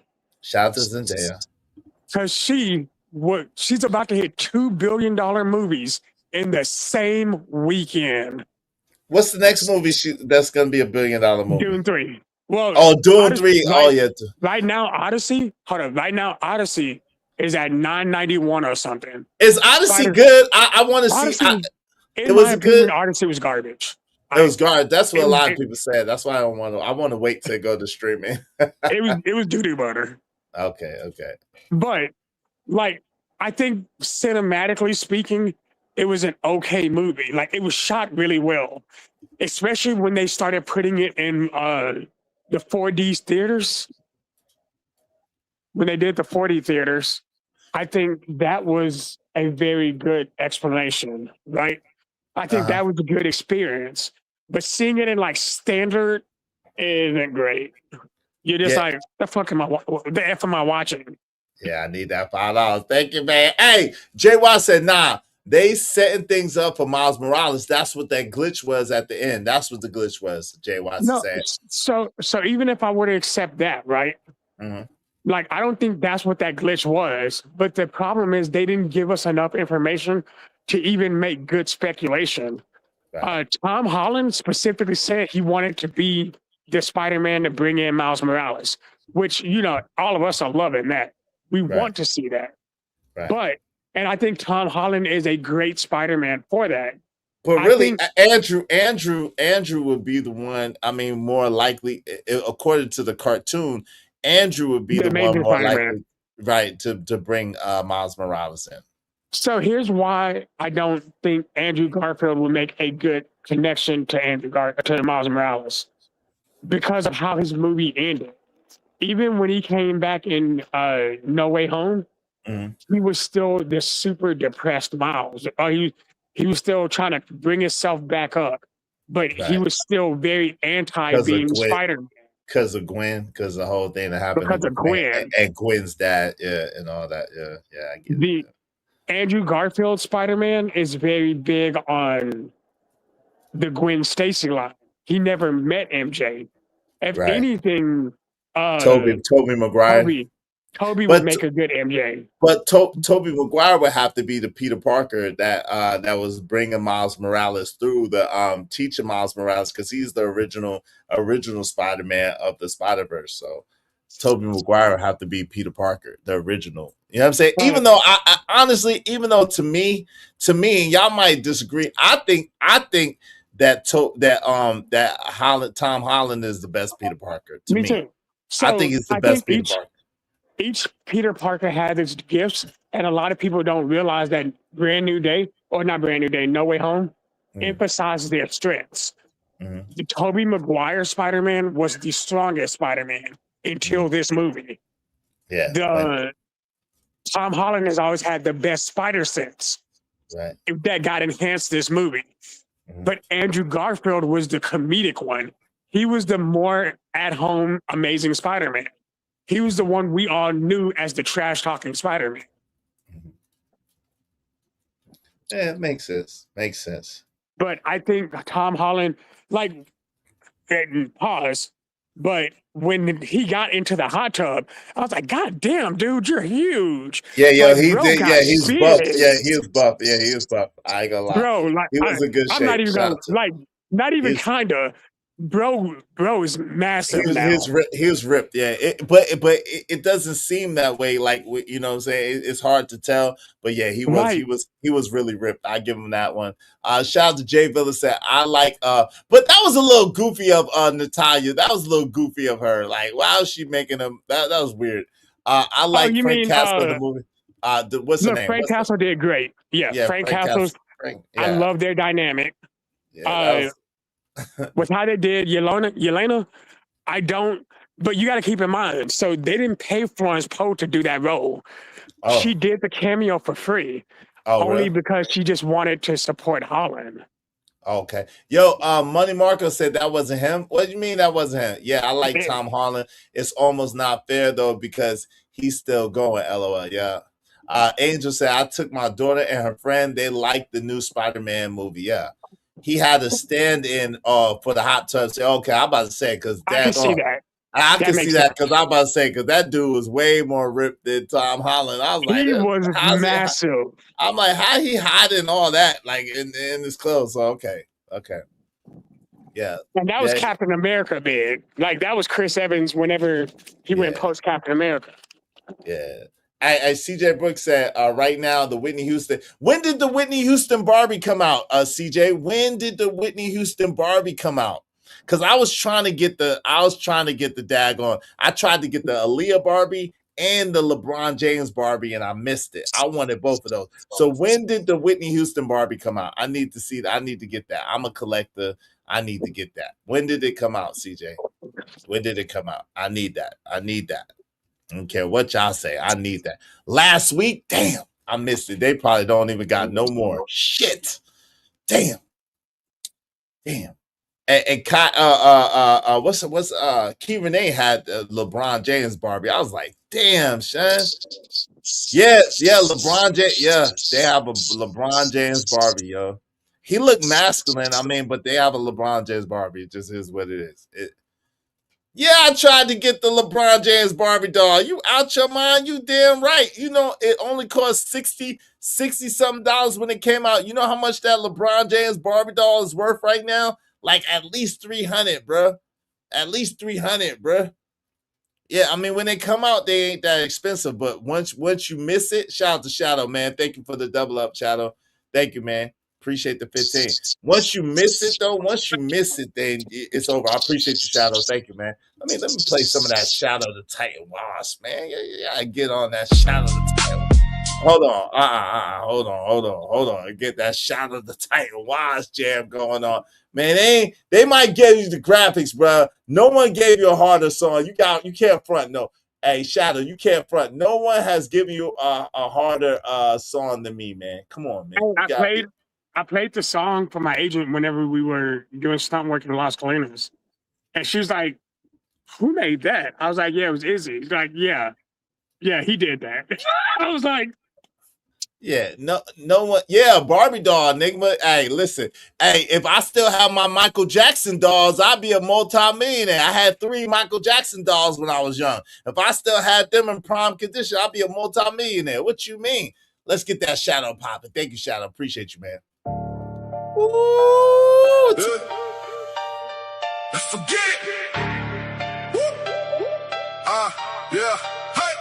Salute to the fam. Shadow, the Titan wise.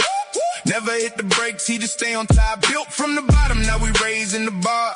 Every single move got him looking like a star. The man, the legend, the hustle don't stop. When everybody coolin', he's turning up the pot. Works hard, but he played way smarter. Self-made mindset, certified self-starter. Winner, not a whiner. Pressure, he shine brighter. Every single setback only built him tougher. It's petty pleasure, it's dropping them discreet, imperious, and dying out. Learn that if consistency was money, he'd own the whole street. A conservative man with a plan, gon' get it. If you think you gon' roll over Shadow and get away with the BS, forget it. A conservative man with a plan, gon' get it. If you think you gon' roll over Shadow and get away with the BS, just forget it. Forget it. Forget it. Forget it. Forget it. Talk less, work more. That's the blueprint. Every day another goal, another check, another win. He ain't worried about opinions, he invested in results. Building every single season like he never knew a real ones recognize what the fake can't understand. Discipline today means tomorrow got a plan. No shortcuts, no excuses, no quitting halfway. Every sunrise means another chance to dominate the day. Man with a plan gon' get it. If you think you gon' roll over Shadow and get away with the BS, forget it. Everybody wanna eat, who willing to cook? Everybody wanna shine, who willing to look at themselves? Level up, stand tall, never fall. Stay solid, stay focused, never soft. A conservative man with a plan gon' get. You ain't stopping nothing, you ain't blocking nothing, you ain't breaking nothing. He built for this. A conservative man with a plan gon' get it. If you think you gon' roll over Shadow and get away with the BS, you can't forget it. Yeah, that Shadow, the Titan Wash. Shout out to Shadow. Hey, the Urkel and MC Hammer dolls were popular in the 90s.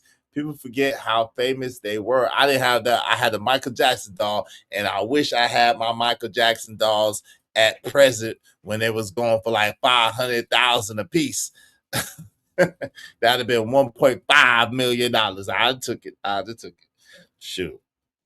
Hey, yeah. Shout out to that, man, Kale Black. Yeah, I told you, I got them bangers, man. Y'all be sleeping, man. Shout out to Shadow Titan Wasp, man. Shadow got a banger. Hey, did you ever play a John Gawk joint, Shadow? Did you ever play that John Gawk one? No. Hey, Izzy. Yeah. So, whenever the book drops, I might pay you to do a review because I trust your opinion. Okay. And the reason I want to say I'm going to pay you is because that way I can say we can actually make it a business deal. Okay. So that way I can get a check for it. That's what's up. Ain't nowhere. Hey, thank you, man. Jay Villa said that's what's up. That was fire. Yo, appreciate you, man. Yeah, that's that Shadow, man. I'm telling you, man, they might got me on the graphics because I ain't got that down, y'all. I'm working on it.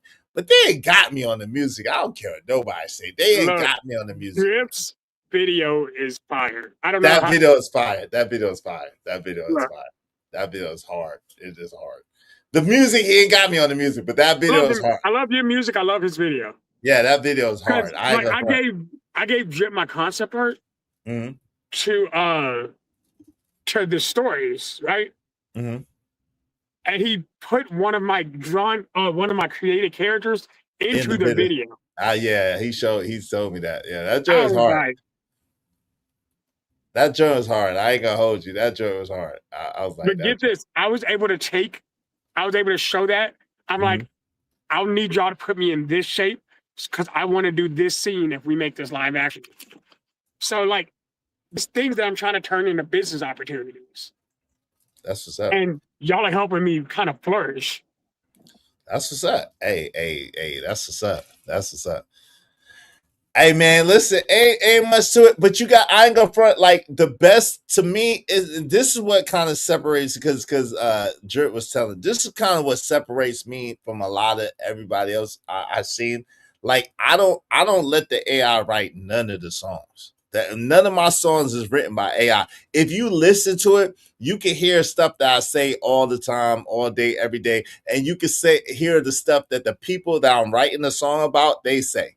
So all the stuff is what people say, how they operate, how I perceive with them, how I rock with them. So you getting me and you get my penmanship, even though it's AI, you getting me and you get my penmanship. And I think that's what separates me from a lot of other people. My pen is filthy. Like, my pen is really, really filthy. It's always been filthy.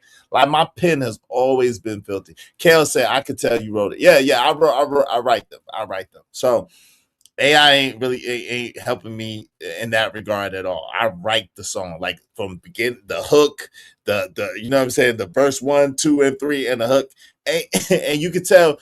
Someone said my songs sound alike. I don't think so. Even though I have a formula that I write my songs, if you really listen, you could tell that it's an Easy Band song by the format I use, but I don't think none of my songs sound alike, for real. Like, most of my songs are very, very different. Like, you know what I'm saying?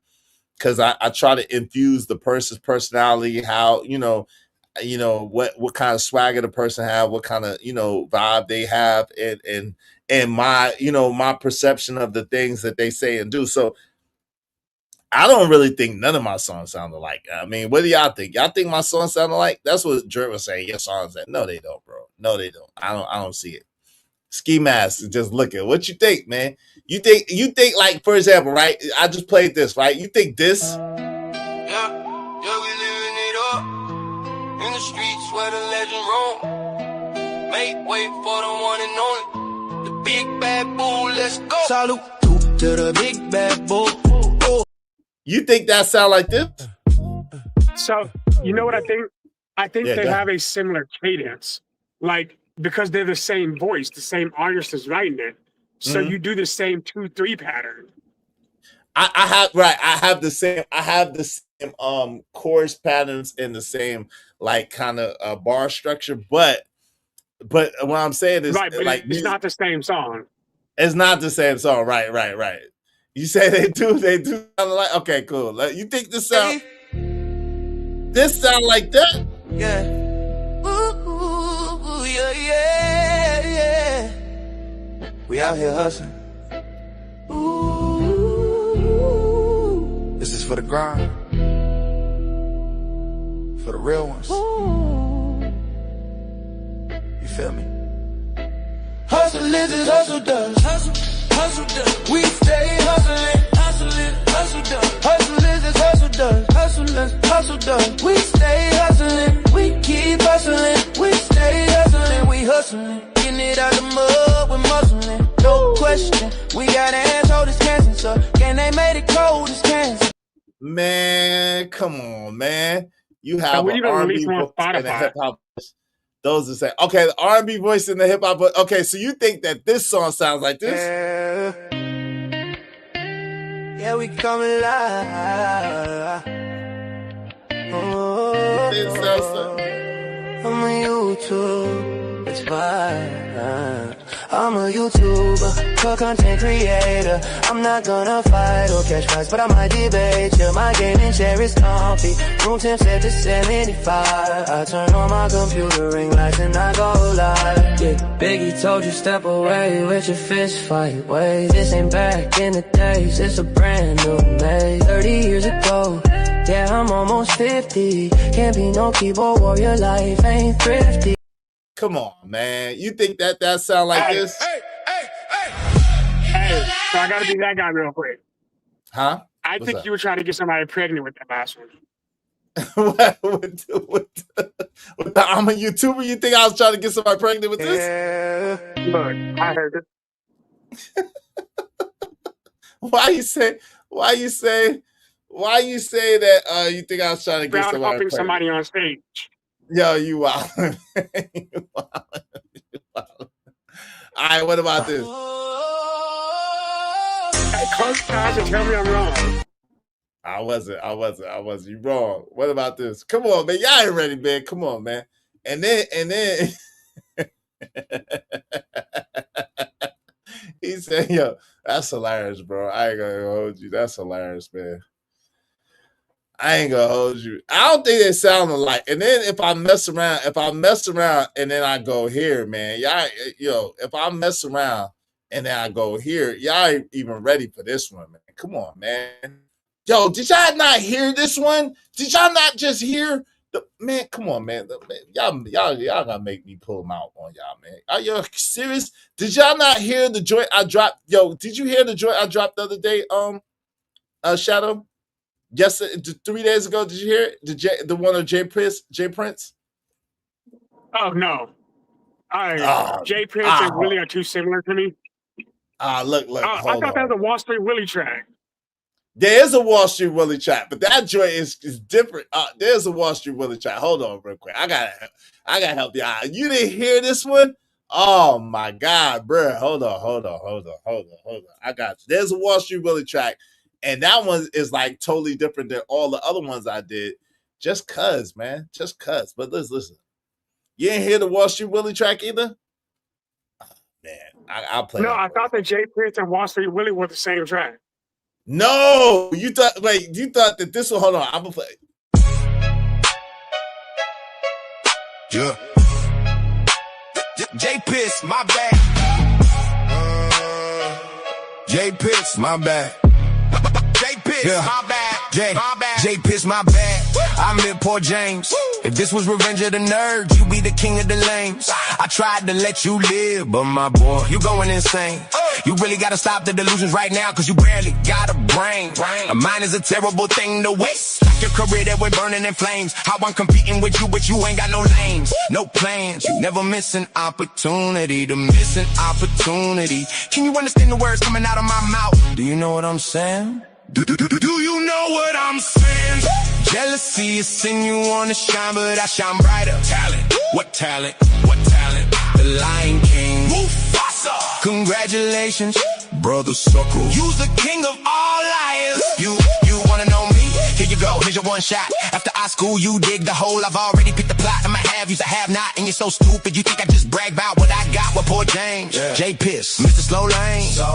This must be your destiny, child. The way you love to say my name. Just call me Rick James. The way I spit flames with fire and desire. I'm a being that's becoming always evolving, intelligent, intuitive from Brownsville. So I never ran and never will. I charge towards fear and kick his ass, put him about the ass. Haven't been no angel, got a bit of a checkered past. Was built better than Ford Tough. I'm resilient, consistent. I'm loyal and dedicated. Stop it. Nobody messing with me, man. Nobody messing with me in this shit, man. Nobody messing with me in this shit, man. Nobody's messing with me in this shit, man. Come on, man. Yeah. Who's messing with me? You ain't messing with me, man. Let's go. Salute to the platform, greetings and salutations. We pray for the abundance, honor our foundation. Shining through the struggle, that's the wait.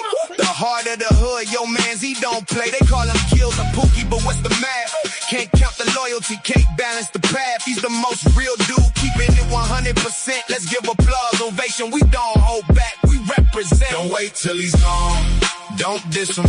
He's the most loyal dude, y'all gonna miss him. Don't wait till he's gone, don't diss him. He's the most loyal dude, y'all gonna miss him. Yeah. They don't make him like you no more, champ. Your official tissue solidified his stamp like that old book of food stamps, bro. My dog loves Queens to be, no love for the yams. Yo, grew up with Etho, Kills, Sandbox brother. Came a long way from mama's basement, rising from the gutter. Rock City, rolling down Kings Highway like a star. Getting to the bag, no limits, that's who we are. Don't diss him, he's the most loyal dude, y'all gonna miss him. Don't wait till he's gone, don't diss him, he's the most loyal dude, y'all gonna miss him. We taking a lot of losses, we don't complain or moan. We're human, we feel, so sometimes emotions blow. Kills, yeah, we show emotions, but we're not emotional. Don't make kills. And 38 Special take you to Sunday school. Show you who's really king, leave you with lessons too. Cause he's in the driver's seat with latex gloves. It's true, honest truth. You don't wanna meet Jesus on the main line. Cause kills let freedom ring. When we hustle, we shine. Don't wait till he's gone. Don't diss him. He's the most loyal dude. Y'all gonna miss him. So remember, man, we just out here grinding. Loyalty above all, never stop shining. Kills in the heart of it all. We salute the vibe, honor the legends, keep their legacy alive. Don't diss him. He's the most loyal dude. Y'all gonna miss him if you wait till he's gone. Man. Come on, Shadow. Come on, man. Come on, man. Them joints go hard. Them joints go hard. Them joints go hard. Yeah, come on, man. Tell me them joints go. Did you make a AI sing the songs the way you want them? Hey, man. Bruh. Yeah, bruh. Absolutely, bruh. Come on, bruh. Bruh. Come on, man.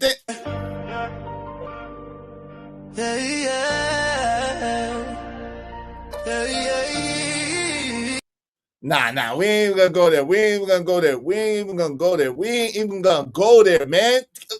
Get a story, tell him. Woo! Hey! Hey! Yeah! Hey! Yeah! Yo, the ghetto stoic, made man more than a poet. He don't have to get loud or raise up to get his point across. So it'll be wise to stand down and everybody knows it. Don't let his calm demeanor fool you. You'll be a victim and dispose of it. Act shot that hot, this smooth operator flows quick. Knowledge, wisdom, understanding, culture, freedom, power, refinement. Get to know the ghetto story to manifest the assignment. In a world filled with noise, he's the silent voice. With a heart full of grace, yet he's making bold choices. Moving like a shadow, don't need the spotlight. While the fake ones flash, he's plotting out the right checkmate to the fake. Who haven't done the knowledge or lived with culture, freedom, powerful refinement. Did you understand what wisdom to discern your assignment? You can't claim what you haven't defined and determine equality. God's destination, born through cipher and excitement. Knowledge, wisdom, understanding, culture, freedom, power, refinement.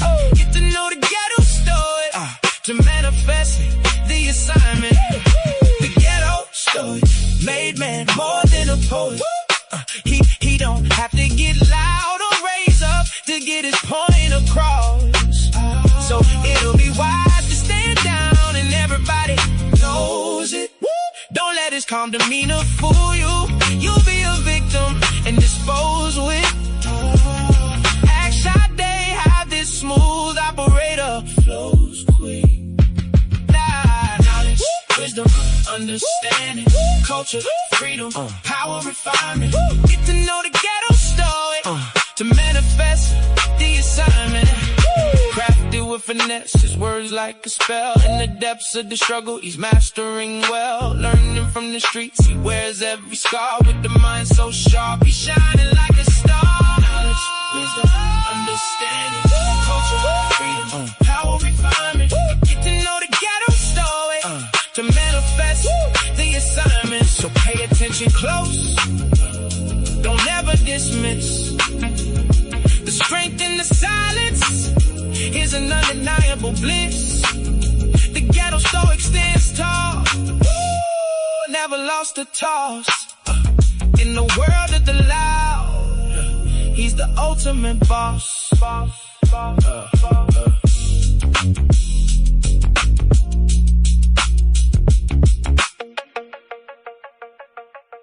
Yeah, shout out to the ghetto story. Yeah, shout out to the ghetto story. What's up, Corey is in the building. What's up? Willing to Win is in the building. What's up, Willing to Win? Man, Willing to Win, man. Come on, man. Y'all don't want me to pull out the crates, man. Don't make me pull out the crates, man. Come on, brothers. Don't make me do it. Don't make me do it. Oh, y'all did it. Okay. You know, Corey, with the dope fire graphics, Corey, with those fire graphics, Corey, we really should collaborate. I can't dance. That's hilarious. If you think I can't dance, I'm only a club foot. I could dance my ass off if I wanted to. You crazy as hell. If you think I can't dance, you got another thing coming. Hey. Hey. Yeah, we hustle hard, no time to waste. Living for the moments, never leaving a trace. Mill life members, we gotta shine. One of the realest, I'm here to define.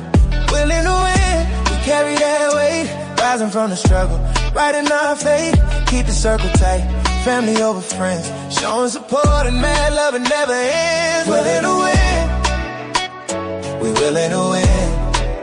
One of the realest is Mill life members. There's no need to pretend. Showing support and mad love, more than a friend. Definition of preparation, need an opportunity, willing to win. Yeah, Shadow. Come on, man. They don't want it. What's the easy one? They don't want it. They don't want it. Yo, look at him. He's trying to style on you, Corey Loves Burner. Yeah, you can see the salsa. You can see the salsa. Ah, you see the salsa, baby. Ah, what? I saw Izzy doing the butterfly with his elbows. Like, yeah. What you got? Y'all want no problems, man. I'm Mr. Clubfoot. All I used to do in my young days is spend time in the club. Now, my dances might be a little outdated. But I could cut a rug.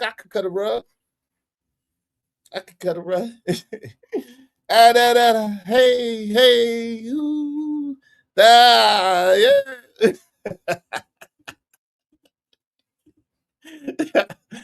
Hey, Corey, you're not ready, my friend. You are not ready for me on the ones and twos, Corey. Shout out to Corey, my friend. You are not ready for me, Corey. You are not ready for me on the ones and twos, my friend. Where's my rap? Hey, man, come on, man. I got it. I just need the paper. Put some paper on it. You got to put some paint where it ain't, man. Put some paint where it ain't. Throw a 5. I got you. Throw a little 5. I got you. Willing when I play your rap song, brother. I got it. I got that bread. I got it. I got it. Yeah. Man, I can't wait for one of y'all YouTube niggas to challenge me. I got joints in the cut. I'll make a whole album dedicated to the verses and just demolish you. I can't wait for one of y'all YouTube niggas to challenge my catalog. I will create a whole album and decimate you. Don't do it. Y'all got me on the graphics. Y'all graphics is nice. They beautiful and all that. They wonderful. You know what I'm saying? Shout out to Willing to Win. Play his rap song. Play Willing to Win's rap song. I got you, Willing to Win. Let me play Willing to Win's rap song. Willing to Win. Let me see. See if I got that banger for my guy, Willing to Win. Yeah, I got that for you. Appreciate you, Willing to Win. Thank you very much. Yeah. Hey, they don't want no problems. They don't want no problems with me. Yeah. We hit Mill like, you know how it goes. You know how it goes. Gritty and raw. Willing to win. Willing to win. Yeah. Willing to win. Willing to win. We willing to win. One of the realest is Mill out again. No need to pretend, showing support and mad love. More than a friend, rise above, we push and shove. Definition of preparation, meeting opportunity. Willing to win, that's the only immunity. Willing to win, yeah, that's the only immunity. Yeah. We winners, not whiners, get it straight from the jump. Running hard, we go get it, no time for the slump. 24/7, 365, no days off in this game. We don't play, we slay, building up our name. Keep God on our side, we gon' pray for the fight. Speak it till we see it, making dreams ignite. Negativity, nah, we don't entertain the hate. Hear no evil, speak no evil, meditate, elevate. Willing to win, we willing to win. One of the realest, it's Mill Light again. No need to pretend, showing support and mad love. More than a friend, rise above, we push and shove. Definition of preparation, meeting opportunity. Willing to win, that's the only immunity. Willing to win, yeah, that's the only immunity. Yeah. Slow grind, a bright shine, we gon' stay in the race. Consistency, dedication, we hold our place. Inspiration flows through the pain and the doubt. There's no way we're backing down. Hear a shout, thank you for the love. Can't express it enough. With every struggle we growing. Yes, this road is tough. He trained to go, stays out of his own way. If you wanna win, then you better start today. Willing to win, we willing to win. One of the realest is Mill Light again. No need to pretend, showing support and mad love. More than a friend, rise above, we push and shove. Definition of preparation, meeting opportunity. Willing to win, that's the only immunity. Willing to win, yeah. Yeah, willing to win. Hey, Shadow, where you at, man? I got that. Where you at, Shadow? Let me know you here so I can play that for you, man. That Wall Street Willie. Okay, here you go. Check it out. That Wall Street Willie for you, man. This is my most different track I've done. I was experimenting with this joint and I couldn't be happier. Let's get into this. Check it out, man. I think you'll appreciate this one. Check it out. Hey, all right, let's get to it. Let's go. Yeah, we hustle hard. Let's go.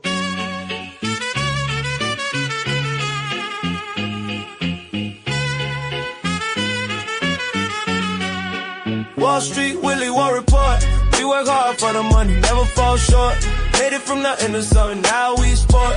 No time to play, no need to be bummy. Oh, where we from? A mind is a terrible thing to waste. Don't be no dummy, keep up with the pace. The way we wrap this up, they call it more mummies. That's right, we ain't losing, we out here making monies. Wall Street Willie, grinding in the trenches. We get low but can't stay low, raise those defenses. Work hard, play harder, yeah, that's the mantra. You go hard, but we go harder, that's the enigma. This chestnut checkers, we strategize. From the hood, but we are smarter. See the prize, we got jackets, but we not starters. The usual suspects, but you can't spot us. Wall Street Willie, war report. We work hard for the money, never fall short.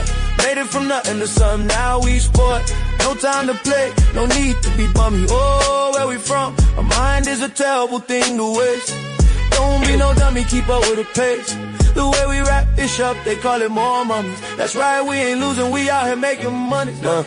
More money, but don't mean more problems, we be stressing. Getting to that bag, yeah, we got them, no guessing. Got problems too, but we big problem solvers. Fully automatically movers, never revolvers. We be evolving, can't stall in the game. Every step we take, you know it's never the same. Climbing to the top with our sights on the prize. Wall Street Willie, watch as we rise. Wall Street Willie, war report. We work hard for the money, never fall short. Made it from nothing to something, now we sport. No time to play, no need to be bummy. Oh, where we from? A mind is a terrible thing to waste. Don't be no dummy, keep up with the pace. The way we wrap this up, they call it more mummies. That's right, we ain't losing, we out here making money. Yeah. Hustle never sleeps, from Wall Street to the streets. We stay on beats, making moves, making waves. That's how we do. Wall Street Willie always coming through, yeah.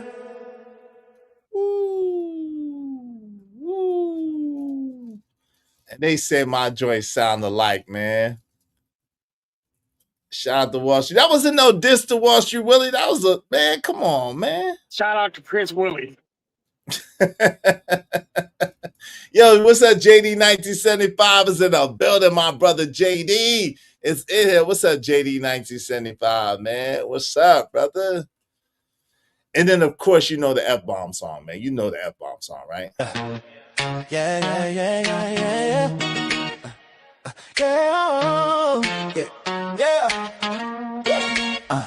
Struggling to keep my channel alive. Every little comment is hard to survive. They call my presentation, they throw shade, but I'm grinding every day. Got dreams. dreams to invade. I say no F-bombs, that's the code I keep. But they look at me crazy like I'm in too deep. They're shouting, what the F's this about? I tell them straight up, you better watch your mouth. Cracking down on me, like I'm on the edge. Through the noise and the chaos, gotta push the ledge. No exceptions in sight. If you drop that word, you best pay up right. We ain't gotta drop F-bombs. So much more we can say. You ain't gotta drop F-bombs. If you do, then if you pay me, I'll stay the F away. We ain't gotta drop F-bombs. It's against the rules, you see. You ain't gotta drop F-bombs. But if you do, it's get the F out of here. Pay me my 5 F-bomb fee. Immediately, yeah. Late night grinding, views going up. Trying to keep it clean while they're pouring from that cup. Every time they test me, I just smile and nod. But deep inside, I'm fighting like a soldier for the squad. F, you pay me, become a daily mantra. You don't respect the grind, man, I gotta go like mantra. Stop playing games. Shadow, I ain't even got to do no more. Who else is making songs the way Izzy Bears makes songs? Nobody got the song catalog that I got. Nobody on this YouTube with this AI shit, man. My songs be songs. Songs, bro. Coherent songs, bro. Tell me I'm lying, Shadow. I'm listening to you, brother. No, I'll give you that. Thank you, brother. That was short, sweet, and to the point. Yeah, what say you, man? I'm about to wrap up. I was just been clowning, man. I appreciate you coming through. I appreciate you supporting the show. Hey, man, as soon as you drop the book, come over here, man. Let us, you know what I'm saying? Let us partake with you in your journey, brother. We're excited for you. We're happy for you. You know what I'm saying? Salute to you. Yeah, thank you, bro. All right, bro. You have a good night. All right, you too, man. Peace. Salute. Be safe out there. Hey, thank y'all so much for kicking it, man. Listen, you know, it's all love. It's all healthy competition. I just be clowning, but I do really believe that I got the best songs, you know, and maybe it's just because they're mine. But I believe my penmanship. I believe y'all can't mess with my penmanship. I believe y'all can't mess with my song structure. I believe y'all can't mess with me on this music thing, man. Y'all can't mess with me on this music thing, man. You know what I'm saying? Y'all gonna have to try harder. Now the graphics, y'all got me.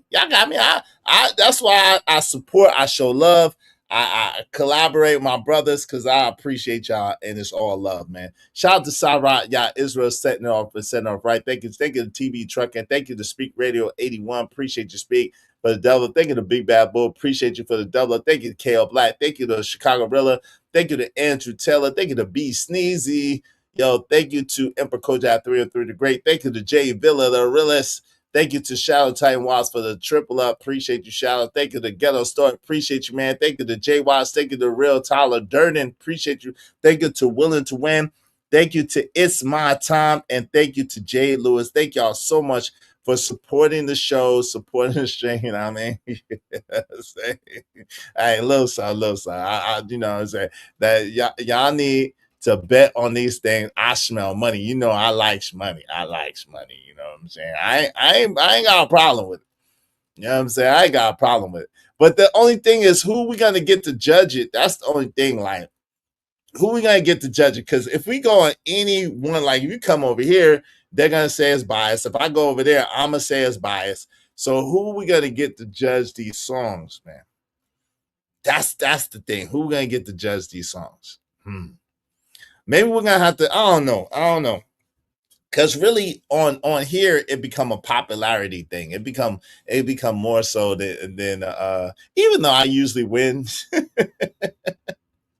Even on the low, I usually win these things in the polls. I've only lost a couple of times. You a judge, JD? JD will be the judge. All right, we need some more impartial judge besides you. You could be one of the judges. I'm cool with that. The chat, but whose chat though, CJ? That's the thing. Whose chat?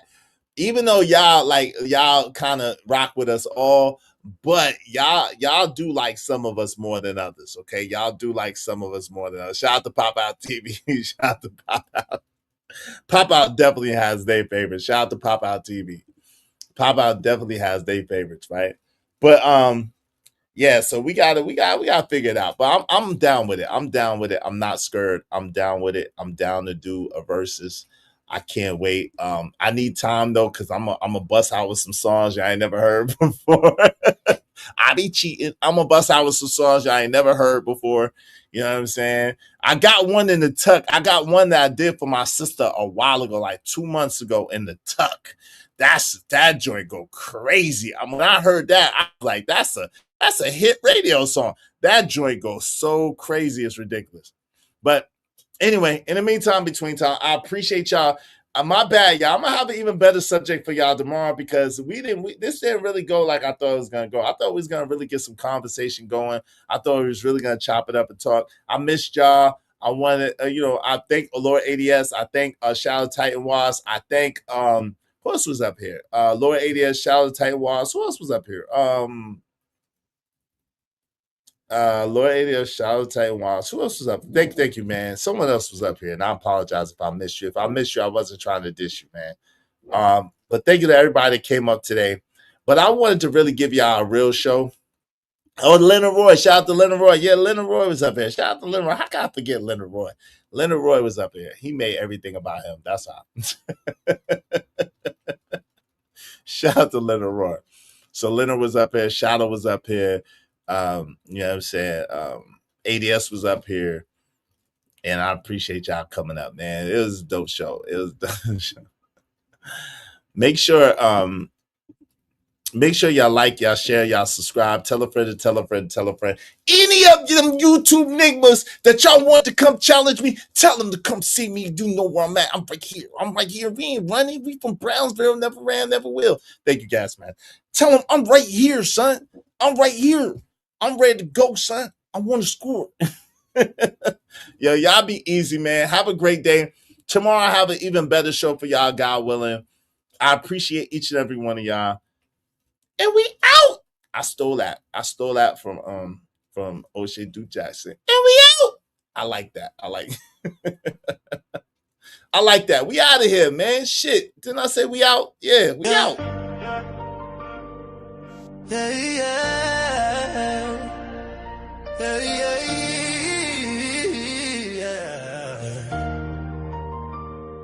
They say I have no talent, but they stay watching, counting every move. Yeah, they be clocking, speculating while I'm stacking my dough. It don't make sense, I'm trying to put on a show. They try to play me like my funds are low, but I'm easy Baines, never just a name. J Prince for president, now I'm in a different game. With every step I take, I'm painting my lane. When will they realize hard work beats talent every time? Enough dollars make sense, so I stays on the grind. Hard work beats talent. When talent don't work hard, I stays on their mind. Told them stay in their lane. Cause no matter what, you can't block my shine. Yo, shout out to the homie Zone 864 TV. This is your best one right here. You think so? This is one of them, man. I got a lot that I'm proud of. I'm going to be honest with you, Zone. I got a lot of joints that I'm proud of, man. Shout out to you, Zone. I appreciate you, man. I appreciate you. I heard you kicking the lyrics to a couple of my joints, Zone. Zone was trying to check my membership, see if I wrote it. Hey, thank you, Andrew Taylor. Appreciate it. Dope show once again. Till next time. Peace. Thank you, guys, master. I appreciate y'all. Angel Earth Love. Yeah, let's get out of here. We out of here. Shout out to that. Let's go. Hard work. Beat talent every time. When talent don't work hard, y'all already know. Yeah, that song gets in my head. No lie. Yo, it's a good joint. If you listen to it, dope lyrics, good joint, good message. I appreciate y'all appreciating it. Let's get out of here. We out of here, y'all. Peace. Born to win, we may win and look easy. Stay on my grind, they try and do me greasy. Round here we put in work, don't nothing come easily. Low down dirty shame, wait, don't get to tease me. Watching from the sidelines, wishing they could ride. But my hustle got a heartbeat, can't let it slide. Every single dollar, I earned it, nothing borrowed. And it's like my passion lies through the pain and sorrow. When will they realize hard work beat talent every time? No dollar makes sense, so I stays on the grind. Hard work beat talent don't work hard, I stays on their mind. Told them stay in their lane. Yeah. Cause no matter what, you can't block my shine. Yeah. Yeah. Yeah. They sit and speculate, try to throw some shade, but I move like a king, this hustle's well displayed. With every setback, my fire grows deep. Watch how I play, I'm relentless, not weak. Got this ambition in my heart, can't dim my light. It's a grind day and night, till my future feel right. I'm building my empire, brick by brick. Even when they doubt, I'm the one they can't stick. Yeah. The streets they talking, but I stay on my toes. Watch this dream unfold, watch how the story goes. I ain't just a rapper, I'm a brand, can't you see? They might hate the game, but they love the real me. When will they realize? Hard work beat talent every time. The dollar makes sense, so I stays on the grind. Hard work beat talent, when talent don't work hard, I stays on their mind. Told them stay in their lane. No matter what, you can't block my shine.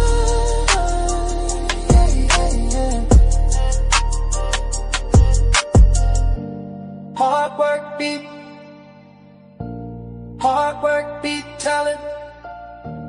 Hard work beat